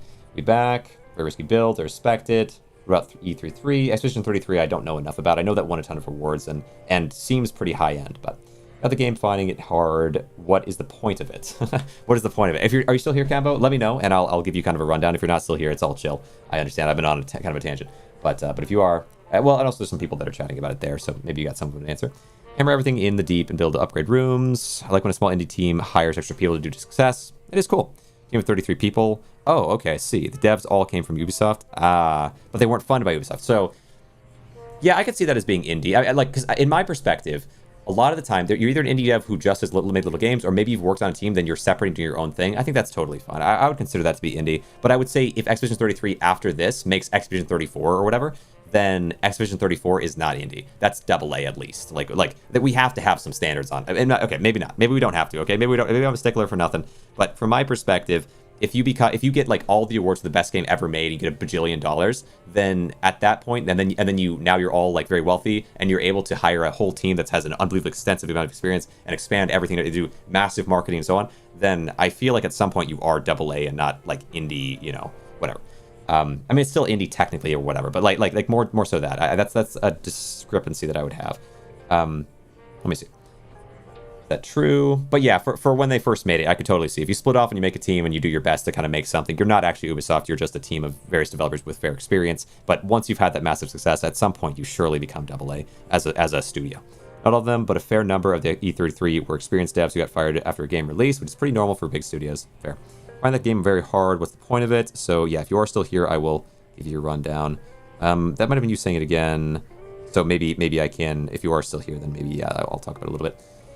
Fact checked what they said. Also, that cute game Stray about the cat was also an ex-Ubisoft game. Yeah, which you can see the quality of, and it makes sense. But there's nothing. I don't think of that as being necessarily enough to say it's not indie. But definitely massive success and tons of money being poured into it. There's a point where it shifts.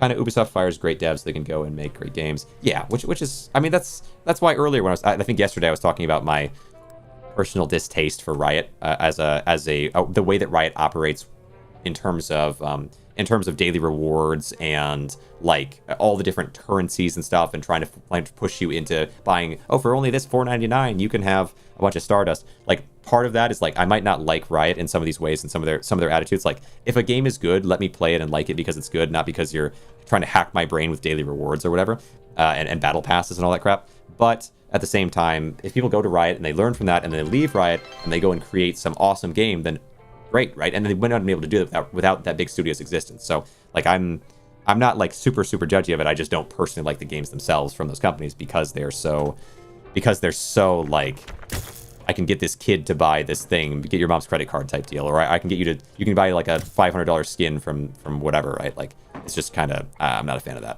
that approach to selling things. So let me see here. I could build higher. So I built higher here already. I could put some stuff on top. I've already got signs down there, so I think I probably have enough signs overall for each of these things, but what do I not have enough of? Potentially cogwheels. I have a fair few cogwheels, but I could wedge some cogwheels into the top here, potentially. Maybe that could work. Also, though, in order to do that, what I might do is place some of these in front. This might be getting a little risky, because we're doing multiple tiers of protective wrap, but we'll see. So, and then I think what I'll do here as well is even another one like this, because these paintings are going to be especially fragile. And then, let me see. We need furniture, this. Oh, I know. Gosh dang it. All right. Let me see. So here, swing. The first indie game similar to this was Repo. GRAINROT just has extra aspects of building towards your buffs that is juicy AF. Yeah, 100%. Oh, water break. Oh, did I miss it? My bad. Yeah, I was reading so much. People who hired psychologists to try and figure out how to get their players to stop being so toxic and still failed. Yeah, well, I mean, it's a weird balance. I think, like, for example, there's no way for me as a creator, if someone comes in to a video and they're like, this guy's so stupid, whatever, like, I could ban them essentially. I could hide them from the channel, but beyond that, there's not a lot I can do. So I can kind of understand having a tough time fixing a community, because the community is built out of like a game can have some aggressive tactics and some like high level play and some intelligent stuff, and that's going to bring a certain crowd of very analytical but very technical and sometimes very critical and not very well socialized in some cases, not always, but it's going to bring around some of that crowd. And so if you do that and you have that going on, you're going to, but like, there's nothing wrong with the game having all that skill and all those requirements, but it is necessarily going to lead to that crowd being more attracted to the game. And so, yeah, there's just, I don't know if there's anything you can do about that, right? Like, besides make the game worse for your target audience. Have the mods, right? The mods. Which mods? I haven't used any. I don't think so. Like games with meta progression and permanent buffs. What do the mods do? I'm wondering. I think, isn't there just like a mod to make things stick in place, right? But I haven't used any mods personally. Is this it? Oh, Twitch mods. Yeah. So with Twitch mods, the way that I do about it has always been to make like people that are like other content creators that I regularly communicate with and whatever. I make them mods because that way they don't have any incentive to be weird. No offense to anybody, whatever. But like if someone's always hanging out and they're always chatting, and they sometimes are like, oh, I want to say this thing. I want to like. Sometimes people get kind of trolly and whatever, but like a content creator is never really going to do that. A lot of chatters don't as well. There's plenty of chatters who are chill, but some of them aren't, and it's within reason okay to a point where I'm not going to necessarily ban them, but I wouldn't want to trust them with that position, if it makes sense. If someone messes with you, yeah. I do have some, but place this into here. So there we go. We got our 5K. Let me see. I think he mods for the channel. Let me see. Like, yeah, but generally, like if we were to play together a fair bit and chat a fair bit, there might come a point where I'm like, I mean, like, people are welcome to be a moderator if I have that kind of relationship with them and their creators, because for the most part, and it's not exclusively true, there are some creators who occasionally exist and are like that, but for the most part, it's like, if you're working on streaming and building your own stuff all the time, and every once in a while you go into stream other streamers' thing, and you're like, hey, how's it going, whatever, and you're chatting a little while, you're very unlikely to be like, oh, here's my chance to be a jerk, or whatever, or here's my chance to be annoying. I did actually, well, I've had to have conversations with, like, I think just maybe one creator in terms of some of that stuff, but it is rare, and it didn't escalate into me banning them or anything. It's pretty rare for me to ban someone, to be honest, unless they're like actually a bot, you know, like unless they're actually. So cogs are good. I think cogs are good here. I think cogs are fair. Unless they're actually like posting spam links and whatever else, you know, like, oh, buy my art or whatever. But for the most part, it's pretty rare that I ban people. I have had to ban, honestly, outside of bots, I think I've had to ban one chatter in all the time that I've done Twitch. I would expect that with more experience and with more people, eventually it'll happen where I'm banning more people who are, like, there's going to be people that are be spamming and that are going to be, you know, saying crazy stuff potentially. But for the most part, it's pretty chill. It's pretty chill. I want this over here. So this is my first time placing stuff on the ceiling, and it's kind of interesting. But yeah, like it's pretty rare because most people are chill, and people that aren't chill, usually if you have a conversation, it's like, oh, it's fine. I suppose that I can understand though if you have like thousands of people in there, that there's a point where you're like, I can't have a conversation with every single person. It's just not going to work. But I get it. Let's go with this. Oh yeah, maybe this far out is fine. Maybe just one actually. Maybe just one far out is better. Ooh. It's been very chill. Yeah, very chill. I mean, I think, and some, well, not that, you know, whatever, I blame the people that are struggling with it, but like, some streamers do sort of encourage certain behaviors as well. It's always a balance. Okay, where do we go here? But for the most part, yeah, like I think when you get to a certain size, you're just going to have some of that stuff happen probably, and have to be more aware of it and more careful of it. Okay. Huh. So these are being stopped here, but because, oh, it's because this is over the window. So the window itself and this part of it, it looks like are, like I can push into. That's kind of weird though, yeah? Why can I not push into this part if I can push into that part? Huh. There are some segments that aren't really real, and there's some that are, and it looks like it's based on this window, I'm thinking, but maybe not. Anyway. Awesome channel, as in if someone messes with you, it makes sense. It's been very chill. Yeah, that's the hard part. I like to answer everyone, but eventually it's impossible. That's fair. That's fair. That is fair. Let me see. So far, I really haven't had it. One thing though, if you don't have this set up already, I went into a bigger creators, because I was starting to have that problem. I went into a bigger creators stream and I asked them about it during their kind of startup thing. Well, bigger creator. Right now, I'm getting a lot of viewers or whatever, which is surreal. Okay, again, thank you so much. Holy cow. But I want to be like, they tend to get at least, let's say, 70 to 100 every stream, and they have for a long time, and so they're very like established. And so I went into their stream and I was like, hey, like, kind of what do you do about this? Like, I noticed that you're able to keep up chat really well, and so like, how do you manage that when there's so many people talking? And they said, well, what I changed eventually was that I got a separate monitor that is vertical.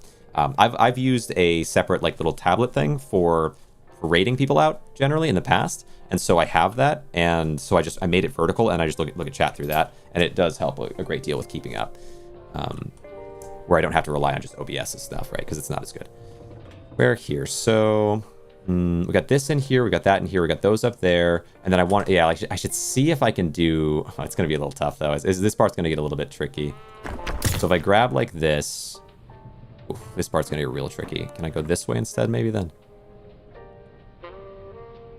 Oh, this part might be really complicated. So, to get this correct, I think what I'm going to have to do is I'm going to have to lean it and then move it while it's leaning. Oh, this is cool. Wait, this is actually so cool. So move it while it's leaning, until it's under them and then press it. Yes, and then back a little bit and then press and then back and press and then forward. Oh wow, this is crazy. And then I can drop it, right? Oh wow. Have you ever seen build like that? That's wild. Okay. One more time. I like that a lot. Grab, rotate around. Oh, that's so cool. So press up, then press forward. Yes, again. Enough. Oh my goodness. Crazy, dude. All right. Then forward. Until it's... Oh, this is going to be harder, though, because I want them to be next to each other. I'm going to need to push them in with something. Is there something... a sign. I could build a sign. I could push them in that way, maybe. That could probably work. Right. Let me see. So tab this. All right. We're getting a little bit creative here to make it all work. Pull it in and press and forward. All right. Rotation. Get back. Oh, okay, back. Yep. Back a little more. Yes. All right. Sweet. Back a little more. Can you go back even more and then push it with this? Oh my gosh. Awesome. And forward until it's on. Back a little bit. Come on. Oh, the painting's there. I'd be careful.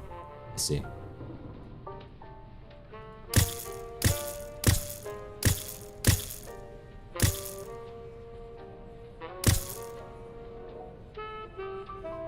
Oh, yeah, dude. Oh, it's gorgeous.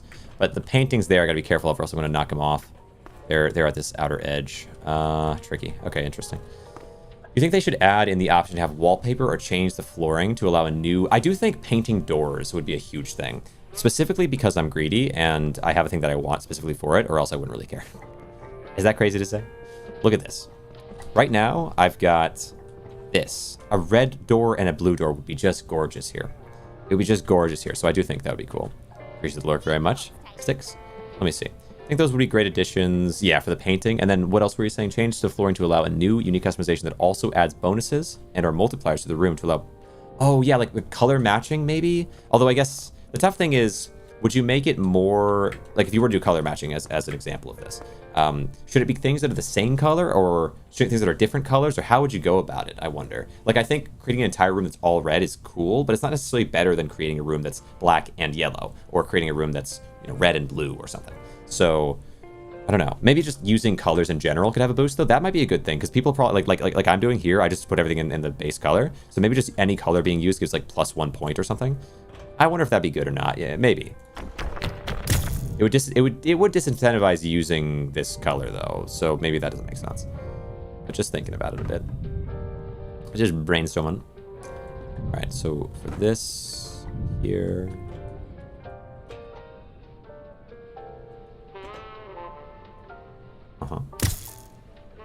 Yep, all the way back. Get one more in there. Wow, this is kind of nice. This is kind of wild, honestly. What are we at? Level 57. Not bad. Oh, come on.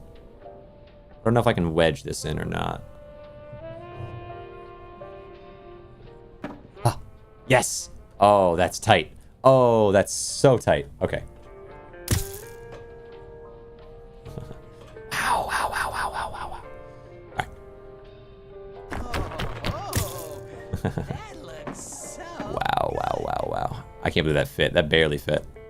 The great additions would be so fun if they added a spray paint gun so we could do splatter or paint roller to paint walls. Yeah, something like that would be cool. I could see that. The rotation. Bring it in, bring it in, bring it in. Rotate it over and bring it in, rotate it over, bring it in. Here, and then push and set. Perfect. Saying just allowing those to add multipliers. It doesn't have to match color wise, but it's so you can decorate without needing to make clutter spots the whole whiles. Cool, it does take away the decorative aspect to some degree if you have to use it for min-maxing. So I guess that would also make it happen more. Yeah. Like they could make it for min-maxing, or they could just give the roller for... I think recoloring should though be for walls, not for anything you've built. It couldn't do it for anything you built, but you could have a paint roll thing for the windows, like the windows sides, the edges, and the walls and the doors, and that would probably be pretty cool. That would be pretty neat. I do like restrictions in games that, like the restrictions that this game has in terms of the amount of things you can build and the amount of customization that there is makes you have to get creative and everything. But I could see the counter argument that it's like, well, but if they add these things, then there's just more ways to be creative, and I suppose that's true as well. So I'm pretty open to either thought process. It'd be nice if they added a recolor option in the game, though, instead of having to destroy and rebuild. Recolor option. I could see that, yeah, because there's times where you've built something, you're like, I shouldn't do that, but then now to take it apart, it'd be harder. Let's see. I can see it. A recolor option. Yeah, I guess you could have a paint thing, but maybe make it so you, like, if they were something like that, where you're just, like, selecting it, sort of. So, oh, careful here. I'm gonna line this up a little bit better. Like, my thought would be that you'd have to click on it, and then it would say, do you want to repaint this as this, or something like that, and the whole thing would be repainted. Where for the walls, you could do it more manually, to just, like, draw on them, essentially. I think that would be a cool way to do it. That way, you don't accidentally repaint something you don't mean to, but in terms of the walls, it's more, like, loose like that, where you don't have to select yes or no every single time or anything like that. Okay, let's swing it in this way. Exactly right, like a paint tool. Yeah. Let me see here. Okay. Oh, gosh, this fits so perfectly. It's crazy. This is wild. I can't believe this right now. This is so cool. And these paintings, I'm not super sold on, but I guess it's fine. They're okay. Let's see. Up.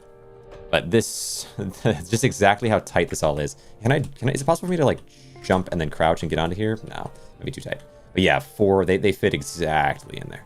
Now, okay, the next thing would be to have something in front of this part. So I'm gonna have to take the crates off. All right. And what exactly, you know, in terms of things, we have a good amount more cogs now. We've got paintings. We've got the right. I probably will eventually need to do more signs. What I might do is put signs in the next layer, make it all signs without the bins, and see how I feel about that. Because I do think the bins offered something interesting here. Like the fact that these, actually, it's really fascinating. What's really fascinating is that the signs here with this pushed down matches almost perfectly this set of paintings with this painting. So that's a kind of another advantage of using the bins for the signs, is that it is a different level of verticality to it that could line you up. I mean, it's kind of a coincidence here, but still. Exactly right, like paint tool. All right, let me move these things up out of the way. Oh, I guess I'm extending a little bit into the space more here now. But yeah, I can do some signs, but then I don't know what I'm gonna want to put in front of this, but we'll kind of feel it out. I don't want to put signs up there though. I guess I could put signs up there. Well, let me check what gets what benefit for being in that spot. Place. Give us like light up letters or letter signposts to make words and text. I mean, there are the signs where you can write on them, but you're saying like a fluorescent light of words, so a neon sign kind of deal. Put this in here. Yeah, that might be cool. I do think also the idea of there being a nighttime and a daytime cycle. I wonder. I guess that's bad, but it would be cool when I'm building stuff outside for there to be at least a little nighttime cycle, so that I can see lights that I place on this stuff better, because it would look so cool out here. But I can. That's like very wishful thinking. There's no good reason for them to do that, I suppose. But like maybe a really short night cycle, you know, just a really short one. All right. Let me see. Hope they give us like light up letters, maybe pop-up letters and such, like you're making a poster. Okay. Grab this, and then off. Got this here, and then, yeah. I mean, yeah, I think that's the right call. I'm curious how signs would do down here. I could put signs here. Yeah, that's what I wanted to check. Really is. So signs here, they get some +2s. That's good. So how about, okay, picture here. So this is worth 15, 16. This one is worth 14. This one is worth 19. This one is worth 16. Everything has its place here. I could put all the signs up there and just have this be my finished square here. And then I have to put something over here too. Signs here and signs here could work though. Maybe signs here, and then cogs all the way up on both of these. Yeah, wait, actually, that could be kind of cool. But then then you wouldn't be able to see the inside. It would just be all cogs. Maybe I don't want to do that. There's just be a line of cogs. Like this is a little bit more fascinating that it looks like this. It actually looks really cool as it is. So maybe I'm done with this little segment. I want more HP though, but this segment is actually so nice looking right now because you can. It's like you've cut a mechanical thing in half and you're seeing all the inputs of both sides of it. When you look at it, you can see a lot of the processes that I've done. I don't know. Place this here. But I kind of wanted a lot of HP. Like it makes sense to me though that if you put signs on there all the way across, and then you put cogwheels all the way up on this one and this one, that it would be pretty flush. That would be pretty flush, which would be a nice advantage. But the inside wouldn't be visible, which is kind of half the fun. And it looks cool. Yeah, I might have to leave this one here. Let me see, how much health do I have now? Let me go check my health. Also, I suppose where's my breakdown tool? Here we go. Well, I suppose the hammers are okay breakdown tools. They probably do enough damage now to break these one shot. Yeah.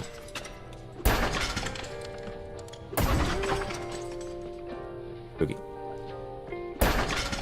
Oh. So much power.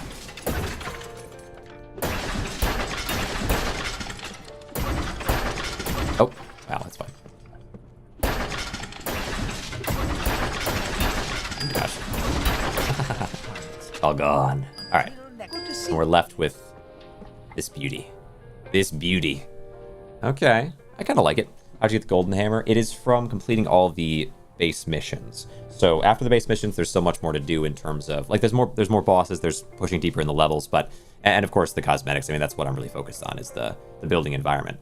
But once you've beaten all the main missions, you do get the golden hammer, which is a nice pickup. Let me see. So we have this. Okay, so in terms of constructs, 1, 2, 3 to some extent. I mean, this is pretty fancy, I would say, overall. And 4. I might do more to that thing in there, but it is cool. 4 up here. I would say, yeah, I probably got about 4 major constructs now. This is definitely one of the wonders. So we would say Wonder 1 is the tunnel. Wonder 2 is... What do I call this? I don't even know what I call this, but... The plants. Wonder 3 is the... I don't know, the auditorium or whatever. I've got the music blaring out here. On top of that.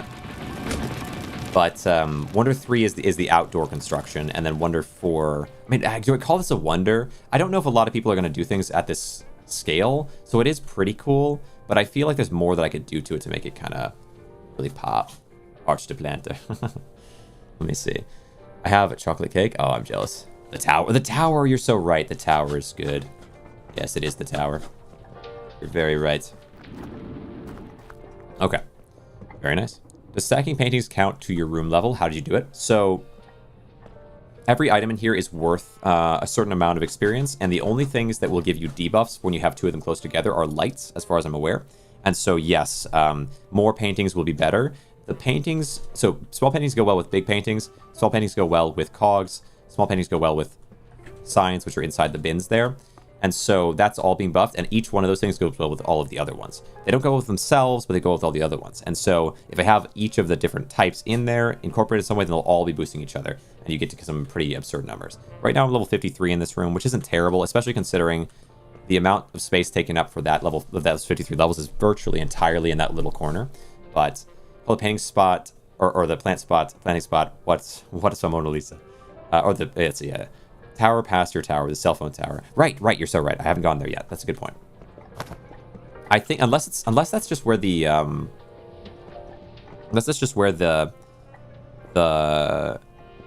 lore is at the end. It might be. I'm not 100%. I only went there the one time. That's where if it's where the cave is. Are you talking about that thing? I think that's where the cave is. Yeah. But there might be more over there. Let me do a little bit of some scouting runs or something around the map. Let me burn first. The cave? Yeah. Yeah. They have caves? There's a cave right there, too. We got a couple caves. The bunker? You call it a bunker? Yeah, true. Let me see. So, back into here. But yeah, there's a couple caves in the game. Plus, there's that cave under your house, I suppose. But what's your health at now? Let me see. We are at 360. It was somewhat of a buff. For all that work, though, you know, but I guess it's not bad. For the amount of how compact it is, it's done right. So if I want to add more, I can add more really easily. And just keep expanding it out. And I should be able to fit, I would imagine in that room I can fit at least, maybe like 2,000. Well, no, 1,000. I don't overextend. All right, so up here, let me see how many, okay, I got plenty of scraps. Let's do this. Invisible path? Yeah, let's do a little of this. Oh, let's go for a trip.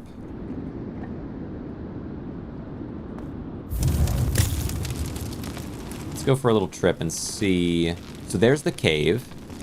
There's the towers. All right. Anything else out here?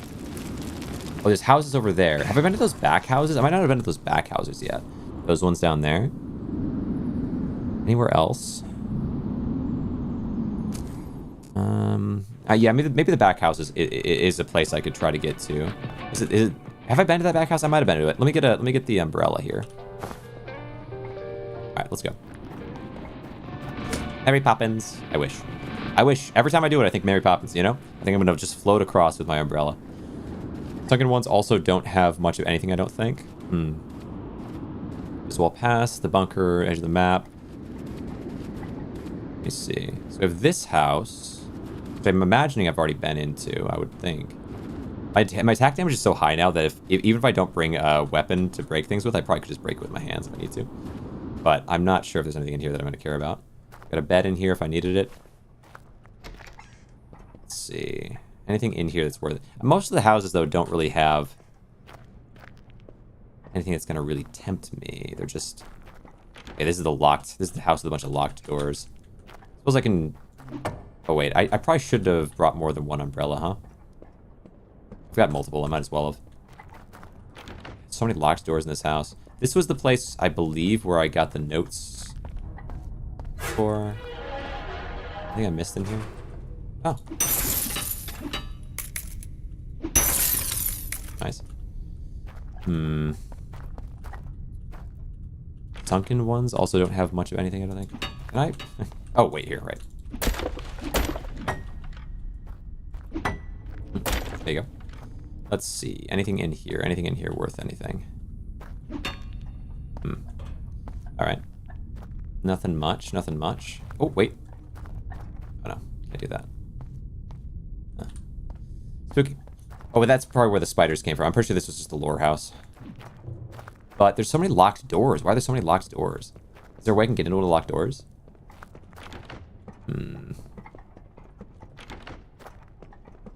Okay, let's try using the barrel to get into the... Let's go to the roof, I think.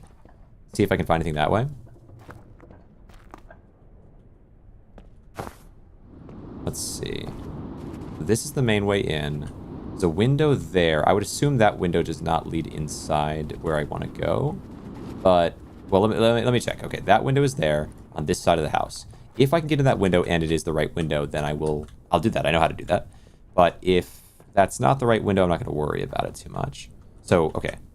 Okay. So, cool if they unbury the houses over time. Oh, yeah, that'd be interesting. So that's the entry. That way is the way that the window is. Go this way. This is just it right here. I think. Yeah, this is just it right here. So let me... That's that window. I want to be going in... Wait, up there? Hold on. Upstairs on the right side. Try that. This way? What if it were a part of the main base eventually? That'd be cool. Tunnel in the underground will lead to that second base. Yeah, that would be cool. With more things to place in. Although it might be a bit of a walk at that point. Wait, so I'm pretty sure... Let me check. Oh, this isn't the front. This isn't the front. So maybe this is the front? So yeah, this must be the second floor window that I was looking at before. Yeah. And then there's a window on this side that's broken open. Okay, wait, that might actually be my way in. So they go back down. Oh, perfect. All right. So maybe there is something in this house that I can get to. Because look at that window up there.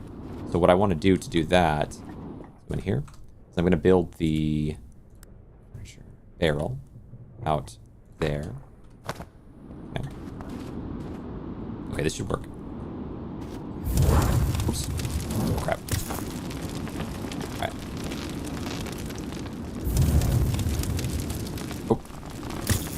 Oh. Wait, okay, gosh dang it. Oh, don't die on me, bro. I have the umbrella. Oh, okay. That's tough. My thought was that I would fly up there, but now flying up there seems much less possible. Bad for health. You're so right. Yeah, good point. Okay, sweet. Oh yeah, because I really want to get up there. Bed for health. I feel like that's got to be the way in. It's wild. Yo, it was all. Yeah. It's a little wild, huh? Nice break too. Oh yeah, you've been here. My bad. Maybe build stuff stacking up there. I can do it. I just got to get my barrel situation up there. I probably should build stuff stacking up there. I've got the scrap for it, but you could look around as a spark. Oh, you're so right. Yeah. That's a good point. And I can just barrel my way up there if it's worth it. Good point. Search with a spark, then barrel my way up, only if I must. 231. That's true. Make a good point. 241. Got the mallet helm, apparently. Nice. Oh, there you go. There you have it. 253. Yeah, I have so much health now. It's actually crazy. It's so crazy how much health. It's gonna be so nice for building outside because when I run out of health, I'll just pop and then I'll just go back up. And I'll have like a whole reset of all the health bar and I'll be able to build again. Although yeah, you do run out of health much faster than you heal it for sure, but at that point it won't matter. If I got 1,000 HP, then I should have a good amount of time to build outside. At that point, 315. Okay, up. Well, there's a little more time. Gosh dang it. 91% for my witch hat. No, close. Let's see what we got here. 33, 33. There we go. 35, 37. My goodness, how much do I have? Oh wait, do I have 300? I don't have 390, do I? Oh my gosh, 347, 349, 351. 57, 59, 360. There we go. 360. Okay. Right. Let me see. So up. Oops. Up. And the barrel, and then up.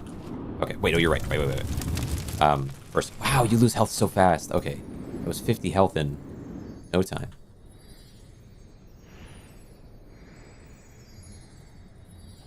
Oh, it's just empty. It's just the empty floor. That makes sense. Because I was about to use a barrel to fling myself up there, and that probably wouldn't make much sense. Huh. Okay.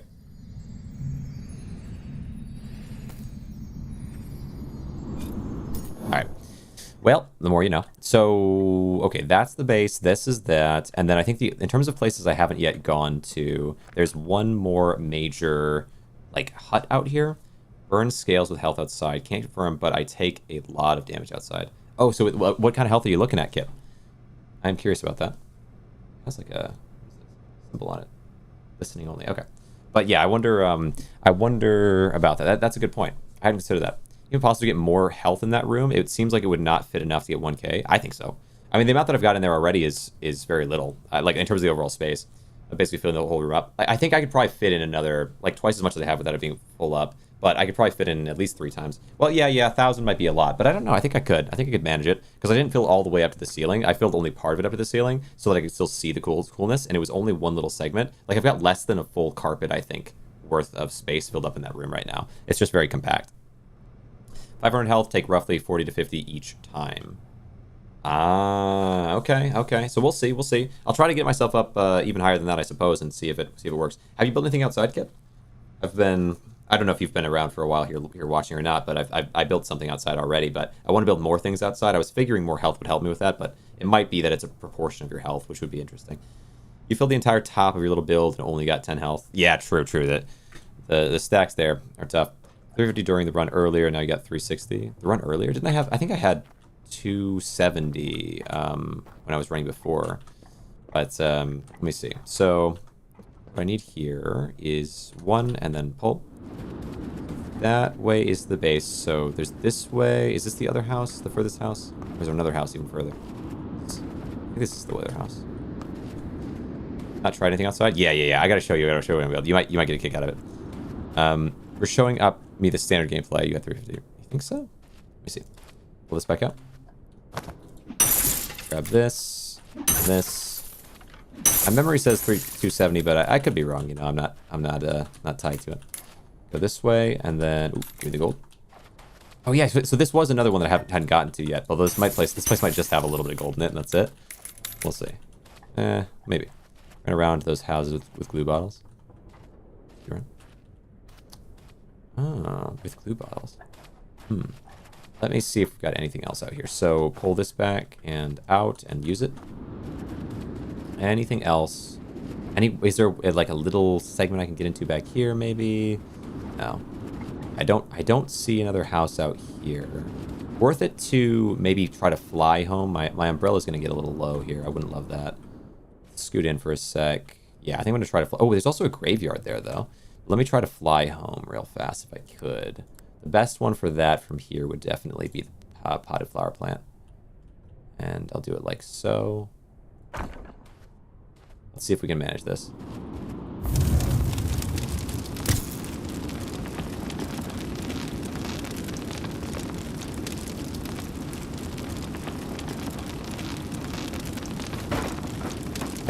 That was pretty good. Pretty good distance. Got to avoid using some of my umbrella and go a little faster than I would have otherwise. It wasn't super far, but I think it's far enough. Alright. Yeah, far enough, far enough. Wouldn't have made it this far without. Okay. Enchanter items. Enchanter fixes them on second floor. Yeah, for repairing tools, yeah. Costs 100. It's not too bad. I mean, for an umbrella, it's much less lucrative than for... So the umbrella's 300 value, and then this sniper is 750. So being able to upgrade this is awesome to repair it. Awesome. Let me see.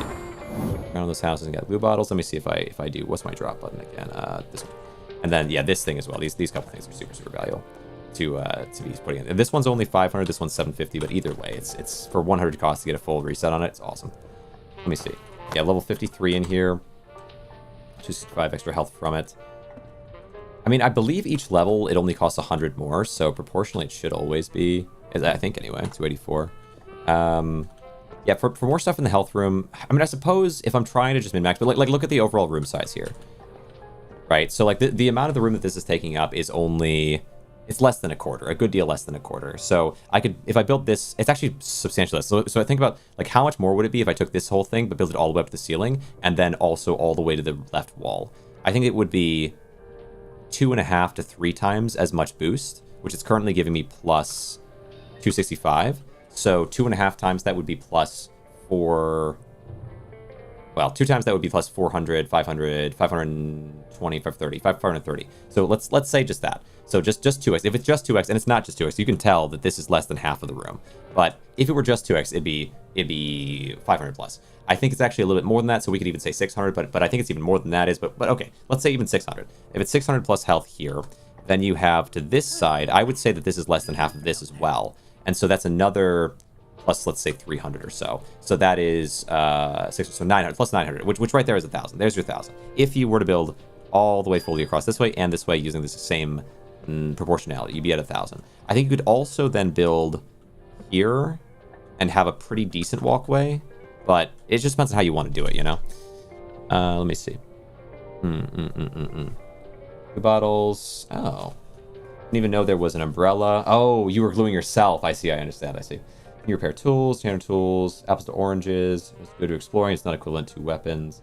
Oh yeah. I wouldn't use umbrella for weapons generally. Yeah, that's fair. Yeah. It's mostly just the value of it because you can buy in a new umbrella from there for 300. So it's like apples to oranges. Well, I would compare every tool to every other tool in terms of cost versus reward from them. But if there was one copy of a tool, that would be very different. But what room level should I stop the merchant at? Merchant, just go until it's maxed out. Merchant is one that you get up to level 10 and then it maxes. So you do 100% want that at level 10. You want your basement at level 5. So because basement maxes at 5, the shop maxes at 10. Where for many of the rooms the locations will max. They don't have max. Or in one case in the crit chance, it's actually the max is 100%, but it doesn't specifically max the room, but it is max at 100%, which is like not level 90, you know. All right, but all right. I think with that, since it's been what almost 8-hour stream, and it's about midnight my time. I should try to get some sleep. So let me go ahead and raid people out. If you're on YouTube, I appreciate you coming around very much. I can check and see if we have enough people on YouTube to sort of raid out into somebody. If not, if you are around, I do really appreciate you being around. Hope you'll come around again soon because I'm super hooked on this game and pushing it quite a lot. But I can check and see here real fast. And then in terms of Twitch, we'll check and see who we can raid because it's always exciting to do so. So I think YouTube's probably a bust in terms of that. But I appreciate you, if you are on YouTube, I do appreciate you being here. And I hope you will return because I will push more in the game. But all right, let me go ahead and, oh, you know what? There's a couple people actually on YouTube. I could potentially raid real fast from the main YouTube here. Edit, and then I do customization. I'll see if I can see anybody, but YouTube rating is sometimes a little bit wild. Throw that in, save, and there you are. So you should be sent to Ardent if you are on YouTube, Ardent Vital Gaming, who is a friend of the channel and a real nice guy. But check and see what they're up to. Say hi for me. I do appreciate you very much for coming around. I do always appreciate it. Let me end off on YouTube and then on Twitch.